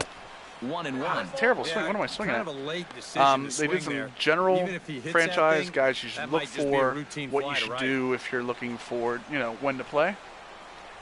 What is FM? Oh, full minors, Bob. And here's a ball hit in the air. Stanton on the move. Grichuk's an absolute and beast. foul. Death Vortex, I would lower the level one or lower the pitch speed or change your batting camera. All great ideas. Here's a I'm swing swinging and a under the high pitch. Pop-up. Can't hit Four high balls is for some over. reason. And that's the second out of the inning. And that's telling of how they've swung the bat. This has just been a punchless offense so far. And this pop-up is pretty indicative of their struggles. All right, Bryce. Probably your last at bat of the game. I need you to do something here for me, buddy. Kept quiet out of the number 3 hole. Hitless Guys, in I'm his 3 at-bats looking so away from far. chat for a minute. Yeah, I mean, he's definitely The one Bryce of the better Harper hitters show. in this lineup, and that's why he's I in do like middle the of new the Fisheye order. cam. He I think just hasn't Fisheye been able to get it going has today. absolutely It done happens. wonders for hitting in this game. Let's go, Bryce. And he Oh, comes okay, we're gonna let back that with one go. one in there for a high strike. Yeah, and I don't think I'd be in Well, Death any Vortex, big remember, hurry to you can challenge play this guy again. I'd see pitching, if you I can could make him separate go out pitching of the and zone, maybe hitting chase a bad difficulties. pitch. It's a nice double play turn by the Nationals in real life, by the way. Oh, they have Oh, him looking nice awfully slider. Damn it. confused up there right now. It's 1-2. Boy, it's been a good No, I solid would not inning so sports. far out of the pen. Let's see if he can Especially wrap because this Machado one can up. move to shortstop.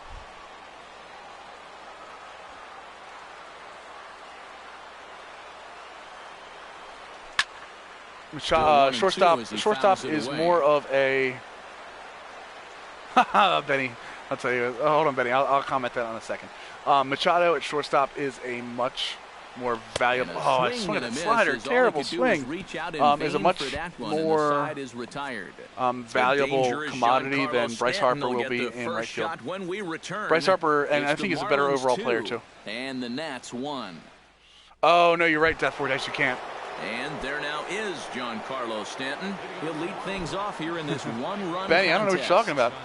Benny, from what I heard, that you can't, that Twitter account can't think anything. It is just a Twitter account, not a human. So I don't know. Ninth inning know what you're begins talking about. as the first pitch is taken for Favorite ball player in Major one. League Baseball right now is I'm a JJ Hardy fan. I'm a Machado fan. I was always a Weeders fan. And he won't bite at that I'm one trying to think either. about It's 2-0. players that aren't on the team. I'm a Joe Panic fan. I like Joe Panic a lot. He's not going to go after a whole lot of bad pitches out of the strike zone. So he's a guy that's going to make you earn it.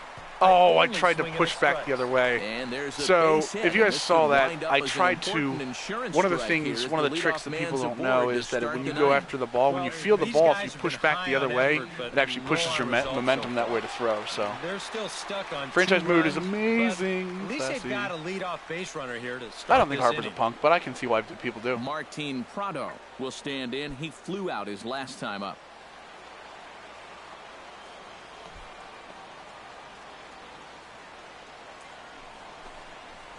And the slider's in the dirt as he lays off it for a Salvador ball. Perez, I like Salvador Perez a with no lot. outs here. He's actually one of the 2 catchers on my Diamond Dynasty team. That's wide, 2-0. Hey, Habab, are you still here? They've gone away. Both pretty easy if you takes. are, Hitter, can you tell me? Ooh, let's get the choker out. Can you tell me if Caps is the closer for the Marlins or if he's just a setup guy? Here it comes, 2-0. Because he's just a setup guy. He's not coming out. Here. It's 3-0 now. Boy, a leadoff single, now a 3-0 count. Not exactly the way you want to start things out on the mound. That one's in there, 3-1. And there he goes towards second. Gets on top of one here and chops it foul right at home plate. Oh, I really like it. I think they've tuned the trading logic to a good point. It has a trade slider if you need it. I think the morale system is really well done. Gets up for the 3-2. And that misses for ball 4. And it's first. Oh, Ramos is the closer, yeah. Oh, you're right. I forgot about Caps being. The Orioles manager before Showalter. Does it matter? Now to maybe put up a crooked number here. Oh God, I don't remember. I don't remember at this point. They had a couple really bad ones. That's why I know. Back in the 5th. Now time is called here as we're going to put Rivero in. We're going to go right from the bullpen because Bohr is not good against lefties, or less good against lefties. Justin Bohr will be his first test out of the bullpen, and it'll be a tough test indeed as he'll face him with 2 on and nobody out here. And now he gets to face some fresh meat. He's already got 1 homer in this game, remember? There we go. Fastball in there for a called strike. Bohr still got some pop. Always remember that. So we definitely want to throw outside the zone a little bit too. That misses wide. Make him 1 look. ball and 1 strike. Yeah, but I didn't know if we were going to see Caps in this game or not. So it was weird. Like I said, they brought in Wei Yin Chen. So on the ground to second. Did he get his double play? What is now that? He'll fake a throw to what second is that? And look to Terrible first animation. Throws that Juan time, Samuel. There you go. 1. That animation I don't like at all. That was not a good animation. JT Realmuto gets another crack right here. He's got a hit in 3 tries to walk. this point. To get Echeverria up? I can roll with that. But then I got to bring the righty in. 4, so the bases all right, are Recon. loaded, See you later. We'll see how the infield decides to play it here. Adeiny Echeverria will step in now in a big spot here in a game as close we are as going this one. To He had a chance at redemption too, because he hasn't done much through his first 3 plate appearances. He could make up for all of that with a base hit right Benny, here. I don't disagree with that. Well, come on now. A lot of people think that Torre took. Am I right? Torre took over after Showalter, right? Will be the first to meet I'm pretty him sure here, that's and how it they'll worked. do so in an I think enviable Torre may have situation taken indeed. Showalter's team. Bases loaded and only 1 out now. Of course, he had that happen to him in Arizona too. So grounded back up the middle. Espinosa down on the ground. Great stat, save the run. They extend their lead as the runner comes around to score. Well, he will get credit for the RBI. You know, I really needed a pitcher hit that ball. If it weren't for that diving throw your hand stop, out or something. You probably have 2 RBIs on the play. Even though they don't get the out, that's a great Who is this, effort Chris that Johnson? can really pay off if they could get out of the inning. Chris Johnson. I really wish Espinosa would have gotten that out at second, for though. The ground ball here as this misses. It would have been very helpful.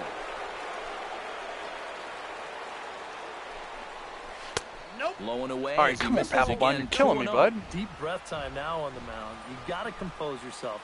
And that strike zone's looking about the size Yeah, of the Braves are not going to be good this year. Yanked on the ground down the line. So, but this will get fouled. Yeah, I know I can't hit this game, Scott. Trust me.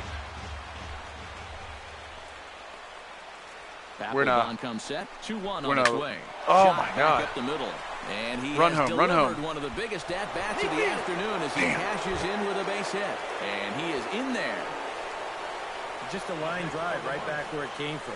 He was all over that. Yeah, I think Torrey. I mean, Torrey's runner obviously a good manager.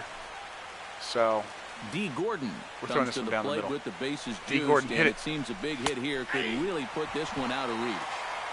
Outside target here. This is where it all falls apart, guys. All falls apart. Swing and a line drive. But What's going on, X.A. Gill? X.A. Gill. Bases are loaded with only one We gotta out. strike Gordon out here. Struck him out. That works too. And now they'll Watch likely Splitter need a go. base hit Not to going get bad. that runner Not home going from bad. third. We're Marcelo we're Zuna losing to the Marlins in a stands play now the game. eighth We batter went over of the some inning really, now really with the awesome bases franchise loaded and strategy a two little away. earlier. Yeah, For those of you playing franchise mode, ugly in a hurry. Or pretty, I guess, went over some depending on which specific dugout you're teams, sitting but And some there's general the help as fastball well. To start the at-bat as Papelbon takes charge 0-1. A little quick on that swing, and he finds himself Agile behind like 0-2. agility. Oh, okay, agile. That works for me. I'm okay with that. Agile. 2 quick strikes, and now the 0-2. Oh, swing at it. 0-2 It is was a Zuni. fastball that misses prick. inside. 1-2 now. Bases are loaded here. 2 down. Right side. There we Fielded go. cleanly. All right. And 3 he'll runs in step the bottom on of the inning, bag boys. himself, and the inning is over. So they do strike for 2. So but guys, it could anyone have new been to the much stream, worse go as ahead they and hit the strand like bases button for me loaded. to make sure you guys can On see to when the we get bottom of inning number 9. when we 4, start 5, streaming. and You get 6 notified. coming up. It's not just me; the it's a couple other Marlins guys. 4 You know, we and get the some Nats guys 1. doing Chris some Narveson stuff, come some on now guys trying to doing some finish this other one off here stuff. in the You bottom know, of the 9th. been doing a lot of MLB The Show recently because, of course, it's the hotness right now. It's the new hotness. Daniel Murphy, as they'll look to get something going here. What you want to do is Well, it's a close ball game, make but it's sure starting to get you're late, around so for they when we need do to get at Madden, least NBA one and back here in this stuff. inning. Maybe some hockey. Swing and he pops Maybe it some up under. over Oh, I toward give foul up. I give up. territory. Don't let the computer hit for me. Round, a quick out number 1. I'm so terrible. This So isn't terrible. always the way you want to play it here. I mean, it's late in the game. Your guys are losing. Wouldn't be I'm such what? a bad idea to take a pitch or 2. Instead, he chases after the very first pitch, and Am I it's an easy white, out. or are you telling me I'm white? I'm hoping. Jason Worth will stand in, needing to do something here to get on base as they're down to their Is that final a 2 question? outs. An answer? There are no. There are unfortunately no String together a couple of base runners and take it one pitch at a time, one runner at a punctuation with that. I'm And not this is sure just what off you the mean. outside corner for a Is that ball, still 1-0. Chen pitching, by the way? Oh, it's Narveson. Okay. You're telling me I'm white. Oh, okay. I'm okay with that. You can tell me whatever you want me to be. Here's a I'm swing pop. I and just a whatever. high pop-up, Whatever. It's drifting terrible. toward the third base dugout, and he'll stay with it to put it away as they get their man here for the second out. whatever he's doing out there, it's working out Dude, for him. Kohler in real life Back-to-back is pop-ups here kinda to start the inning, and sucks right he's now. just making it look easy. Wilson Ramos will stand in again as we take you back to earlier in the ball game. This one swing here. All right, guys, has been don't the everybody entire turn into the offense to this grammar point, as this Nazis. home It's run not what this accounted chat's for the about. only run The they've stream's about tallied having so far. fun. Ready with the first pitch. Yeah, we'll Here go it back to comes. franchise mode for a couple. I know we had a couple requests team-wise there, to no look at a balls couple more and a strike. things, Well, and you then we'll get the get sense out of here that for the what day. they need is one big hit from anybody in the lineup. If they could get one, it One could big get hit. them How about right one back hit? in this game, because right now they just seem out of it. Here's the 0-1 pitch. Left side. Get through. Echeverria No, backhands it no. deep in the hole. And Oh, the throw Ramos, will okay, not good. be in time, as I don't think he was We gonna get went him over the anyway, Angels, but I'll show it to you, fine yeah. effort Nonetheless. Hey, any way you can keep this game alive, you've Oh, got I don't to take it. really You know, think it's just an racism infield has single, anything but to at do, or least race to has keep that anything to line do with moving up who for plays one more hitter. games. I mean, A.J. games are Ramos pretty much universal. is That's what I on like. now to try to close things down here in the ninth. Agile, we're not really doing we're not fully rebuilding them. We're just going through what we think would be good, what we think we would do as Robinson the season will be the went first on. to greet him here as he stands in with a runner at first and 2 away. When you're 0 for 3 in a game already, I East think you're Finals really in the happy to see a new NHL. pitcher in this ball game. Eastern Maybe Conference something will Finals change in the for him. NHL will be the Capitals taken high and and whoever the outside for Capitals ball are one. going to beat. The West. Ooh. Ramon. Oh, yeah, that's a good point. Now a fastball for a called Yeah, strike. okay, It's FB, 1-1. let's get one more thing here.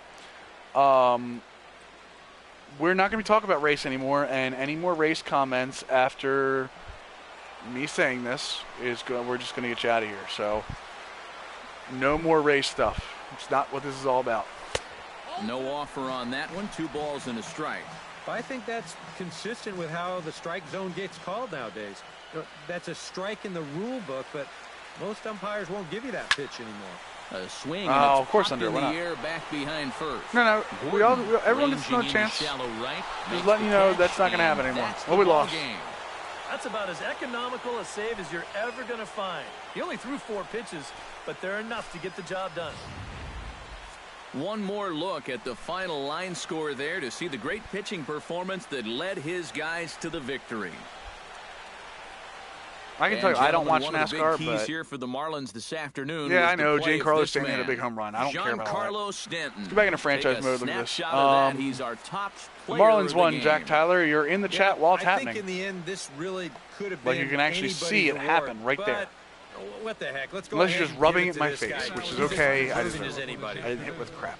So that just Only about 5 does hits. it. Couple For walks. EK, Psycho, and the crew, I'm Matt Pens Vasgersian. versus the You've been Ducks. watching MLB The I don't Show. know. I think For the more, Blackhawks are probably going to go in again. I mean, I hate to say that, but it's just the way it is. Blackhawks are really good and always will be, I think.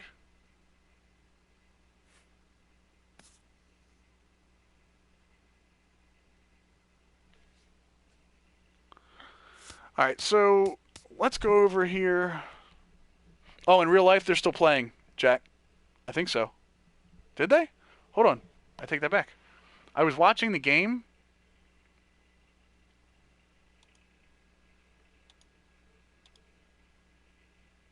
Streamed some cricket. I streamed some college lacrosse the other day.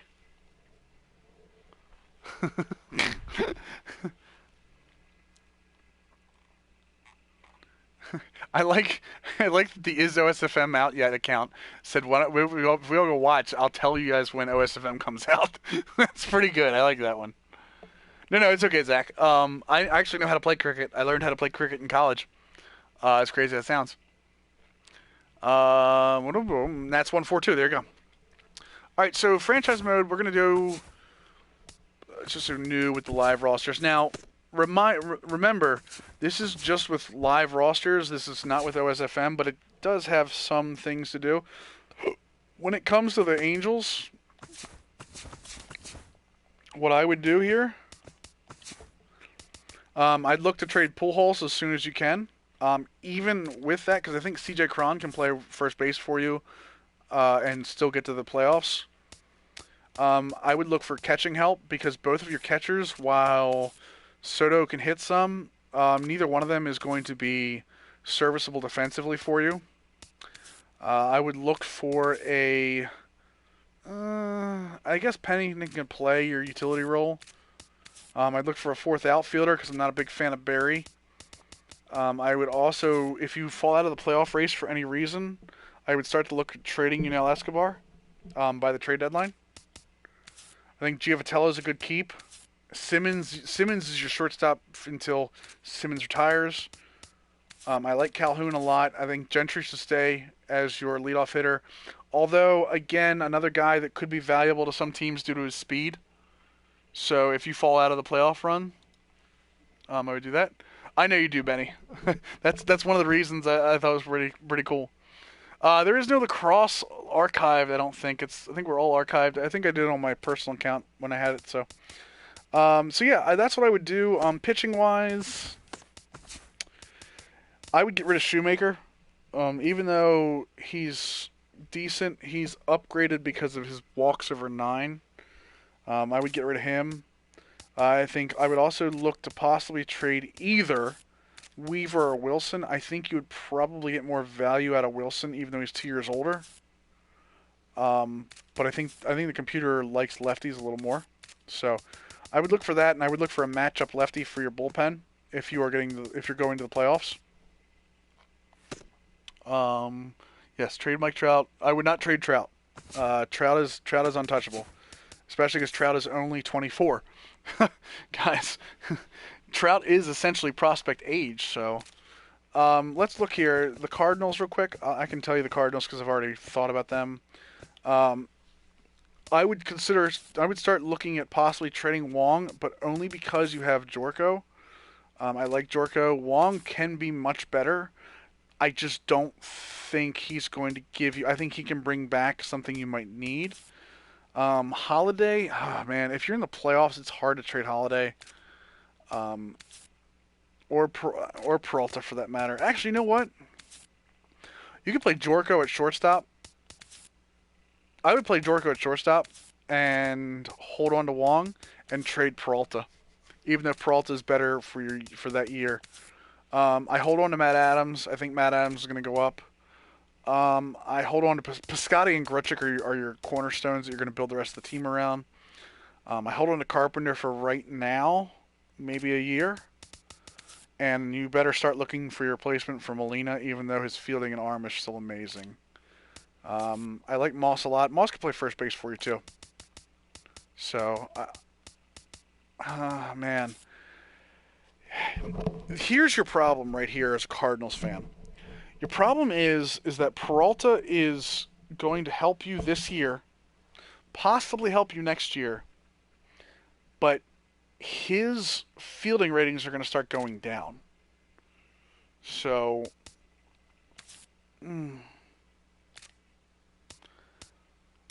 that's the problem, is you've got this really good talent base on top,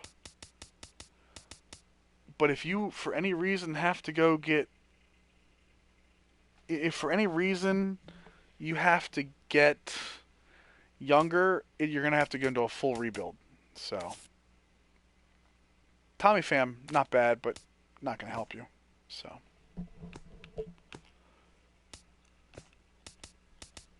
let's go into... excuse me, guys. Sorry.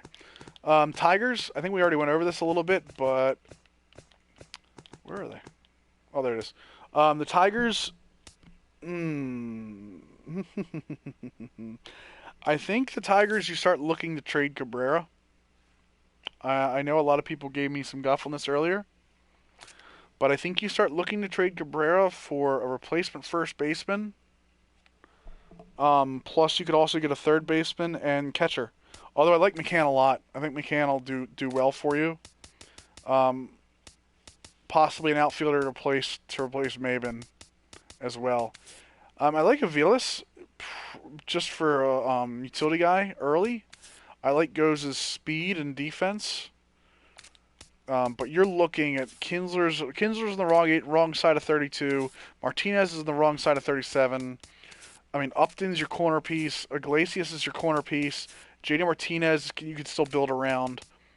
So you're looking at, if you're going to be a playoff team, you stand pat. But if you're looking to win, build an extended dynasty, extended franchise, you get rid of Cabrera. So.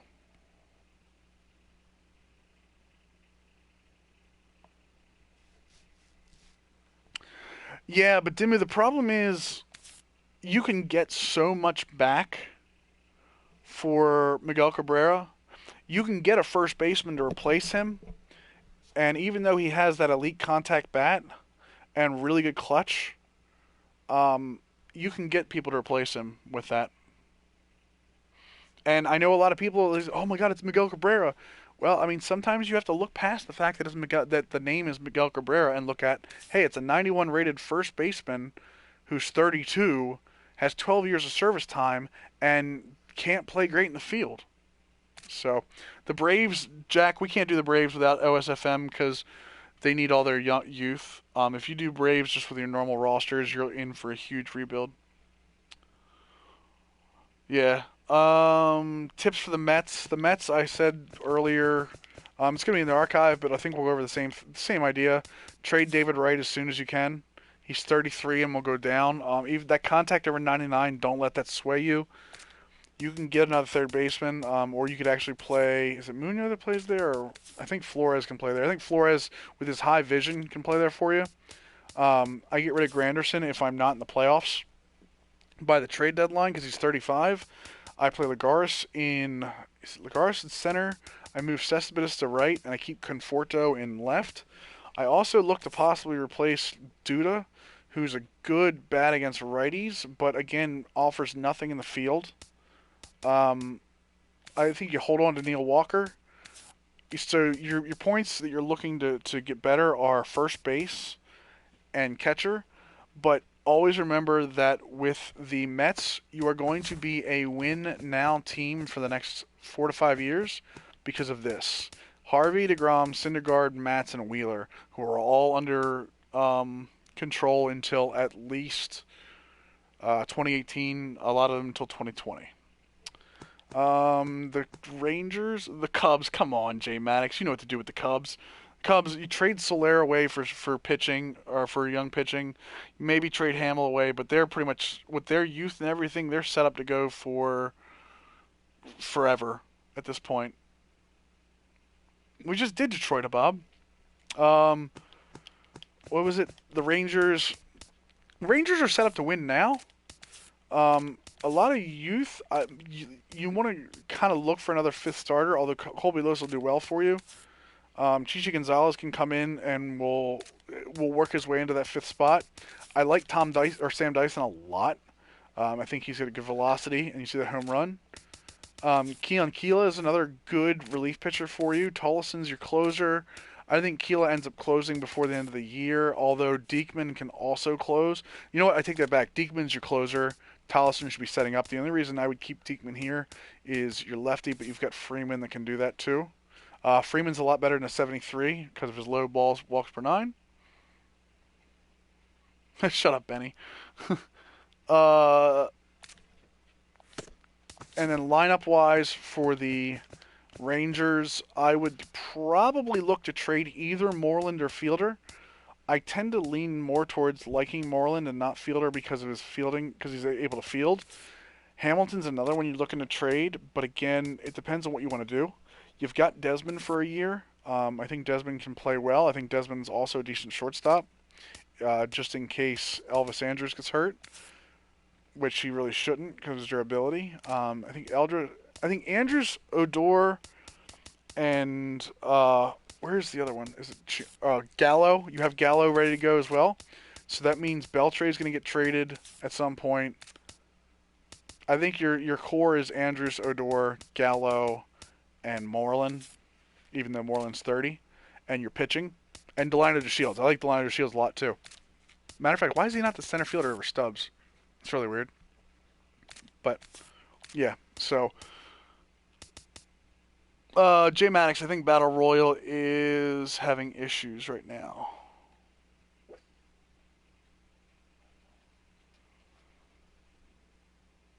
Red Sox. I think Red Sox are set up well to win this year and further. Bogarts is a good young piece to build around along with Betts. I think Ortiz, you just hold on to Ortiz, let him try to help you win, and then let him retire after the year. He's going to retire after the first year. Ramirez, you trade if you can. His defense is going to hurt you, although his bat's decent for a DH. Travis Shaw, I think, becomes your starting first. When the new rosters come out, he's going to be a third baseman, and I expect him to get a bump in fielding as well. So I think Travis Shaw should probably become your starting third baseman, although you can keep him at first and move Holt over to third, which would be amazing for that as well. Places you want to look at probably you want to look at possibly getting a power hitter for first base in the second season, and let Shaw play third, unless you really like Sandoval. So I like Sandoval's vision and clutch, so I'm a fan of that. He gets a lot of crap in real life, but this isn't real life. This is the show.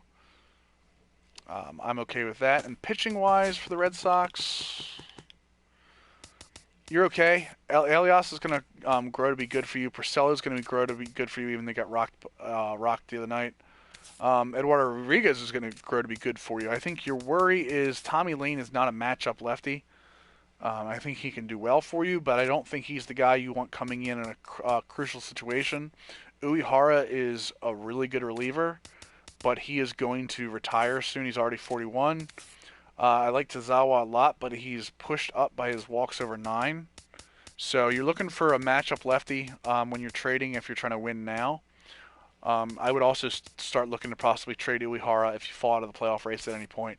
I hold on to Kimbrel for the time being. You can trade Kimbrel, but you better get some pieces back for him. Carson Smith might be your closer of the future, by the way, and it might be sooner rather than later. No, I'll look at the Pirates right now for you. When we're looking at the Pirates, Garrett Cole is obviously going to be a big piece for you. Liriano, I don't think, even though he's 32, I think the Pirates have enough to win right now. So you hold on to Liriano. I think he actually has another year in him too. So Jeff Locke, you want to try to look for somebody that's going to replace Jeff Locke. Nice, again, not somebody I like. You see is pushed up by that 71, walks over 9. I've always liked Vogelsong. I like his mix in his pitches, but he could probably not be better. You probably do better off than that as your 5th starter. Lobstein's not going to do you much. I like their bullpen. I think their bullpen's really good already. Condensing I'm okay with, I guess. Neftali Feliz is going to be decent out of your bullpen. So I look to shore up the back end of your rotation. And to do that, I would look to possibly... Again, I like Jaso, but Jaso might be trade bait. Florimon is... I don't even know why he's on the roster anymore. Matt Joyce is okay. Jason Rogers is decent. I think Jason Rogers might end up being your first baseman if you trade Jaso. I like David Freese at third base. I move Kang back to short as I'm not a Mercer fan, although I do like him against lefties. So I think Mercer is better off in your bench role, coming in, playing shortstop and second base, and Harrison playing your starter. So obviously Polanco I like a lot, and Starling Marte. Every day is a Marte parte. So I would look to possibly shore up. I like Kang a lot. Oh, man, but I don't. You know what? I take that back. I don't like Kang at shortstop with 66 arm strength. Mercer's not much better. Jason Rogers. I think with Jason Rogers fielding, he's probably a first baseman. Wow. I don't know. You're going to have a tough time juggling infielders with Mercer, Freese, and Kang. I think Josh Harrison's an everyday second baseman. I think he has to stay there. Obviously, you can move him over, I guess. But again, 68 arm strength. I don't think that projects well on the left side. So, I think you're pretty much win now with the Pirates and hoping.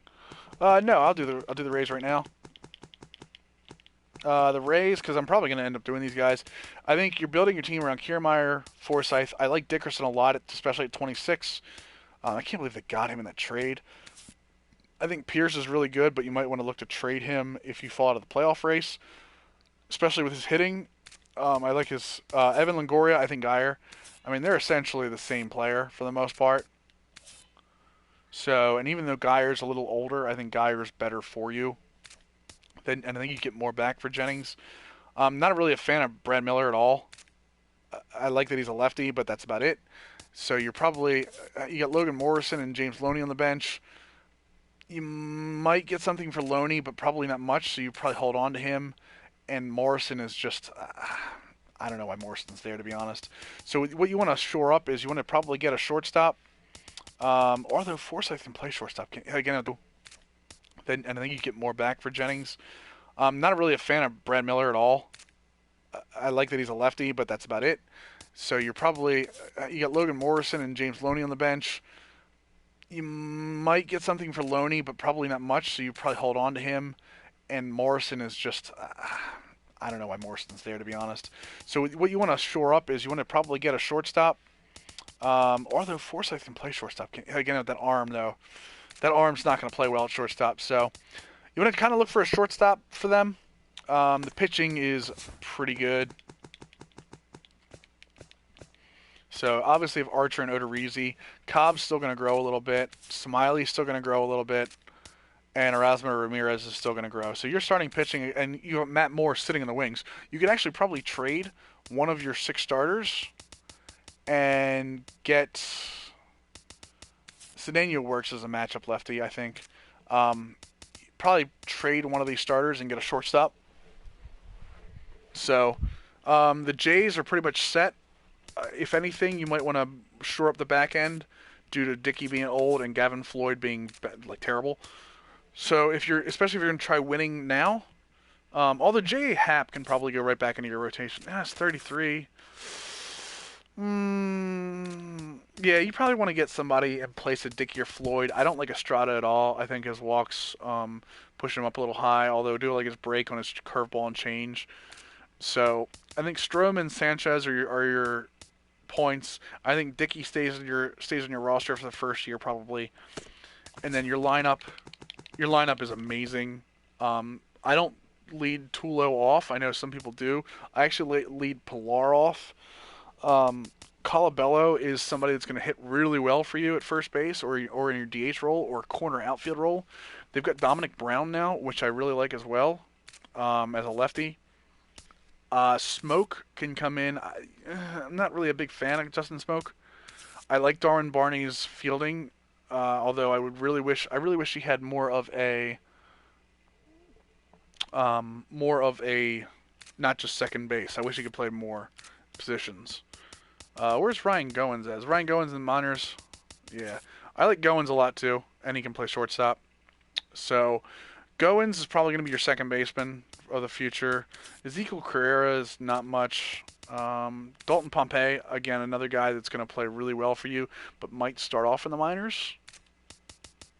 So those guys, I think you're pretty much set as a Blue Jays player for now and the future. Although know up front that Bautista can be traded if you fall to the playoff race. So can Encarnacion. So these two, as great as they are, they're on the wrong side of 32 as well. So always remember that. Russell Martin, again, another guy that can probably get traded. Tony Sanchez will get better. You really need Tony Sanchez to be a better fielder, but yeah, I know he does, and he might get those. Barney might get those in the next roster update. So if he does, he becomes more valuable to your team.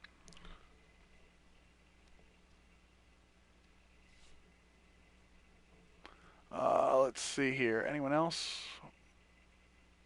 Yeah, I agree with that. Again, just looking at this, but D-backs tips. D-backs are try to win this year because, well, Goldie, you get Goldie for a while, but you're paying $18 million a year on him. I like Segura a lot. I think Pollock's good. I'm okay with Peralta, but he can't hit lefties whatsoever. So you better have somebody on your roster that can hit lefties, like Yosmani Tomas. The problem is like you don't have that guy. And don't get me wrong, Peralta's good enough in the field, but this roster right here, I hate to say this because I like the D-backs. This roster is not that good. It's built around Goldschmidt, and you can tell it is. You're going to rely on your pitching with them a lot if Goldschmidt doesn't hit for you. With Greinke, Corbin, Shelby Miller, Robbie Ray is going to be really good, and Ruby De La Rosa is already pretty good. I like him a lot. But you have Archie Bradley, like literally sitting in your bullpen. So I think your pitching keeps you going. You definitely need a closer. I think Clippard can close for you. I would like Clippard over Ziegler to close, and Ziegler to mop up. And Matt Reynolds can be your lefty out of the bullpen, although Chafin can do it too, but I like Reynolds a little better than Chafin. So, that's your D-backs. Who would you get for Marlon Byrd? I have no idea. I would definitely try to get somebody for catcher if you can, or you know what? You probably get a better off. You're probably get a matchup lefty for Byrd. Yeah, roster updates come out every Monday, although they might not come out this Monday because they had so many people to add. It might not come out till next Monday.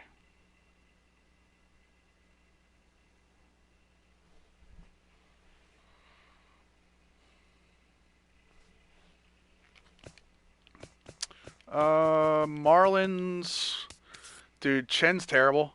I know you guys got him, but that walk over 9 makes him terrible. Conley's going to be okay. Cozart's going to be good. Kohler's going to be okay for you.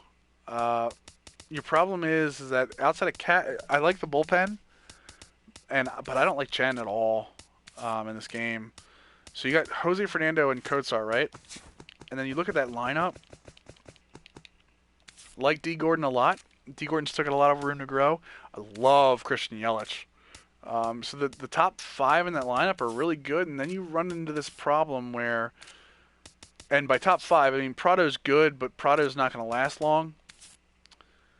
I don't know that this lineup has enough in it to win. I do like Mathis behind the plate as a. Yeah, I mean Chris Johnson's really good against lefties, but he's in a place where Bohr is. I mean Chris Johnson and Bohr become your platoon at first base. I don't know. I just don't know. And then this Diego Tejada kid looks pretty good in this roster, but he might not be there. I don't know. I think if you were to do anything with the Marlins, I would say go for the win, go for the playoffs this year, see where you are in July, and if you're not there, don't build for next year, build for 2 years. Try to build a team for 2 years and go from there. The Cardinals, you're not going to like this BQ, but I don't like Adam Wainwright at all. I like his stamina. I like the break on the curveball. But the problem you're going to run into is that walks over 9 is making him an 89. His hits and Ks are not good. They're just average, or above average, I guess. And he's 34. So if you're a Cardinals fan, God, I hate saying this, guys. You're looking to trade Wainwright because he's not worth $20 million. So, Carlos Martinez is obviously going to be an absolute beast. Waka's an absolute beast. Jaime Garcia is still going to be good for you. You keep him around for the fact he's a lefty and still going to grow. And I like Mike Leake as a bottom of the rotation guy. Lance Lynn should still be starting for this team. Sorry, Lance Lynn should be in here in this lineup. So, decent bullpen. But again, when you look at the Cardinals, your Cardinals' problem is going to be that you have these really good young guys and then all these old guys. So, Demo, what do you mean what? Who are we talking about, Demo? I didn't see it when I was talking about him. Lax Troy, OSFM will not update MLB guys. There won't be update. I mean, they'll import them if they have something new. Like if Barney gets his extra positions, they'll import him in. No, I don't think so. I mean, if you want to keep him to try to win the first year, but if you keep him, you run the risk that he's going to drop at 34 from an 89 down to like an 85 possibly, depending on performance. So, that's the problem you're going to run into with the Cardinals. The Rockies, real quick. I went over this. You keep Gray, you keep Matzik. Matzik's going to get better. Lyles is going to be okay, although I'm not a fan. The back end of your bullpen outside of McGee. You trade McGee, I think, by the trade deadline for teams looking for a closer. You almost trade Qualls, too, because Qualls is going to get worse. You make Mott your closer just to stand by, and then maybe trade him in the offseason or next year. And then you go to your lineups. I like Blackman a lot. I like LeMahieu. I think you hold on to Gonzalez, which goes against a lot of what I think. But I think he will still be good for you because I think they can win next year. I'm not a fan of Paulson. So the guy you're looking for is going to be a first baseman. I like Ryan Rayburn a lot. I think Rayburn can do a lot for you as a backup second baseman and an backup outfielder. Not a fan of Parra. Don't know why. Just kind of like love his feeling, but he is not worth $5 million a year. Hundley, you're probably going to end up trading, although I like him. Mark Reynolds is decent for what he is. Daniel Escazzo will be decent in terms of being able to play all three infield positions, and Barnes is a great pinch hitter for you. Once Story comes in, obviously, once you get a roster with Story, Reyes becomes disposable. So that's that for the Rockies. OSFM rosters are not out yet. And I'll do one more here, which will be the Giants. And it's going to be really easy for the Giants because I'm going to look at the lineup, and I'm going to go look at all these guys in the lineup, and I'm going to go, it's 2016, it's an even year, so they're going to win. So I do play Diamond Dynasty. Tuesday, if you go back and look at the archive, once it closes, you'll see that they will be doing. I did the Yankees already. So if we were looking, I like Span to keep on the team because that's your defensive outfielder, especially with that huge hole in right field. Hunter Pence obviously keep on this team even though he's 32. Again, defensive outfielder. This team is built to win this year. Brandon Belt will get better. Brandon Crawford will get better. Matt Duffy will get much better. Joe Panic will get better. So these four are your future: Belt, Crawford, Duffy, and Panic. I like Parker, but not a ton unless his potential goes up. I think Pagan is your trade bait. I think Suzak is going to be good enough to replace Posey in 2 years when Posey's on the wrong side of 30. Maybe even move Posey into a first base role if Belt doesn't pan out. I like Tomlinson a lot too as your utility guy. Gregor Blanco's okay. He can move in if you trade Pagan away, and Gillespie's just okay. So I would say let's look at the pitching for them real quick. You guys are gonna hate me for saying this. I think Bumgarner should be good. Cueto's good at 30. Samardzij's good, but on the wrong side of 30. But I still think he's worth hanging on to. I think Peavy can be traded at this point and still get something if you trade early for him. And I think Matt Cain moves into that role a little better with Chris Heston. I think you can edit Chris Heston into a starting pitcher instead of a relief pitcher, and he can do fifth starter for you without a problem. Their bullpen's really, really good. Hunter Strickland is an absolute monster. If I wanted one thing is, well, I guess Lopez can be your left-up matchy guy. I would actually want another lefty in here because Lopez's stamina. So, yeah, I did see it. Oh, JB Titan, I hate you for getting Machado. Flashback yada, yeah. So, all right, guys. So we're gonna be done with this.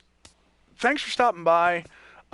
If you have any questions whatsoever in terms of what you think you want to see on a stream, or maybe you have questions, I agree, Lopez is better than the 75 rating, but his stamina is low. Go ahead and go to Operation Sports, look at all the Operation Sports sites, which are, I don't know. Oh, really? Will you? That's nice of you, Castro. I mean, I always like to ban people on the way out. We're going to be trying to do this every Sunday, but give us a follow anyway because I may just jump on whenever. You never know. So give us a follow. You get notified. If you have any questions for me, feel free tweet to the Operation Sports account or to my Twitter, which is Millennium OS, 2 L's, 2 N's. Follow the Operation Sports YouTube page where we're doing a bunch of tips for a bunch of different games these days. Here's the Twitter page. Actually, I think I have that too. Other than that, guys, thanks for stopping by. I hope your franchises go better. And when OSFM comes out, which you can see right here, when OSFM comes out, come back to the stream. We're going to be going over everything, what you can do, what you can help out with your franchise, and go from there. All right, guys? So have a great one. Have a great Sunday. And, guys, the Orioles are 5-0.